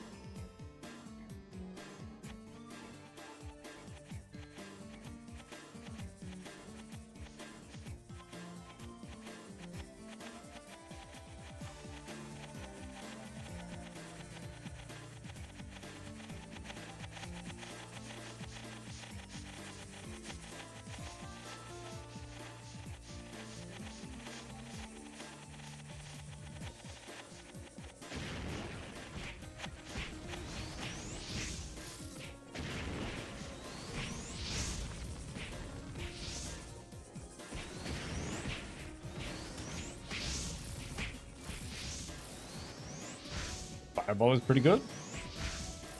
I was kind of feeling like I couldn't really anything with this character because I can't cast Meteor Storm on my own, but Fireball is really, really strong. Can you set vertical firewall? I can. But I don't think it's always useful. Sometimes it's just more of a pain in the ass than you get out of it. But when you need it, it's good.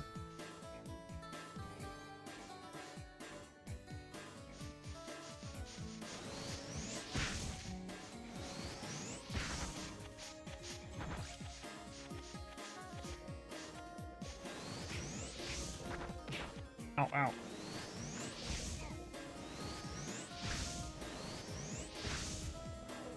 But for these mobs, you don't need it. You can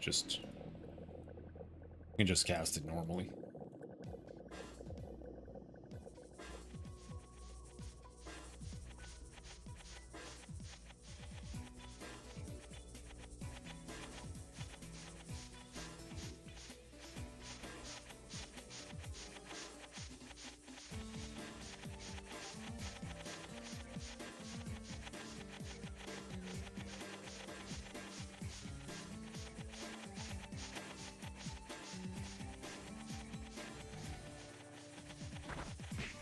Ouch.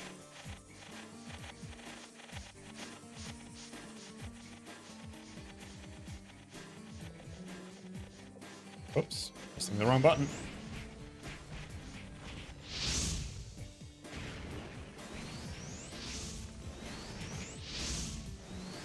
No! I made it through. They didn't make vertical ones.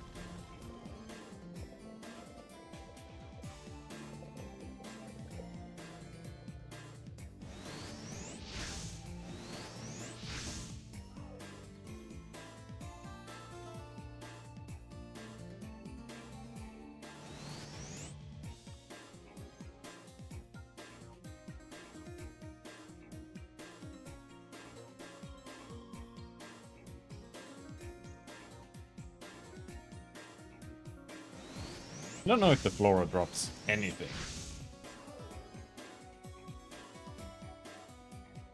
Fish monsters. Well, okay. No, I mean, that's decent. Maybe I should kill them when I see them.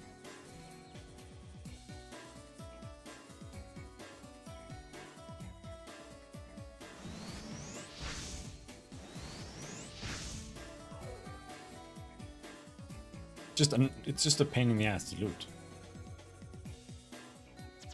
Or maybe I just kill all the floras that are around when I finish off the mobs, and that's it.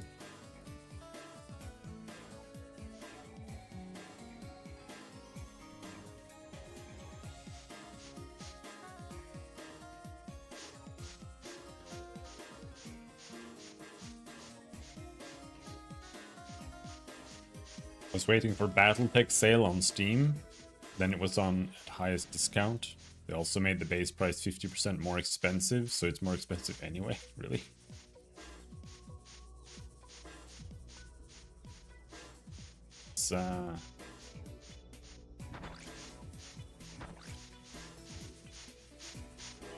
that's pretty scummy even for them. Oh, there.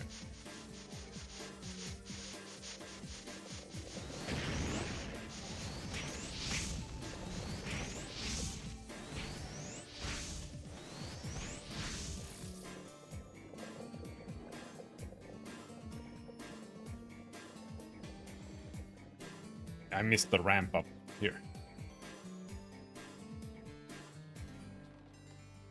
Was a part of a lot of companies doing that for, I don't remember which reason, for the regional pricing.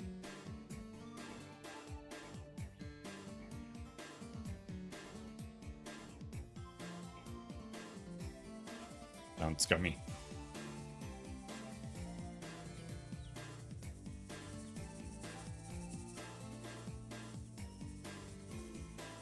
I'm dead. Nope. I'm fine. Fine. Ouch, ouch, ouch, ouch.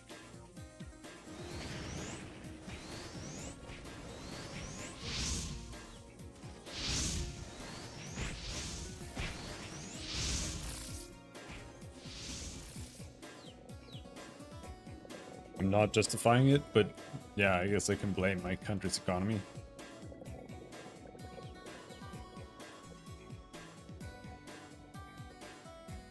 Yeah.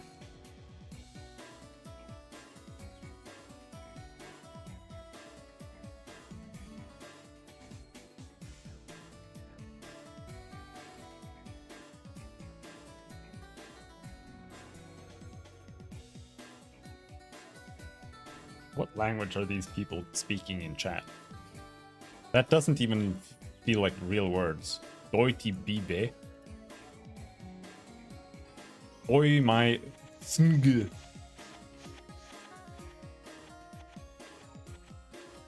Can't even pronounce that.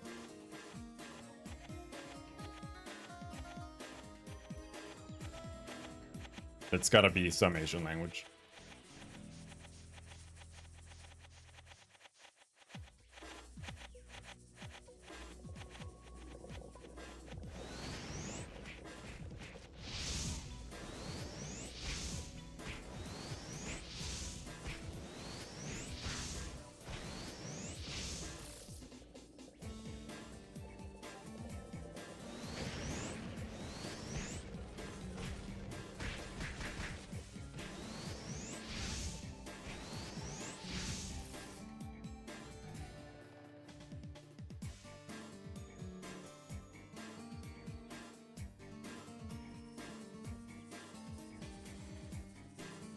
But yeah, see what I mean? Like, this map is... it's not that good.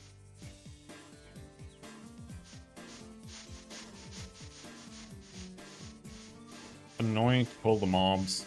It's very inconsistent in density.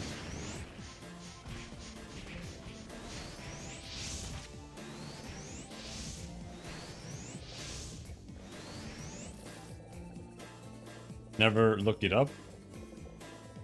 But how they deal with keyboards when your language is based on another type of alphabet.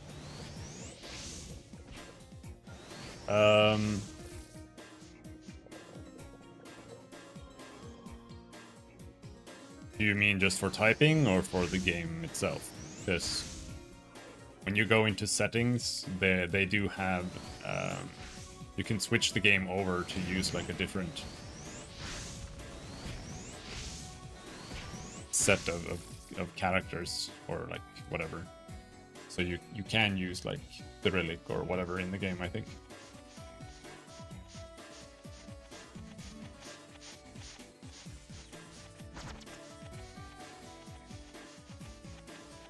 But I don't know how it works. In Tree of Savior, the Russians kind of hacked the game to make it able to display Cyrillic. And then when they type, for us, all it shows is like dots. So you'll have two people talking to each other and it's just like dot dot dot dot dot dot dot dot dot dot.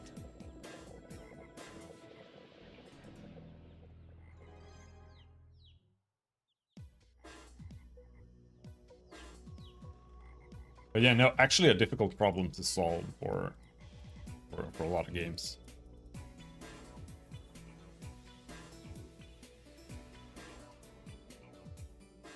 And also a difficult problem to solve if you're a pixel artist and you have to make fonts manually, and then you have to sit down and make like kanji pixel art fonts with like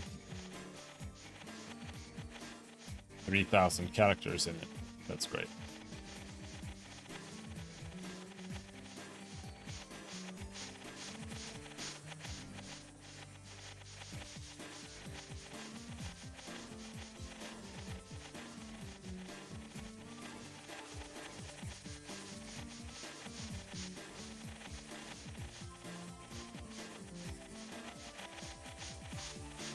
I would just not do that. I would just program the game to just write out full resolution characters.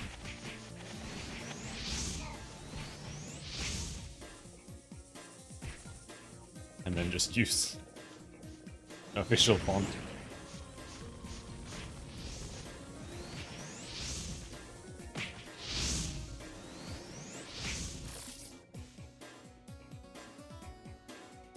Are some texts really hard-coded images instead of anything else? It can be.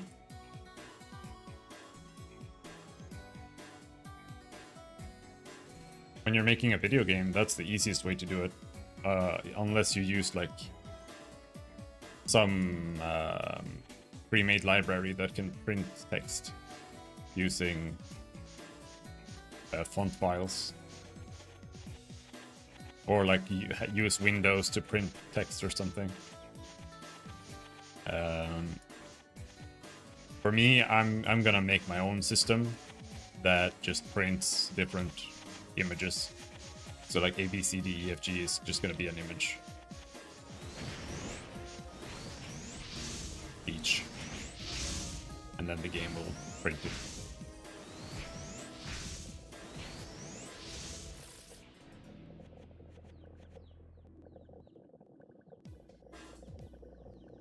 Otherwise, you have to like make a text renderer, and there's a lot of issues involved in writing text on the screen.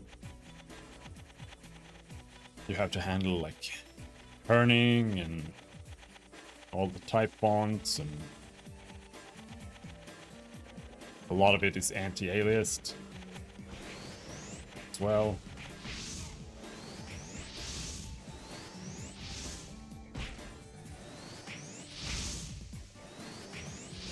The monsters really are experts at accidentally avoiding the firewalls.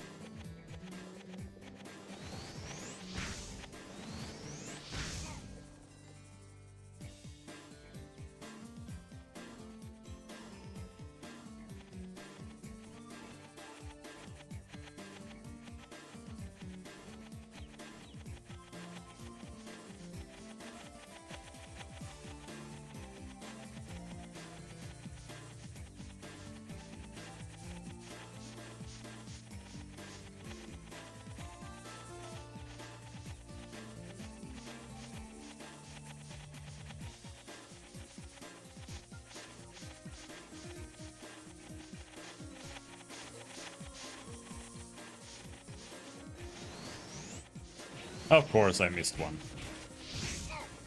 Of course. But I don't need to firewall these. I can just kite them with fireball. No big deal.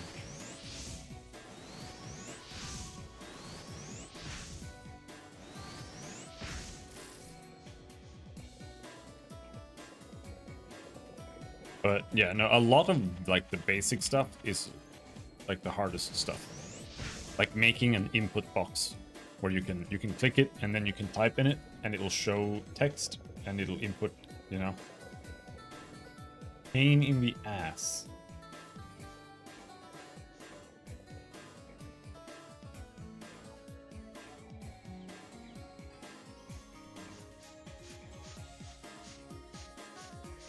Especially making it like compatible with everything. Like on your own. Jesus.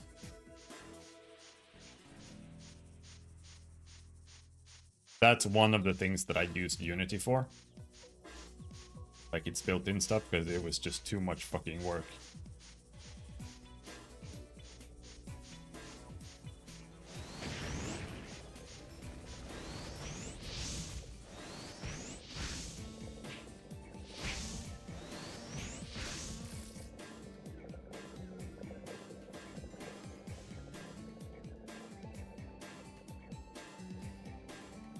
But I'll have to find... Rip my dude. My bug leg now.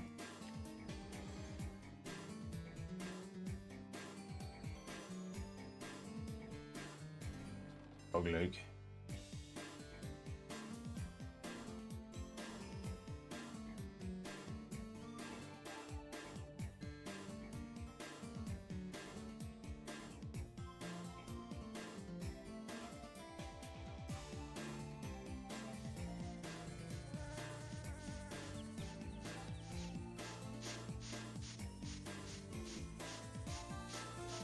Ah!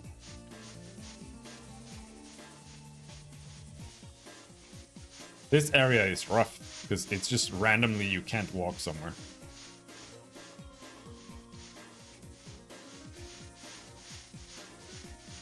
You can't see the monsters. We did it.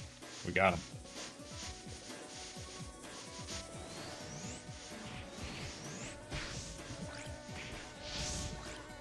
No! No! No! No!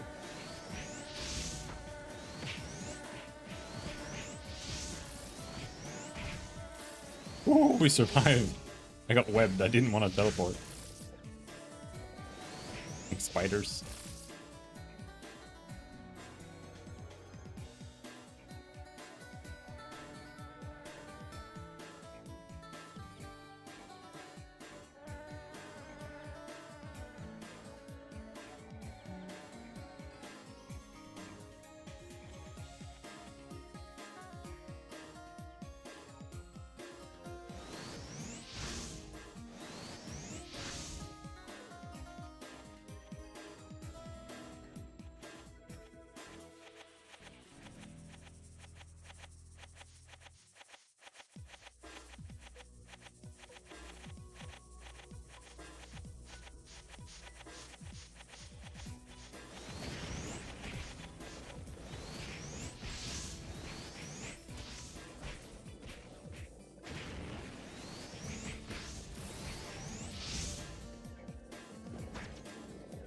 My goal with this character is to be allowed to cast Meteor Storm. I want to cast Meteor Storm on things.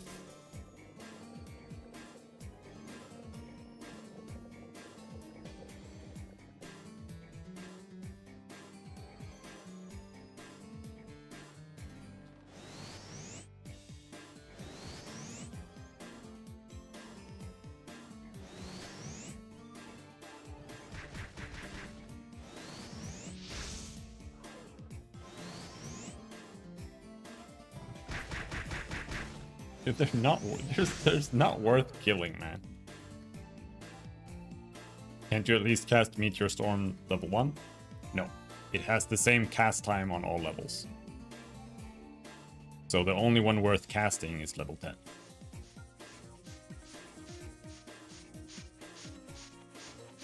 My dexterity is too low to even cast level 10 in a group. It's really hard.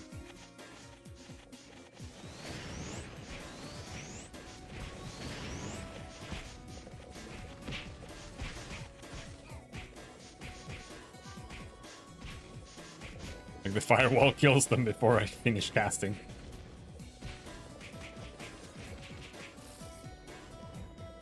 We got him. Killed him.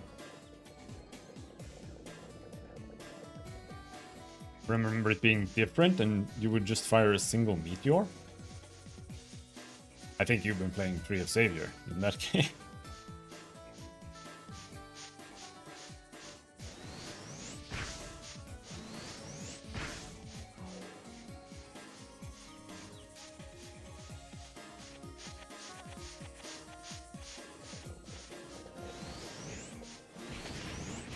Maybe you're misremembering it with Lord of Vermilion.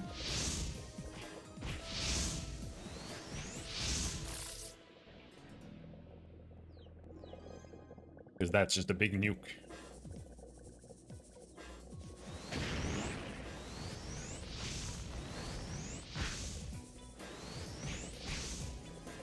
Yeah, the meteor in Tree of Savior is hilarious. I kind of want to start it just to use the spell. Can we survive there?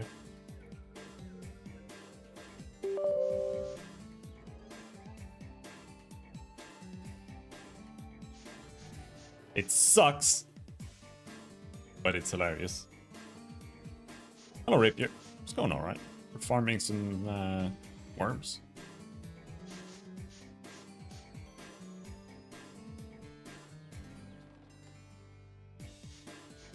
For me, Lord of Vermilion was called Thor's Ire. Oh, was it like regional translations?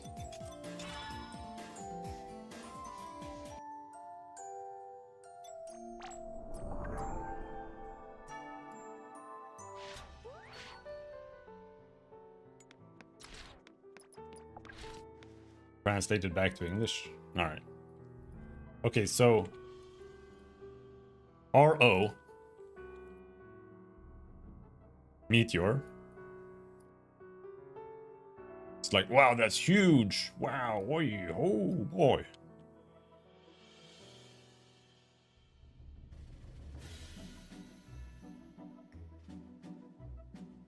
And also fire pillar.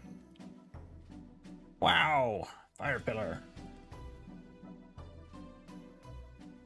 And then we switch over to Tree of Savior. And we use fire pillar.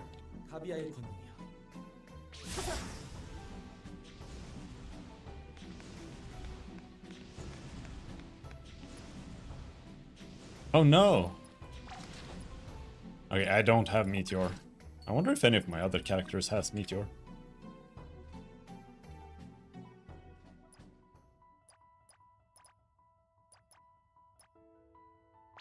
Here, maybe.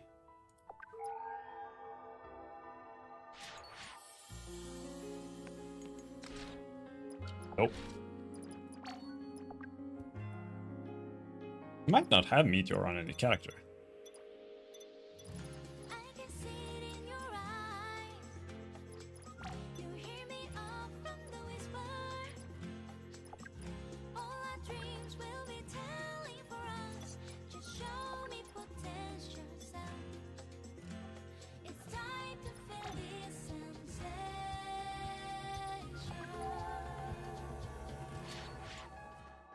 Yeah, no, it's dog shit.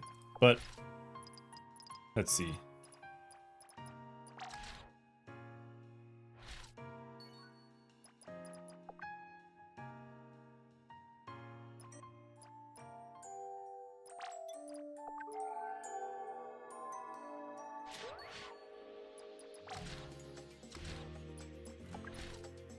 Which class to elementalist?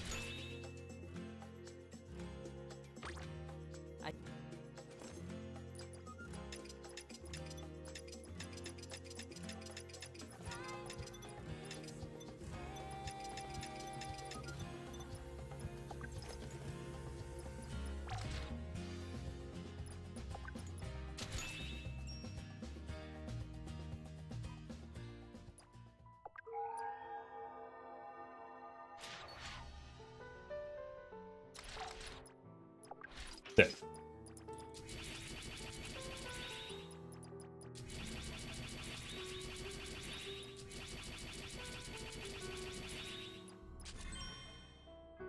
Now we have meteor. So this is the Tree of Savior meteor.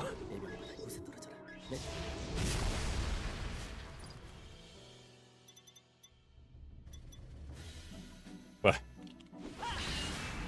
yeah. Everything is a lot more scaled up here.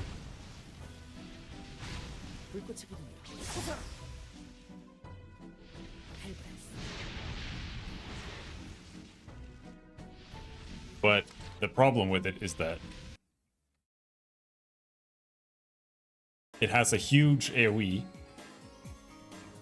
but it does like very little single target damage. So if you hit like the maximum amount of monsters with it, it does a lot more damage than like other skills.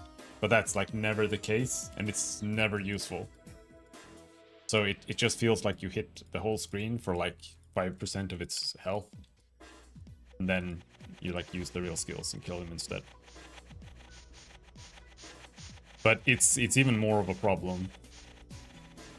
You don't mob like RO. No, not exactly. Like, because you can AoE much better in Free of Savior. And usually maps tend to be just have more mobs on them. You don't need to like walk around like this and gather them up as much. You can just go around killing stuff.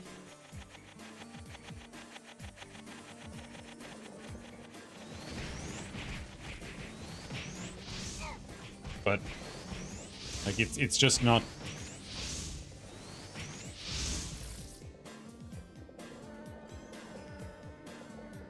It's too focused on doing area damage that you need to pull like a million monsters for it to be worthwhile. Press the button. And then it just becomes annoying to fight because the rest of your abilities don't necessarily hit as many targets. Because abilities have target limits often. But what they also did was they added something called a Vivora. And a Vivora is like a gem that you can equip on your weapons. And they started releasing, like at first a Vivora was just, you went around and you killed monsters until they dropped a good piece of gear with good stats for your class or your build. And then you could extract those stats, and that would give you like a Vivora, which was, again, basically a gem that you could then attempt to insert into a good piece of gear, like a legendary item that didn't come with stats. And that system was good, because it meant that you farmed the game. Like you, even if you had raids with raid gear in it, raids, 5-man raids. So it was literally just a dungeon mob.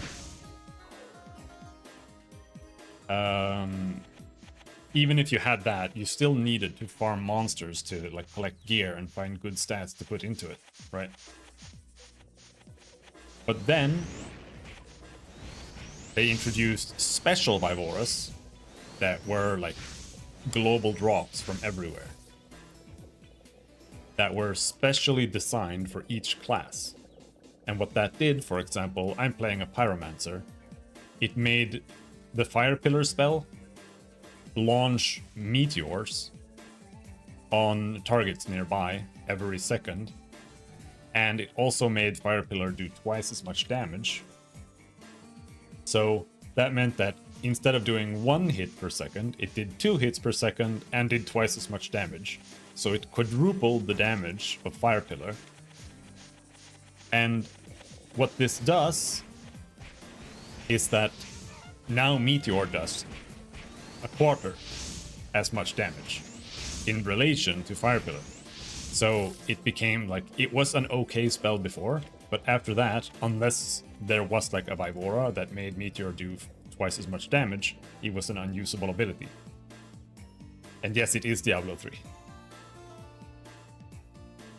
And that was like the beginning of the end of the game, because they did that for every class, and it just made the class unplayable if you didn't have a Vivora.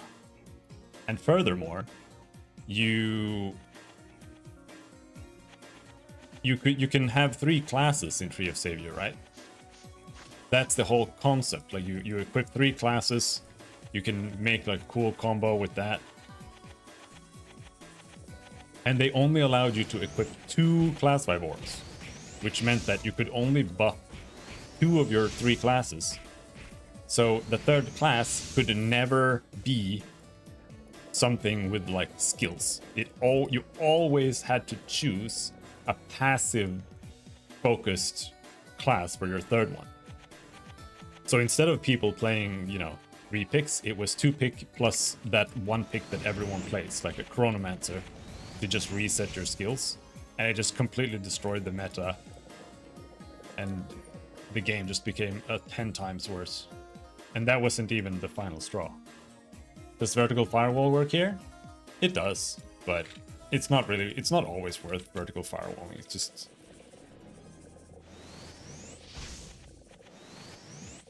It's like if you're mobbing enough that regular firewall isn't enough, then yeah, sure. But there's no reason to bother here. It just makes you more liable to die. Because you like missed.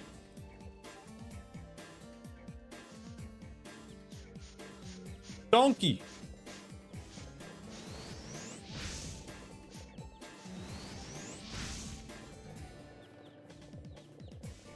Or dexterity?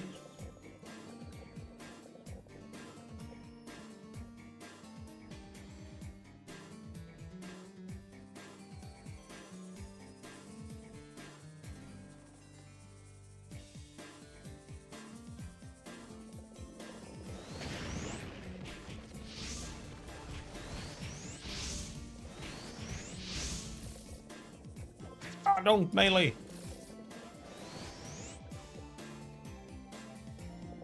And they further compounded those issues that I was talking about. We're going on another Tree of Savior rant. Holy shit. But yeah, no, they further compounded those problems by adding set bonuses too. Just like Diablo 3. But the set bonuses here were like, you could choose between a bunch of different sets. One of them made it so that channeling abilities did like 4 times more damage, or even more than that. And that meant that if you played like any class, you could only use the one channeling ability in that class. So you basically made an entire character that was just about pressing one button in your entire toolkit on like one class. And there was also a set for casting, like cast spells with cast times became stronger. Only, so if you had that, then you could only use spells with cast time. And if you played like a pyromancer, you didn't have that many. So it like literally worked for 3 classes in the game as a mage. The rest didn't have like only cast time. So it was like you had one generic set, and then you had a channeling set that worked for like literally 2 classes. You had a casting set that also worked for 2 classes. You had an auto attack set that only worked for 2 classes. And you had a healing set that also only worked for 2 classes, because there were only 2 healers. And they were super hard to get. So if you, and they only gave them, like they gave them out as a free reward for making a new account, basically. And if you picked the wrong one, you were like, oh, well, I want the casting one because I'm making a wizard. And then you realize that, wait, why do none of the wizard classes have casting times? It's only like these 3 here. And then you were like, actually, I want to play a swordsman. Then you couldn't get the damage bonus one that would make you do 4 times more damage without like farming for literally 2 months straight with help, or just making a new account. Does the server have a cap on XP per day? No. I was just listening while doing things. We were using Assassin earlier.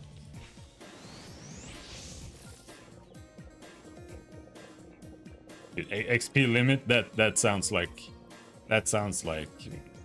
a modern mobile game shit. That's why I am playing on a private server. Because all modern MMOs are fucking garbage. Even the ones that are old. Like official RO is a fucking disaster. Like, Absolute trash.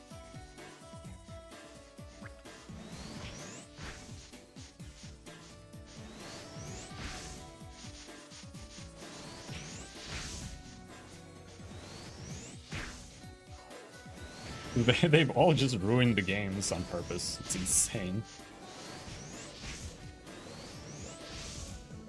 Holy shit. Hello, Despes. How's it going?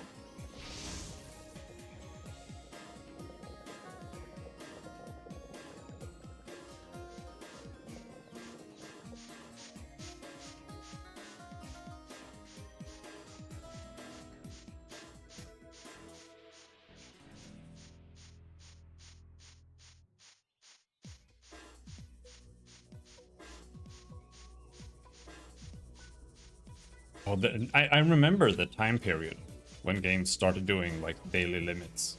And it was a time where like Korea was shitting out MMOs. And they all had it. You know, like DFO. I don't know if Vindictus had it. I never really played that much. You had like Continent of the Ninth Seal or whatever it's called.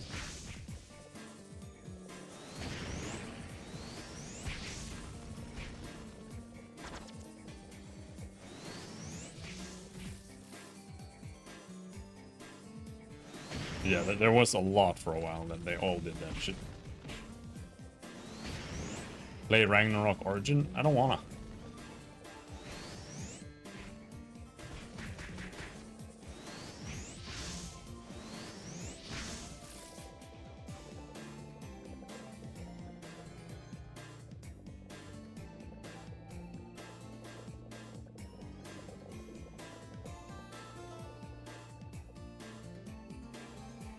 Yeah, this is trash.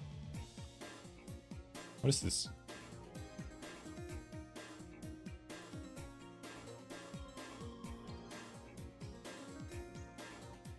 This is for sure trash. Download on App Store. Jesus Christ.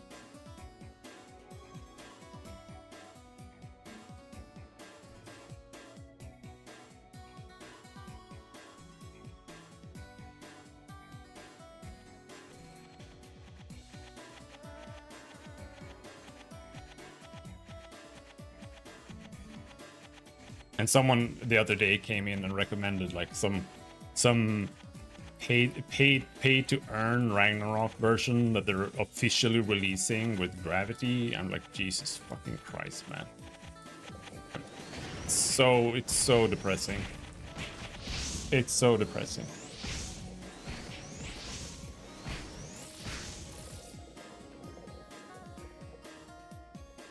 Is best of RO? No, it's garbage.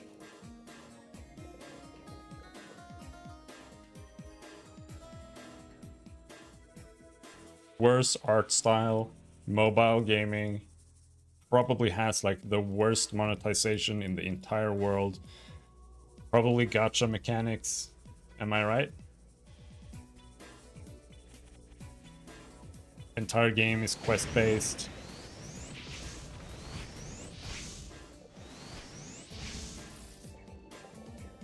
There's just no way. There's no way.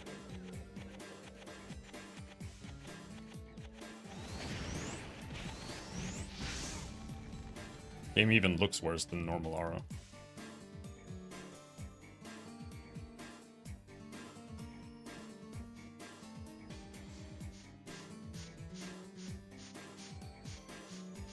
I mean, even renewal is unplayable.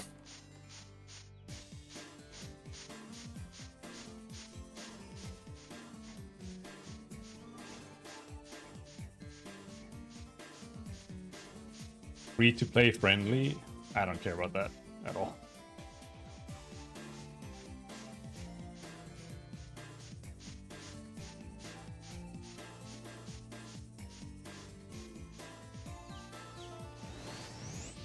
The fact that you can whale means the game is shit.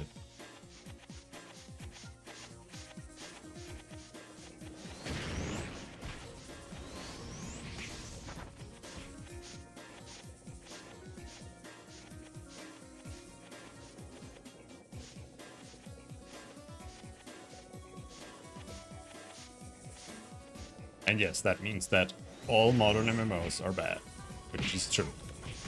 Is what I've been saying.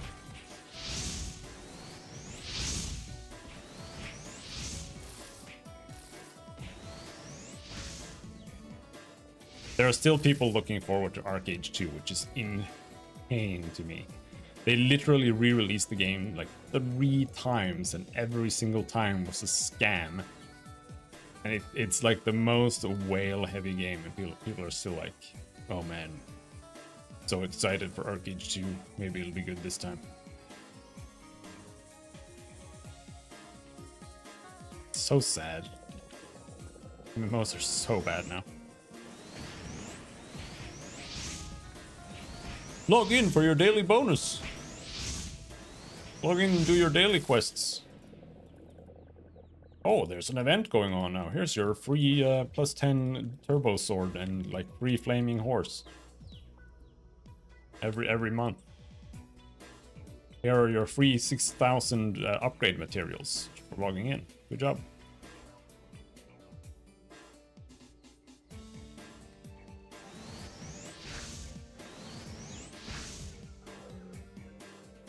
Not worth playing.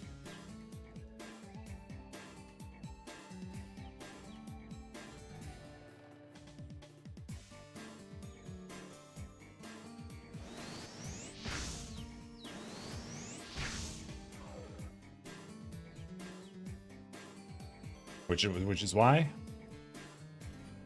Classic RO is the best choice right now. Like, unironically, Classic RO is one of the best choices if you actually want to play an MMO right now.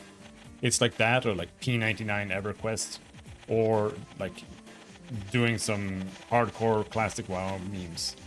Those are like the only games.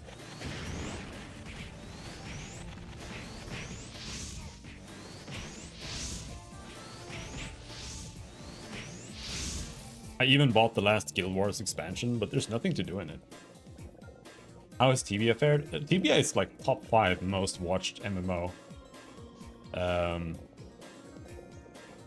But I would never play that.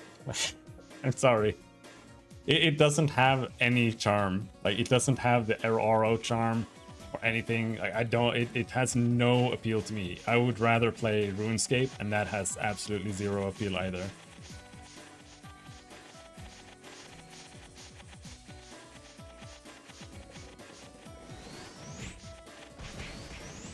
Plus, as far as I know, TBA is like full of like mafias that are just like monopolizing the game from other people. But I haven't played TBA much, so I don't really like it. Or I was never interested really. Like the Ultima camera angle, like all of it. It's just, I don't know. I don't know what the game's like. But it has like 1 billion private servers too. Like, it probably has more private servers than RO does. RO has like 6 billion private servers. What server is this? This is Payon Stories.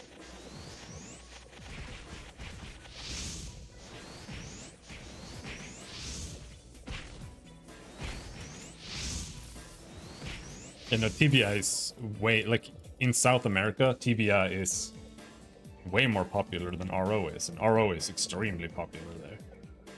But TBI is like their game. That's like their main game.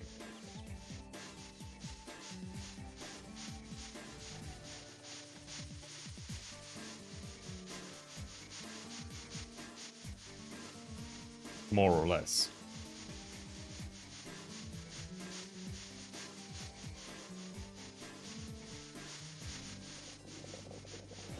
Like, if you go and check out TBS streamers, they're like exclusively from South America.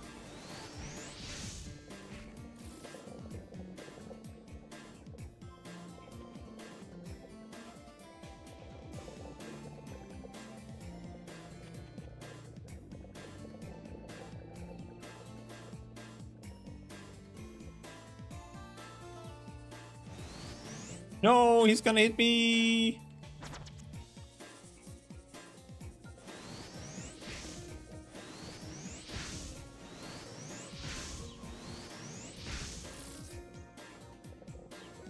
All right. We have to go back very soon. My inventory is full. So I'm carrying 30 meat, and that is too much for my small wizard arms.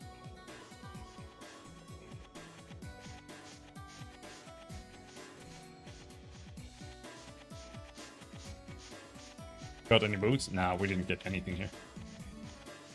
The farm is like really bad.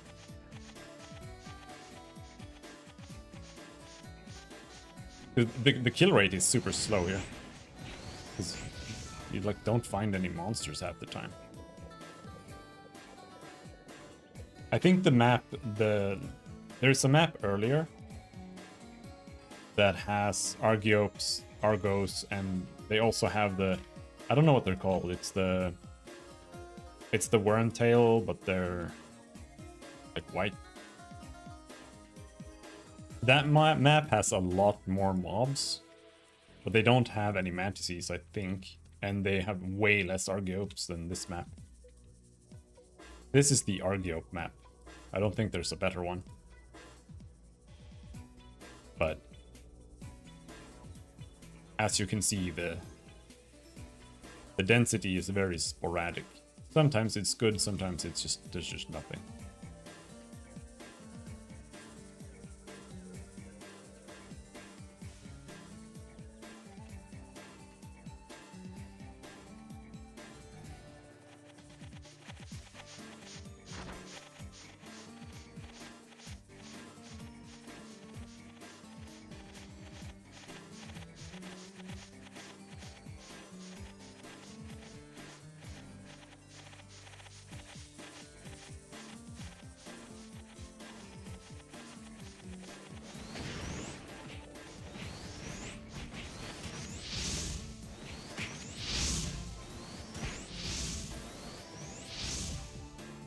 Maybe it was a different episode, but I remember one with Argiopes and the mini boss Argiope everywhere. We can take a look.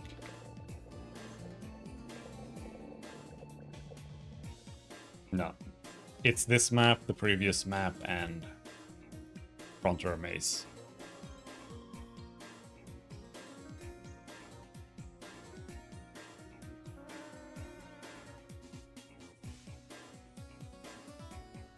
Otherwise, in Geffen Dungeon, you have the purple Argiopes, and they, of course, have a bunch of slaves. I don't know if slaves actually can drop loot, or if they're just useless. I assume they don't drop anything.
We can keep going for a while. before we have to go back. I do have 1000 SP.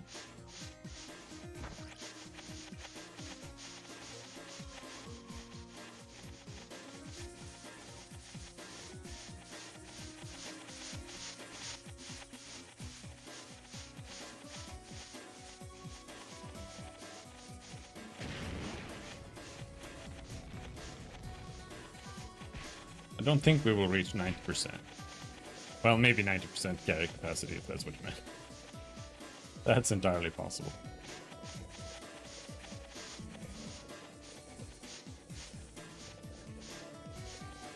Maybe if I stop fucking up.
Ouch! Ouch! Ouch! Ouch! Fucking let go, bitch! Ouch!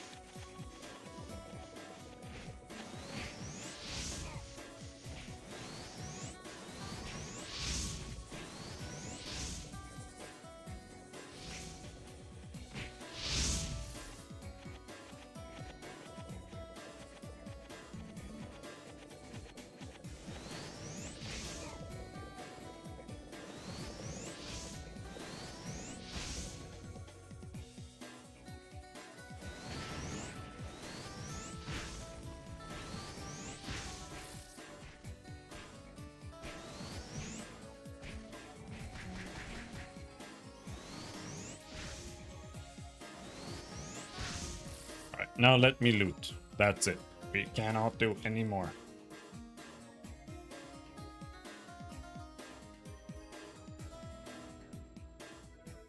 Fuck!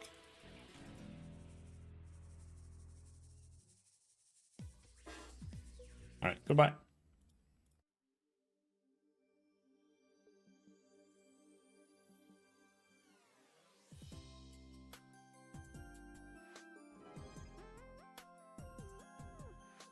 Don't actually need these here. Don't need these either.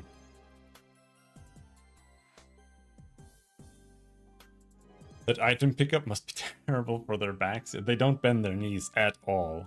They're really flexible in this world.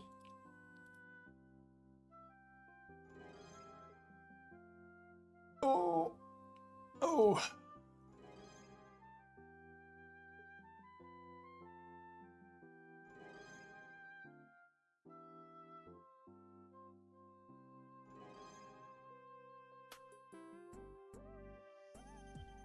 Oh.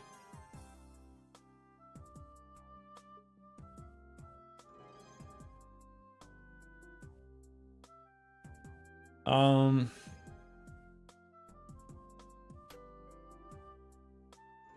I'm thinking I might take just the rest of the day off and just chill.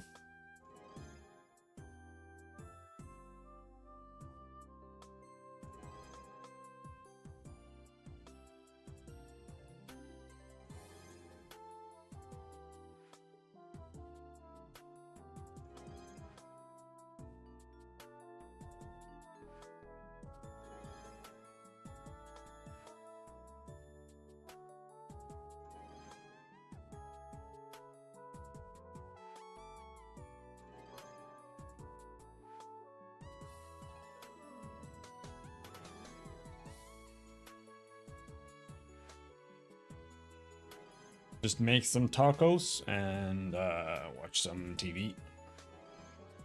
Streams, maybe. Hasn't been that much stream content recently, though. It's like literally the only thing going on right now is World of Warcraft. I don't care about World of Warcraft at all. But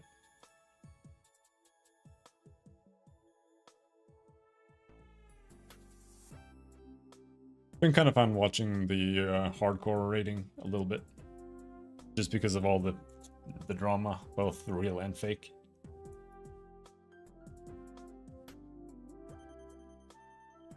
But that is beginning to fall off now. So it's not really that interesting anymore. But I'm just waiting for more Path of Exile content to come out. Because I don't want to watch... Like, people have been streaming Monster Hunter, and even when that comes out, I don't want to watch that, because I just want to stream that and play that.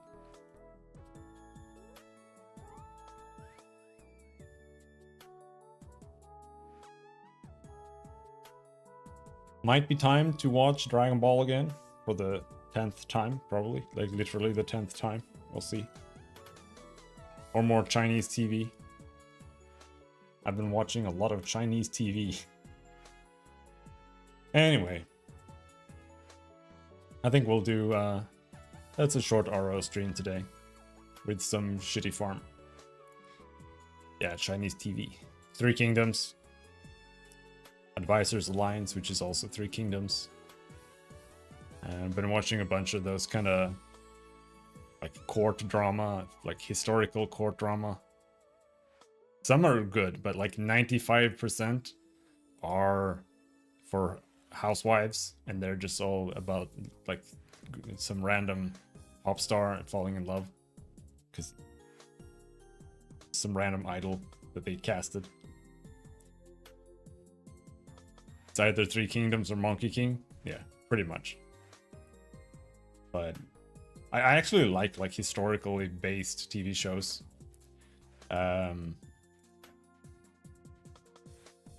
But most of the time they're not that good. Like even over here, or especially over here, especially recently. But there are actually quite a few decent Chinese shows.